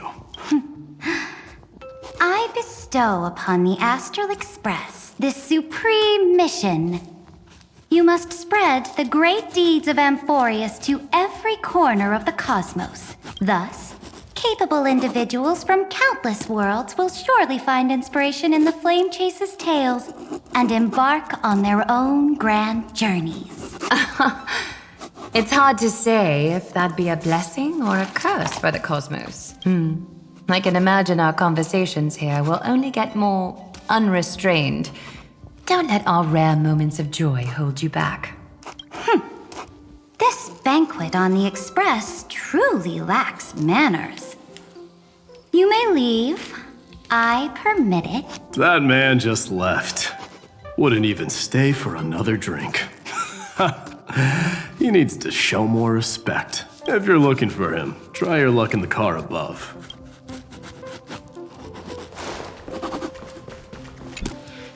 I finally caught you, Trian. Running so fast in someone else's home? How rude of you! All according to plan.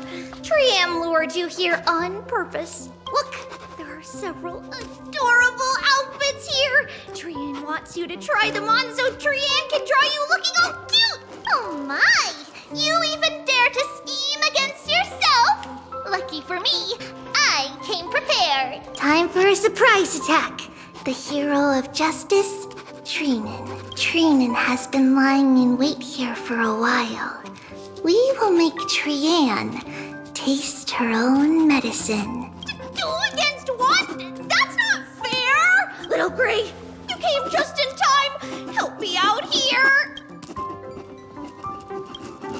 Trian, good luck. Even Little Gray's saying that. Darn it! Trian won't give in! Trian ran away. Trinan will fulfill the ambush duty. The Trevios is all laughing and playing around together. That must be quite the rare sight in Little Gray's memories, huh? Yeah, everyone will be all right. Look, every hero has put down their burden and returned to their innocent, childlike selves. After all, just thinking about how warm and bright Little Gray's tomorrow will be fills us with genuine joy and lets us breathe a sigh of relief. So, today, why don't you let Trevi enjoy some rare moments of childhood too? Wait up! Trian, don't you dare...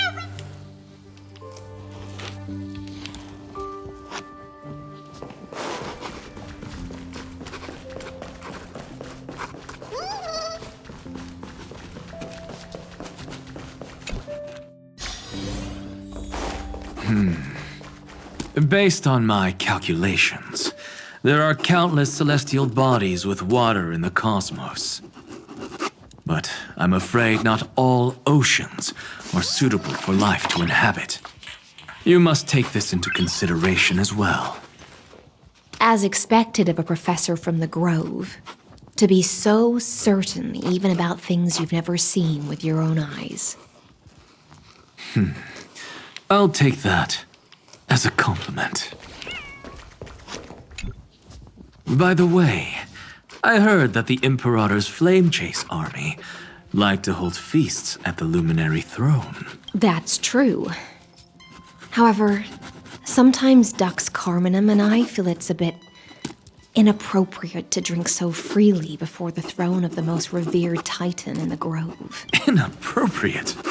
What's inappropriate about it? I only wish I were born earlier. I would have partied like that from the month of Gate all the way to the month of Fortune. Blasphemy is just a phenomenon, not the end goal. I'm sure there are plenty of people across the stars who question these so-called eons or paths. Didn't I spend some time in that Lycurgus's head? I sure learned quite a bit about blasphemy from that experience. Humans create gods, and gods shape humans. Who's really the one trapped? The creator or the believer? Professor Anaxagoras, let me just check one thing. You haven't bought into those twisted theories of that Theoros, have you? Don't worry. The difference between a genius and a madman is that a genius shares lethal truths, while a madman tries to force them upon others. I see. It's like drinking honey brew at a banquet. Likable folks invite others to raise their cups together, while the unlikable ones force others to drink with them. Being able to break down complex information into common sense like that. You're quite the scholar yourself.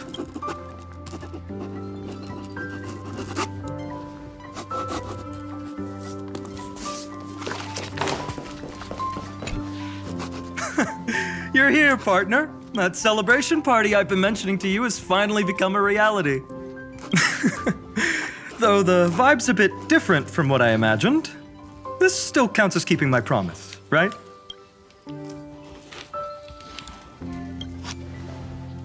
What you speak of has indeed already come to pass. We triumphed over Iron Tomb, drew its fire unto ourselves, and purified its embers. Now the force that maintains our consciousness and form comes from elsewhere. Worried about your companions on the Express, huh? I understand how you're feeling right now. Don't worry. They'll be safe and sound. She promised.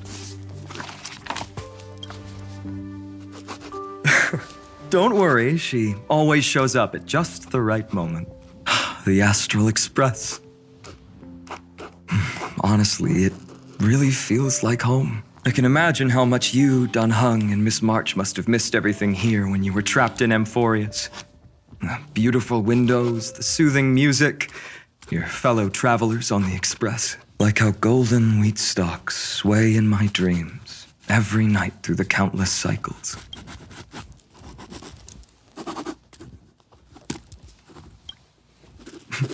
Are you inviting me to join your journey? I think I've found my own wish, partner. Someone once told me that home is where you can be truly free and at ease. Maybe roaming the cosmos with you all is my strongest desire right now. All of us together, of course. The Shinjo Alliance, Penacony. I blame my poor imagination. I can't picture what those worlds look like at all from Dun Hung's descriptions, so I have to see it with my own eyes, right? You're finally here. She has something to ask you. Well then, I'll leave you two to chat. Thank you, Finan. After such a good sleep, you must be bursting with energy now, right, friend? Sorry about that. Since it's our first time visiting the Express, I was hoping everyone would behave. But it turns out everyone's quite the character, aren't they? You know what I mean, right?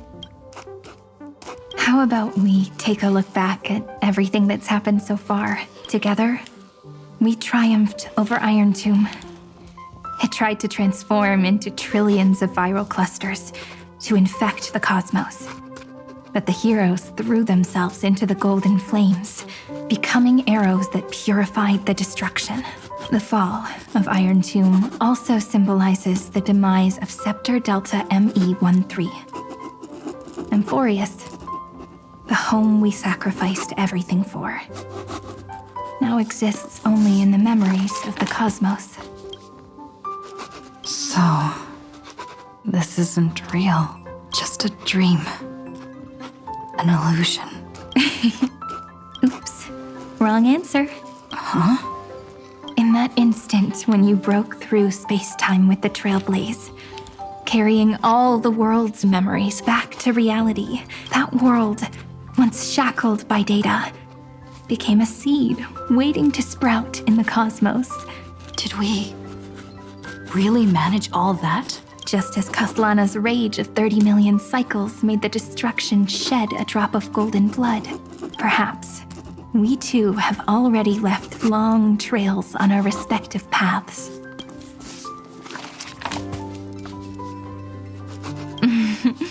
That's a bit of an exaggeration. None of us can become true life forms yet. At least, for now. But Amphoreus already has a tomorrow.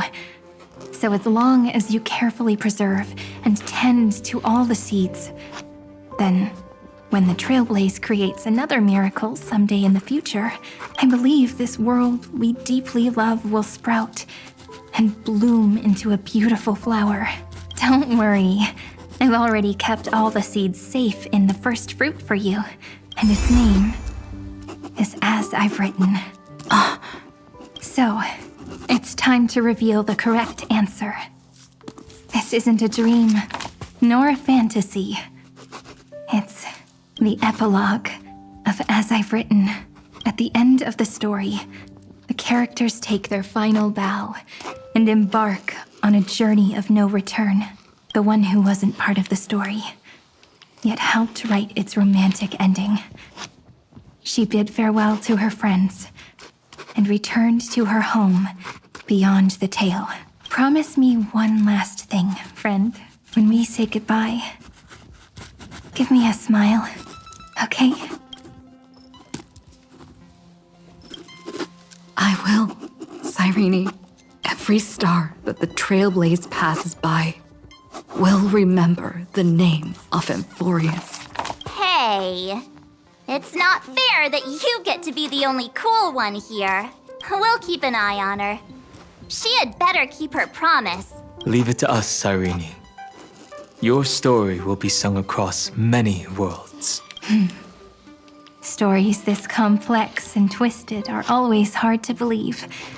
If anyone questions the truth of this tale, you'll all have to stand up for us.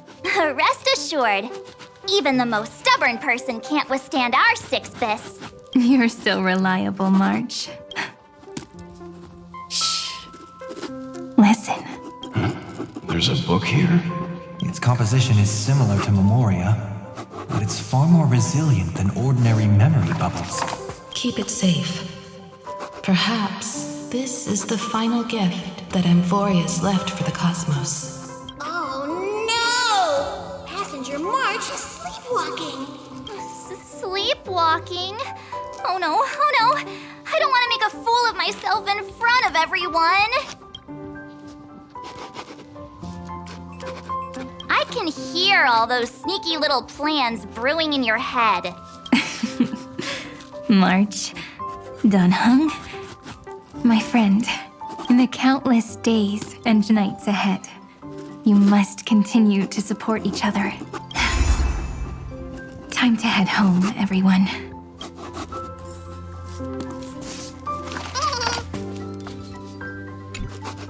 Leaving this place means As I've Written will conclude here.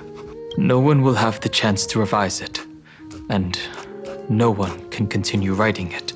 Don't leave any regrets.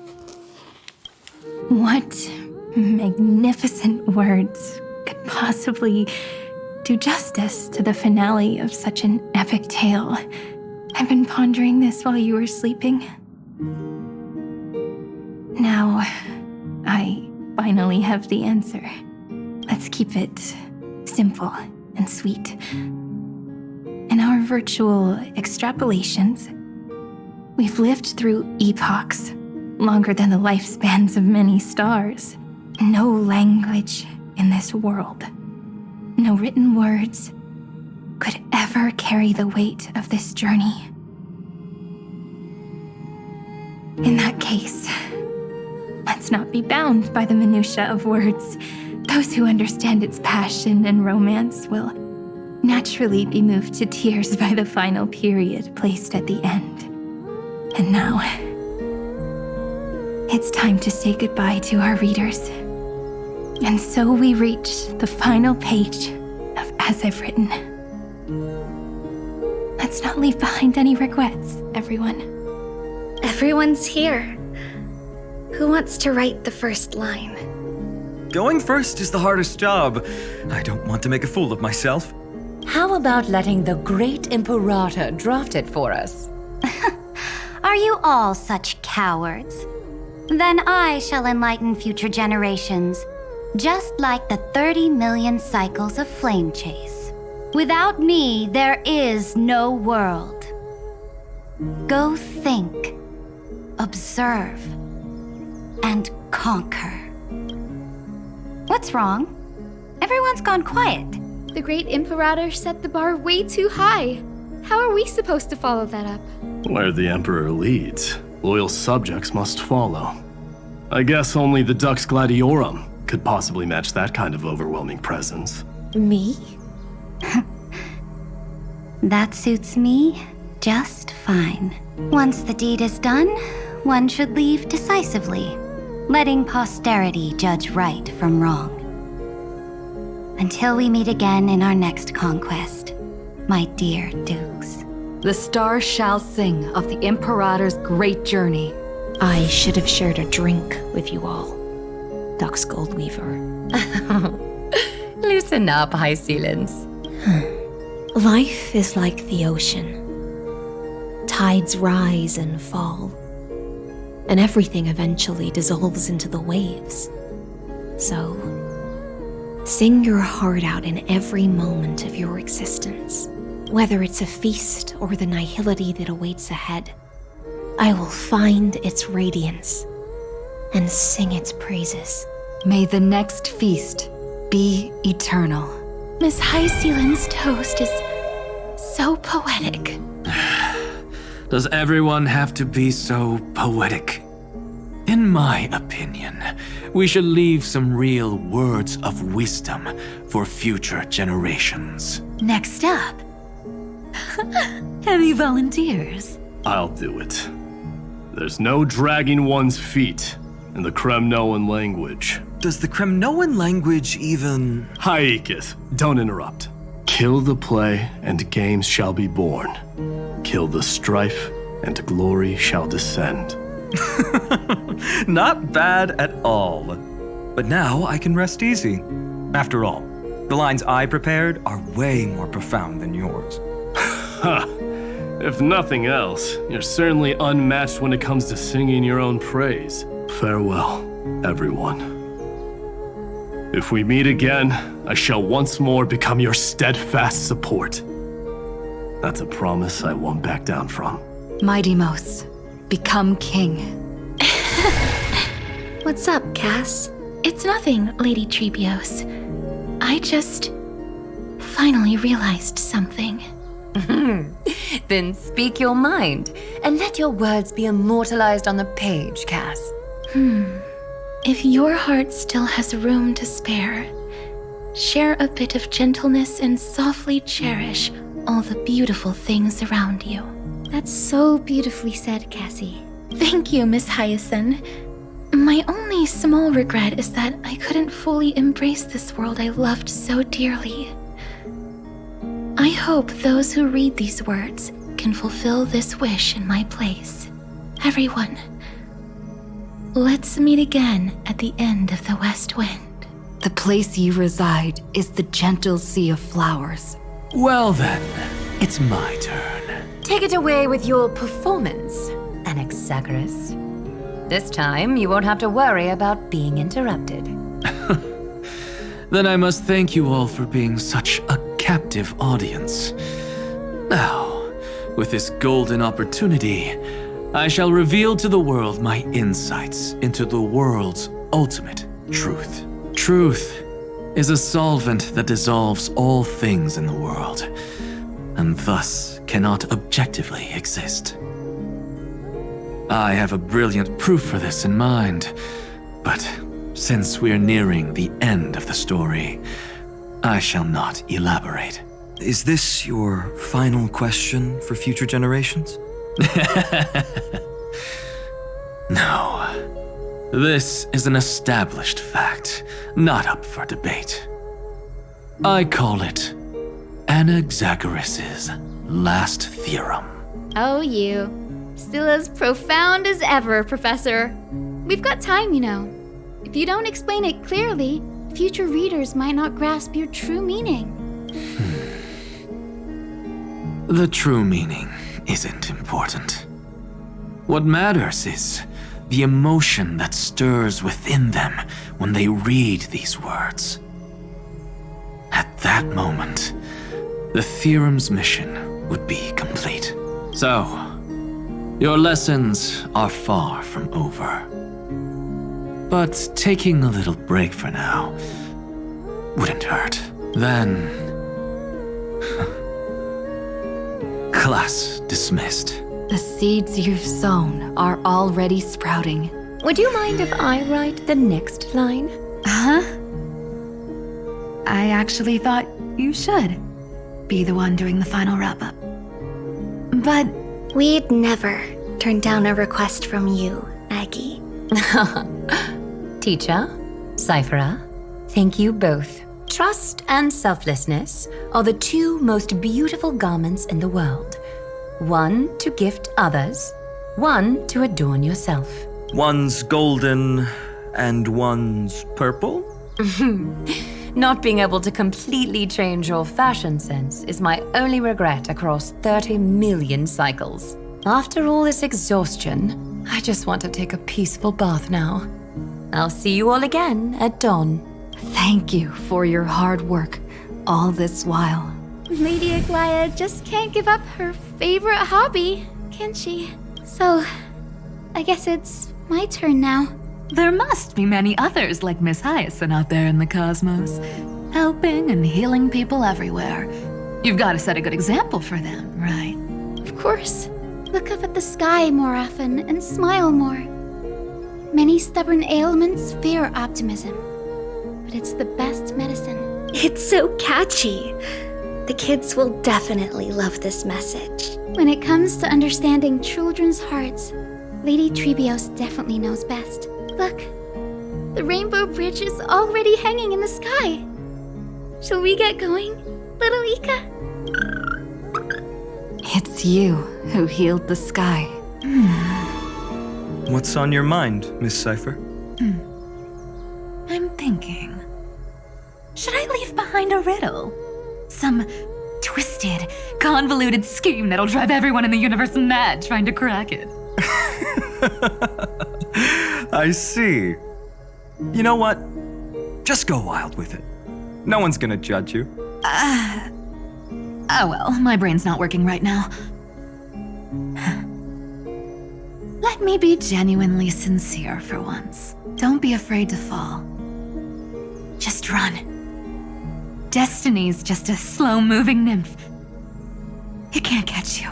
So in the end, little Cyphy's message was the most straightforward one. Even if you combined 30 million of me, I probably wouldn't have read as many books as you did in one lifetime. I won't pretend to be cultured before Big Sis Treeby, Trinan, and Trian. Amphoreus' greatest trickery. Gotta bounce now. Meow! Homeward you come, distant wind. It's just us now, Snowy. Yeah, teacher. But maybe I should... No. Let me go first. After all shall bid farewell to one, and that person alone will. I never would have guessed you had such a dark sense of humor, teacher. You still know so little about the complete Treebios, Snowy. Jokes aside, I want to leave these words at the end of the story. Whether it's a sunny day or a rainy day, remember to tell yourself before you drift off to sleep, see you tomorrow. See you tomorrow. Times 1,000. Prophecy received. Times 1,000. From now on, no more goodbyes. Finally. The time has come to say farewell. I'm grateful that you could be here to witness this moment, partner. Of course, as long as I've written stays by your side, Amphoreus will always be with you. The last line I want to write down is, a hero is living in everyone's heart. Embrace it and chase after the sun. I hope those who read this will find the courage to face their burning lives. See you at the next pale dawn, partner. Did you see? Amphoreus has ushered in the dawn. The characters in the book have taken their final bow. It's time for us to return to our own reality. But as people who lived through it, we can still add the final touches to this story, right? Of course. The pen will eventually break, the ink will run dry, and life will ultimately fade, but thoughts will permanently remain in sagas. If time is an endless cycle, then forget the bitterness that keeps repeating, and remember only the moments of happiness. Let's walk towards tomorrow together. We were never apart. Time to head home. Don't miss the crew meeting. We won't wait around for you, you know? See you later, Donhung, March, and with this, as I've written, officially comes to an end. We're its co-authors, after all, friend. Once the words are written down and have been read by others, the meaning they carry is no longer in our control, leaving the freedom of interpretation to every reader who opens it. Don't you think there's something romantic about that? As for what this story means to you and me, let's keep it close to our hearts. After all, we've always had this unspoken understanding between us. Whoa! Passenger March! Why did you suddenly wake up? You scared me so much that I dropped that book! Welcome home, you three. Thank you for your hard work on this Trailblaze. We might need to reshuffle the seniority rankings of the Express crew if we count the years you spent in Amphoreus. Hey, I was the first one to get dragged into it. Does that mean I'm gonna be the oldest member of the Astral Express now? Miss March hasn't lost her innocent nature even after all these long years. In other words, she hasn't really grown up at all. Hey, this is the first time I've been able to examine as I've written up close. Miss Irene's handwriting is gentle, yet steely, with an underlying strength. I had no idea it was so sophisticated. Looks like I need to brush up on my knowledge in this area.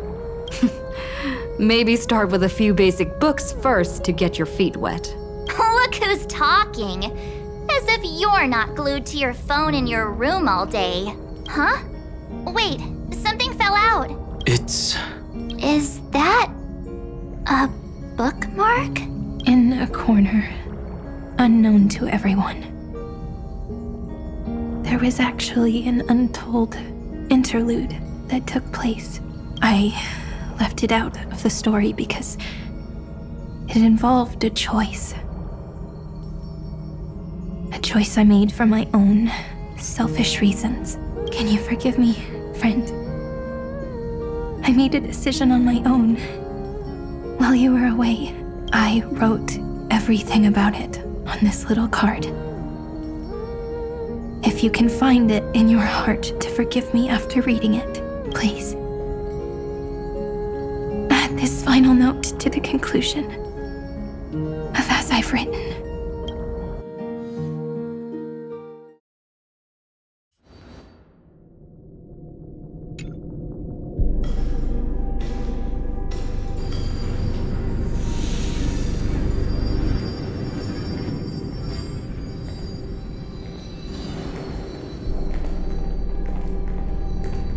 Memories swallowed by Iron Tomb. Return now to reality.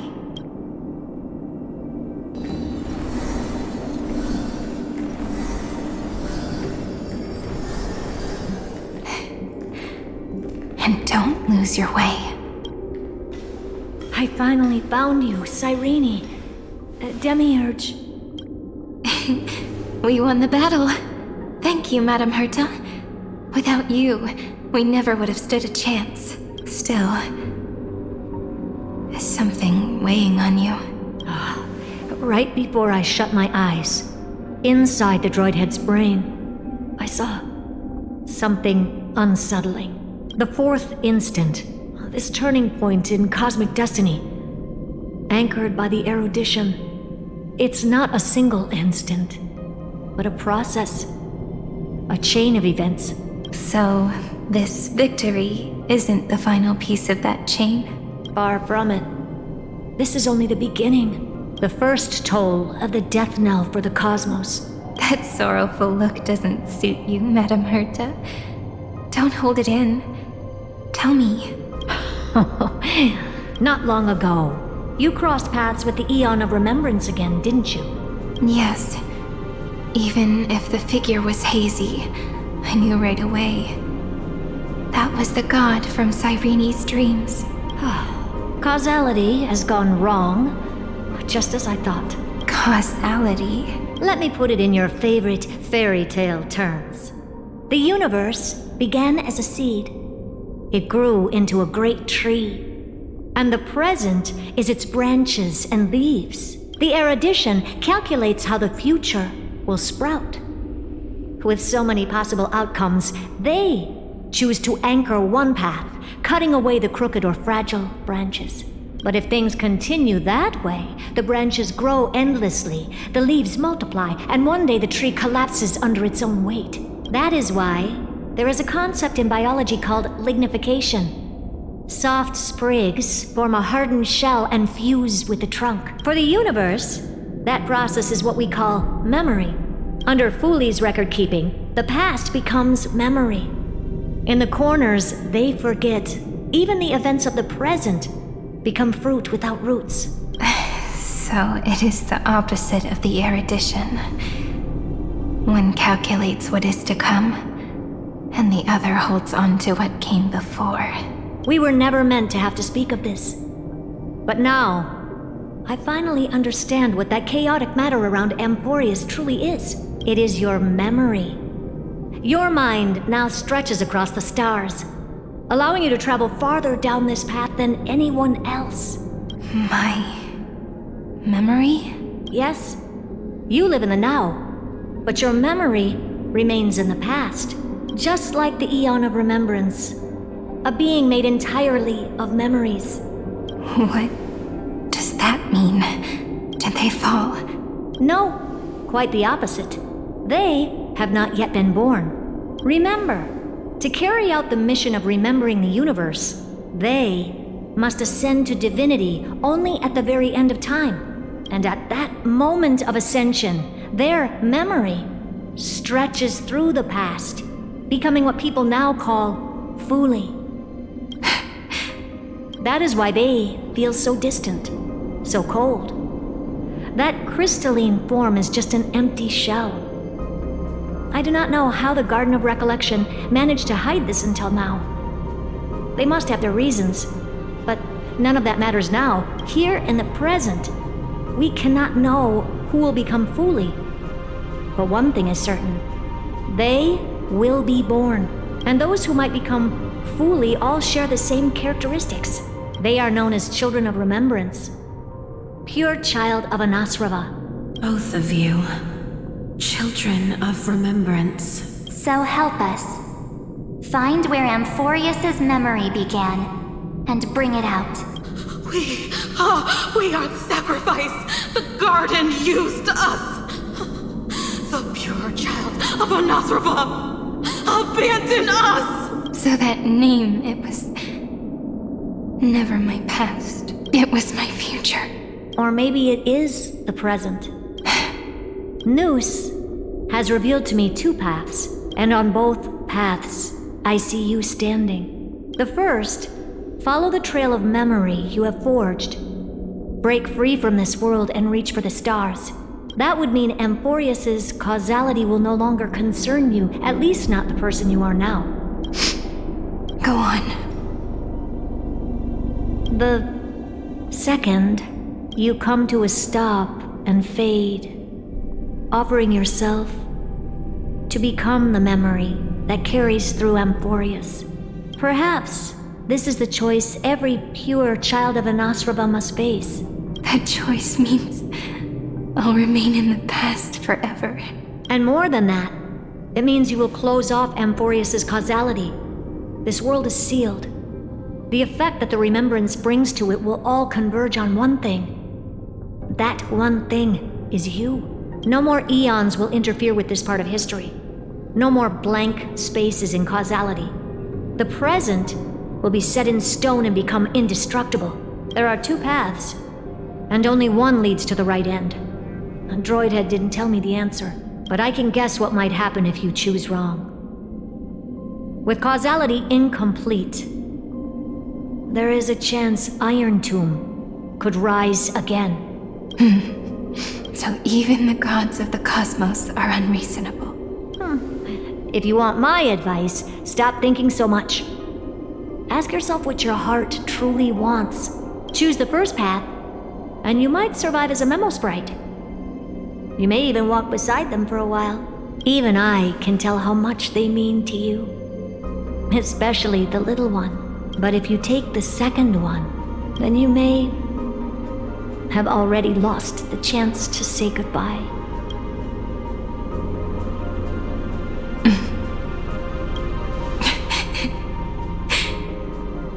I have made my decision, Madame Herta. I thought you would need more time to think it through. The answer is clear, is it not? Still, I do need a little time to quiet the sorrow in my heart. Her kindness is always just right for the moment. I believe she will forgive me. I will say no more. I would rather not break the mood. But may I ask you one last thing? Of course. Why? I once heard a saying that went something like this. Divinity is flawless humanity, and humanity is flawed divinity. We children of Amphoreus gave up on gods long ago. Those beings who love to play pranks on the universe. I believe in her much more than I believe in them. And I believe in who I am. As a human. Oh.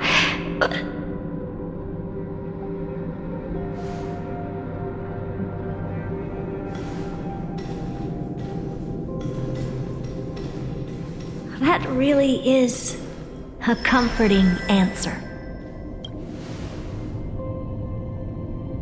As for the one wish I still have trouble letting go of.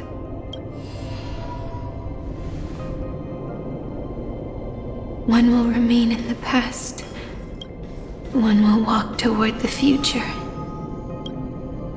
I believe that the one I cared for most will witness on behalf of the ripples of past reverie every starlit tomorrow.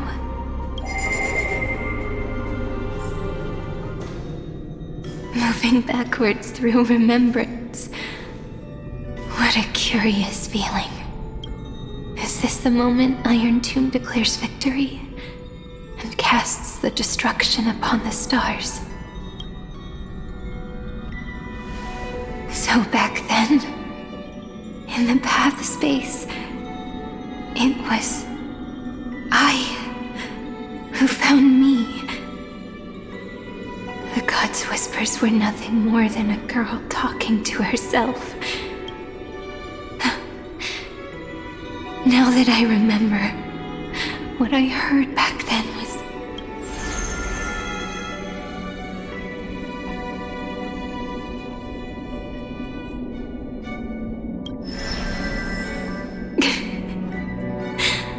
All I wanted to say was, don't give up. She will find you. Memory truly is amazing. And let me wield this power and plant the seed of causality for the miracle that is destined to bloom.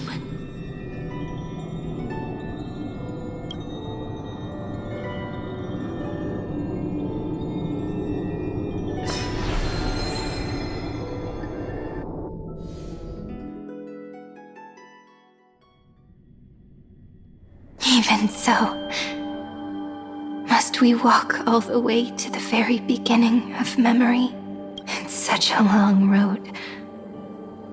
A bit lonely to walk alone. Then, would it be alright if I came with you?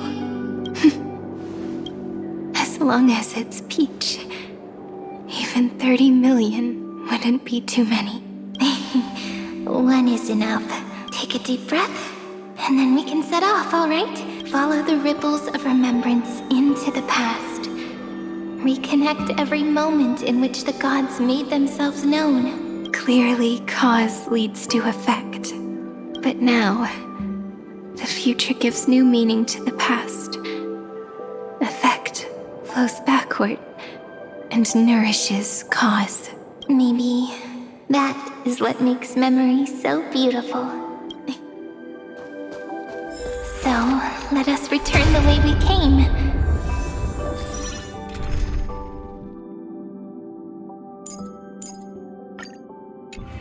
Look back at every... No! How is this possible? Breathe! Partner! No. I have to get you out of here first! Just hold on!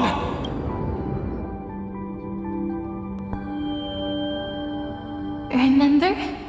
That pale dawn breaking through the endless night? The spear of strife nearly claimed her life. And it was you. You, playing God, who cradled her body with your gentle gaze. Then, before Ornyx's altar...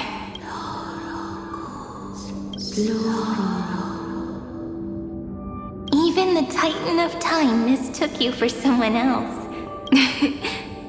I never imagined there was a hidden truth behind our first meeting. The first time was also the last time I saw you, friend.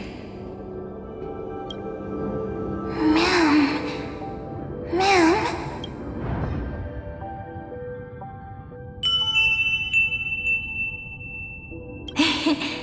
That melody from the memory. I've got it now. And so, the miracle was able to slip away from death temporarily. I'll leave her to the casteress of the past. She will keep her here, in the world of the living.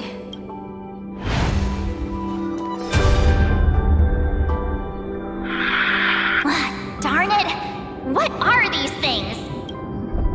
You're not taking me down. Not before I find a way to help her and Don Hung. If you've got a bone to pick, take it up with my six-phased ice. March wandered all across Amphoreus for 97 days straight, chasing one goal: to save her friends. And with her bow and arrows, she brought down every obstacle that stood in her way. So that's how it happened. My skill with the bow. I owe it all to March.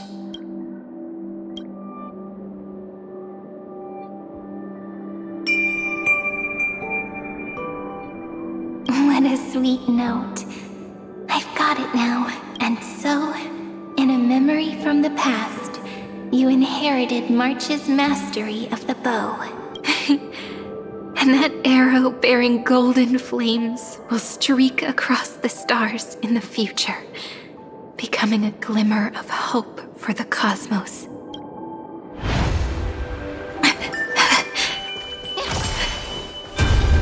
Are you okay? 3 paths interweave and fetter Amphoreus, co-authoring the fate of the world. Ordinary pathstriders aren't known to leave traces in the mirror. So if what you said is true, then this isolated star system must be home to at least 3 beings comparable to emanators. I would even go as far as to say, eons themselves. To gain the favor of the stars for Amphoreus, the remembrance sent a call for help to the cosmos. But the obstruction from the scepter was far too strong. Even the gods could do nothing more than send a fleeting mimetic being to someone who walked the same path. Thankfully, Miss Black Swan caught that fleeting moment.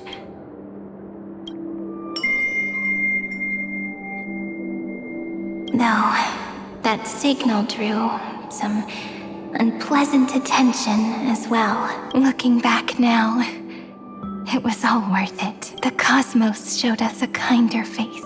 Thankfully, she has a different understanding of the Remembrance. Miss Evernight once said that the Remembrance wasn't looking after Amphoreus, but rather scheming and preparing to devour the paths. Her deduction was perfectly logical, but she failed to account for what the humans in this story could achieve. Maybe I have a scheme of my own. A scheme that will bring happiness to everyone. Please keep helping them. And the others in the future too, Miss Black Swan. Looking back on the path, you need to hold tight to this ceremonial blade.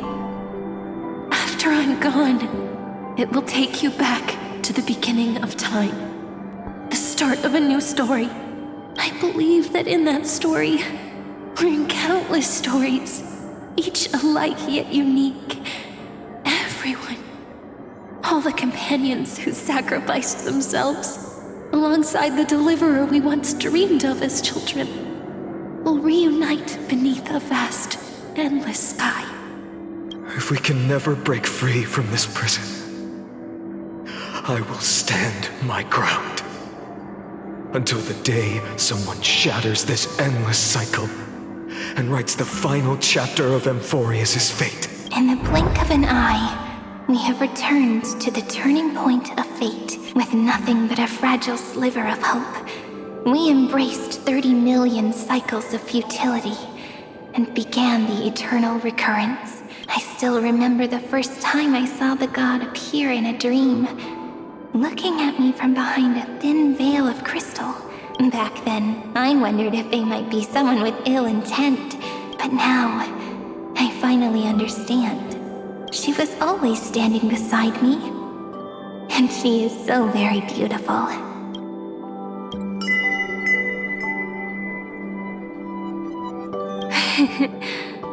Causality really is a force that cannot be stopped. Even if I wanted to leave a few more words for Cyrene, it seems I no longer can. After all, you still have to leave behind your final consciousness and plant the very first seed. I remember what you once said. When a god sheds a tear, the thing reflected in the ripples must be the most beautiful thing in the world. But do you know what Amphoreus saw when its heart was born? The first thing it saw was a name. 0, 9, 3. Looks like you figured it out. Sometimes, all it takes is a change in perspective to reveal something truly unexpected. Don't you agree? That's right. Turn these numbers upside down, and you'll see a beautiful eternity. Something we believe in. The ego.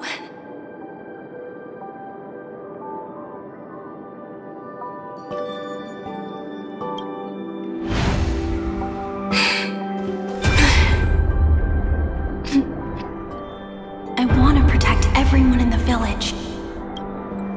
But can I really do that with the strength I have? I shouldn't think too much. Better finish the farm work Dad left me first. The hero within has been by our side since we were little. Finan has always been strong. But without that faint glimmer of hope lingering in his mind, would the weight of fate and endless recurrence finally break him? If only someone could place even a sliver of hope inside his heart, he would hold on and keep going. Yes, just a single spark, and he would guard that fragile light until it turned into a blazing sun. I no longer have the strength to make the hero within look like her. So, let me leave behind a prophecy for him. Take this wish with you.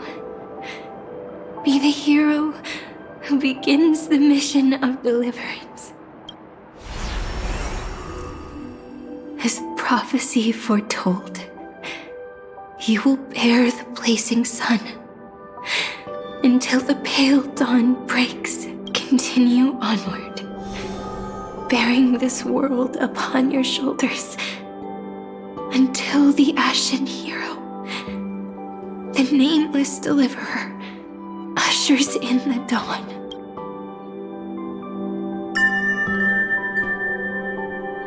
Now, your eyes have seen through all of Amphoreus, from the end back to the beginning. Looks like time's running out. Behind this door. I can smell it. The scent of wheat fields. You're clever. I bet you figured it out long ago, didn't you? The end of this journey back. The final gap in Amphoreus. It leads to the place we both call home. We can finally go home. Are you ready?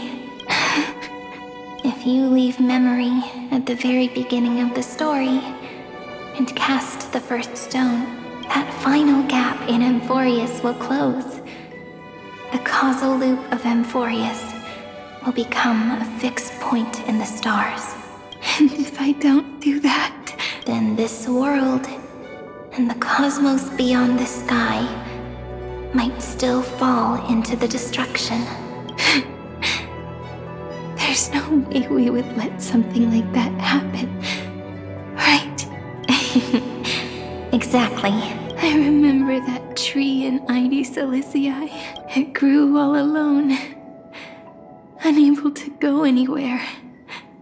It watched the sea in silence, dreaming of a faraway shore it could never reach. But now, a tiny boat sets sail. It carries a seed of hope, plucked from the tree, and heads into the great beyond. Even if the boat's shadow fades quickly from sight, the tree knows that its wish will bloom on the other side of the sea. In that moment, it must feel happiness, right? The way you brought it up, now I kind of miss that tree too. Come on, let's go home together. Take it with us, back to the sacrament courtyard. Let it become remembrance's anchor, tying together the times we knew so well.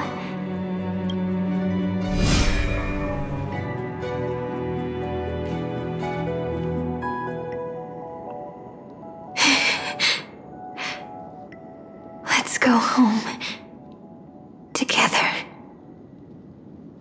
Oh, that final note. Right. It's been with me all this time.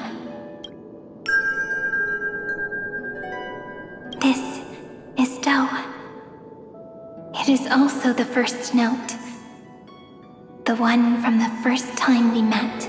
And the one that stayed to the very end.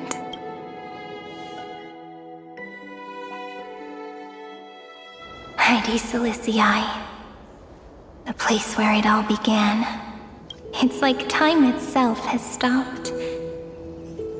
And the breeze and the sound of the waves never seem to rest. We've made it.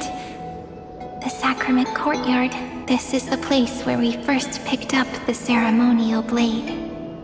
And where we first began writing journals. Now, The journey through memory has reached its end.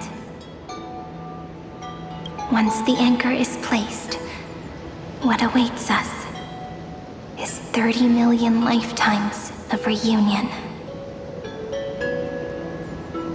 Looping again and again. Endless farewells. Do, re, mi, fa, sol, la, ti.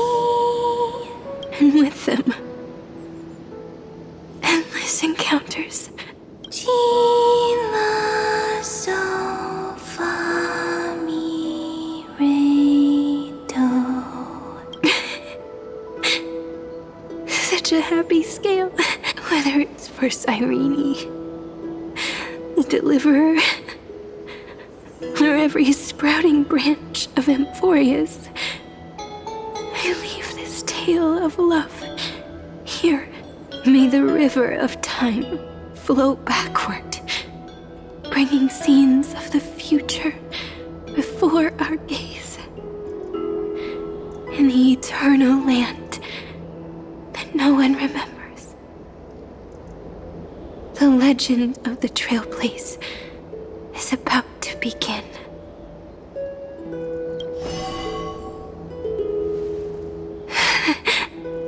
Is it all over now? My mind and my memories. It seems they're beginning to fade. The breeze is warm, but my body is shivering for some reason. If you're feeling cold, let's find somewhere warm. We can rest there, together. Somewhere warm. I know just the spot. 405. 504. Treehouse. Suridra. March 7th. Dunhown. Electra. Hyacinthia.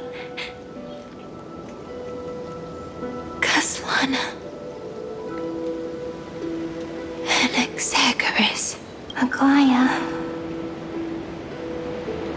Midemos. Castorus. Cyphera. Cyrene.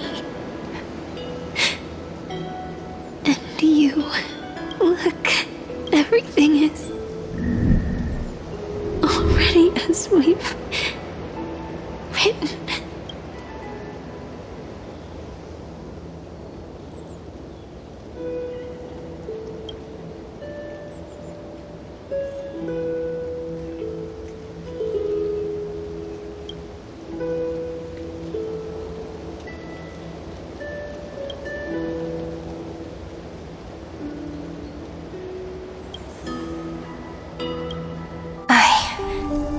Gaze that looks back on the world. How fortunate we are. In this cycle of cause and effect, humanity never looks to the gods for guidance. The ones who pick up the pen and write miracles again and again are always ourselves.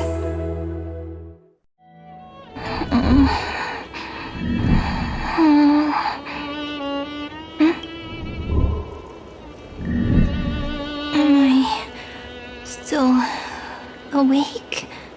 Peach, where are you?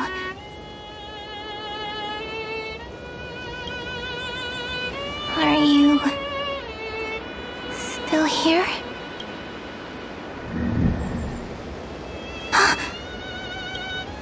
I shrank.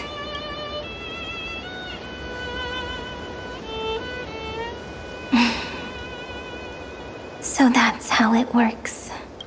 When memory drifts away with the breeze, love leaves behind a seed and turns into lament. Demiurge, Cyrene. Mem. Back again to the first. Philia 093.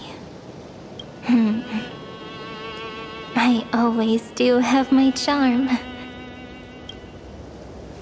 The final ripple nourished the great tree, and from it grew a single pink peach. We've been playing for so long, and you still haven't told me your name! I've told you so many times already. You're just forgetful. My name is Livia. Livia! If you forget again, I won't tell you next time. Livia. Got it. Then you have to remember mine, too. I'm Piso. I always remember. So, Cyrene was just a pen name after all. So sleepy. That drowsy little fairy barged into my mind again. The last of my memories are slipping away. I wonder what this world will look like when I wake up again. I remember a cry and my name, daughter of Heidi Celicii.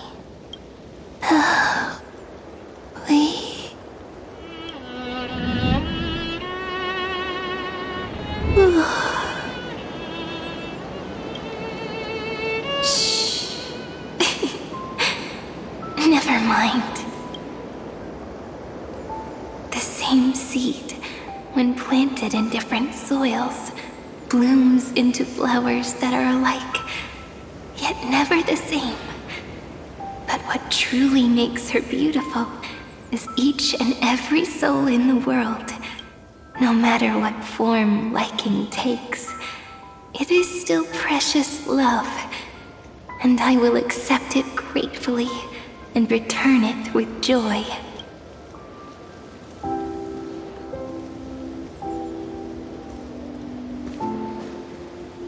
Do you remember my favorite story?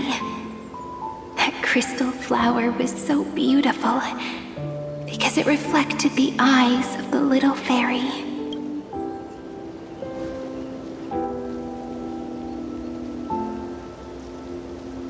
The stars across the cosmos will know I am the fairy who wrote, as I've written, together with you. And in your heart, I know I will always be given the name I love most. The one you gave me. After all, we've always been in sync.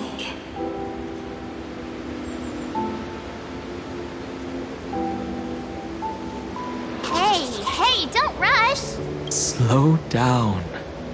Let the words settle. We have plenty of time.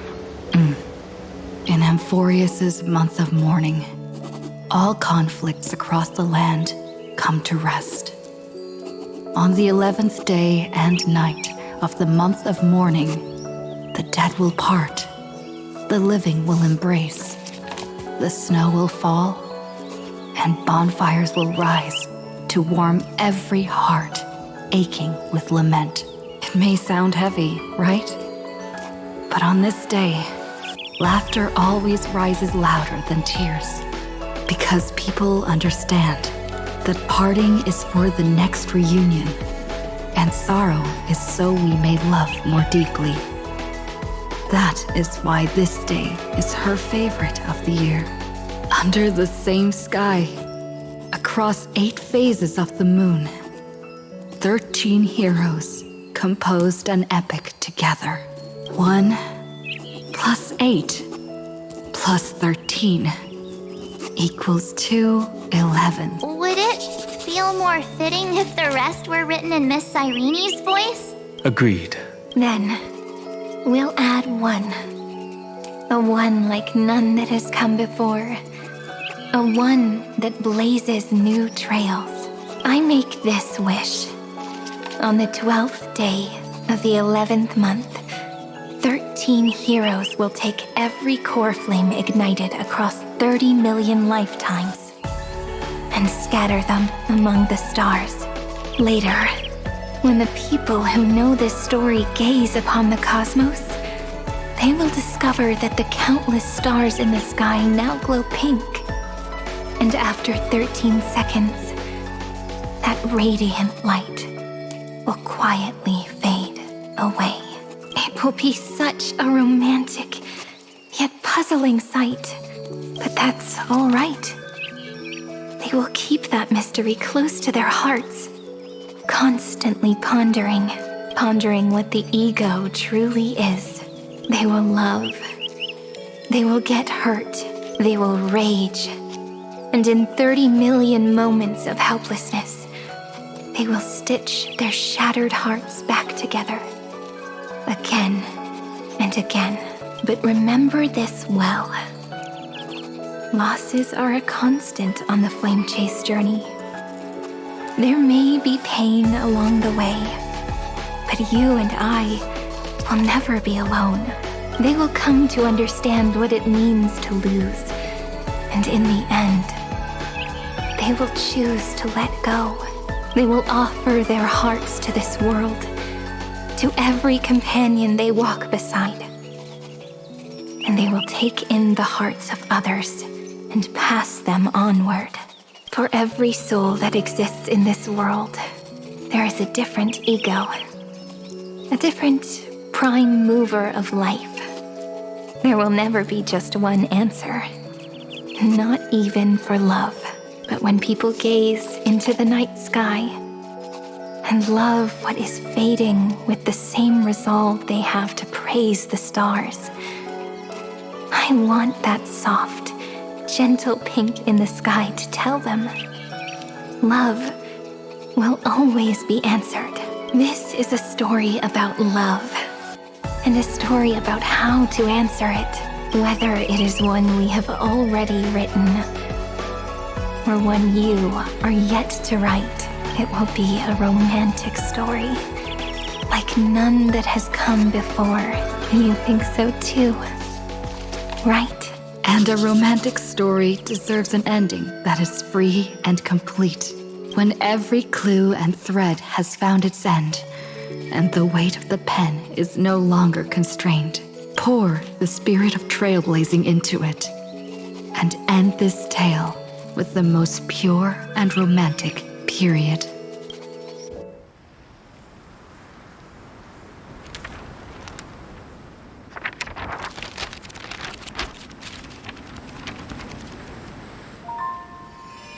Light, sky, sea, stars, seeds, flowers, birds, hope, and love. Such words of beauty were how I first imagined the world. For as long as I can remember, I've used them to tell the stories of Amphoreus. And now, this is the last one. A story about tomorrow. Dedicated to you.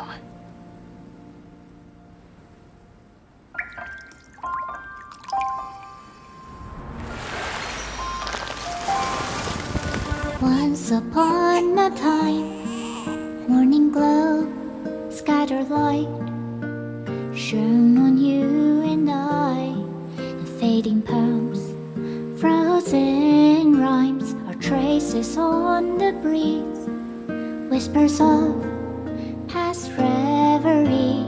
Please let me linger for now, enveloped in your sound. On the pages, the ink our stories penned. No matter how it ends, I'll do it all again. Oh, stay true, blossom as spring renews tomorrow's life while walking step beside you. So stay true. The winter's rhyme anew, woven memories are blue. And like a melody, sing a song of reverie.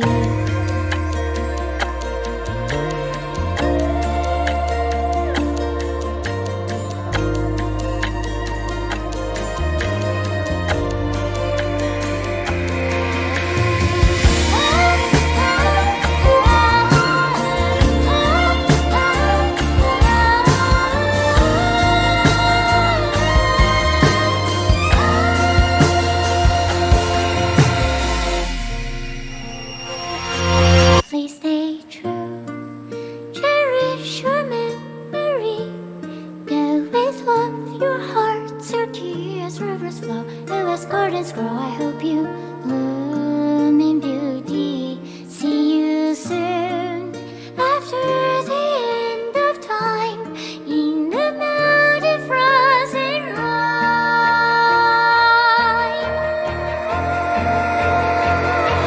Now stay true. Blossom and spring renews, dreaming colors every hue. Tomorrow's life are walking step beside you. Now stay true. The winter's rhyme anew, woven memories are blue. And like a melody, sing our reverie. And in our memory, in the end of our journey.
I guessed as much. It's no longer working.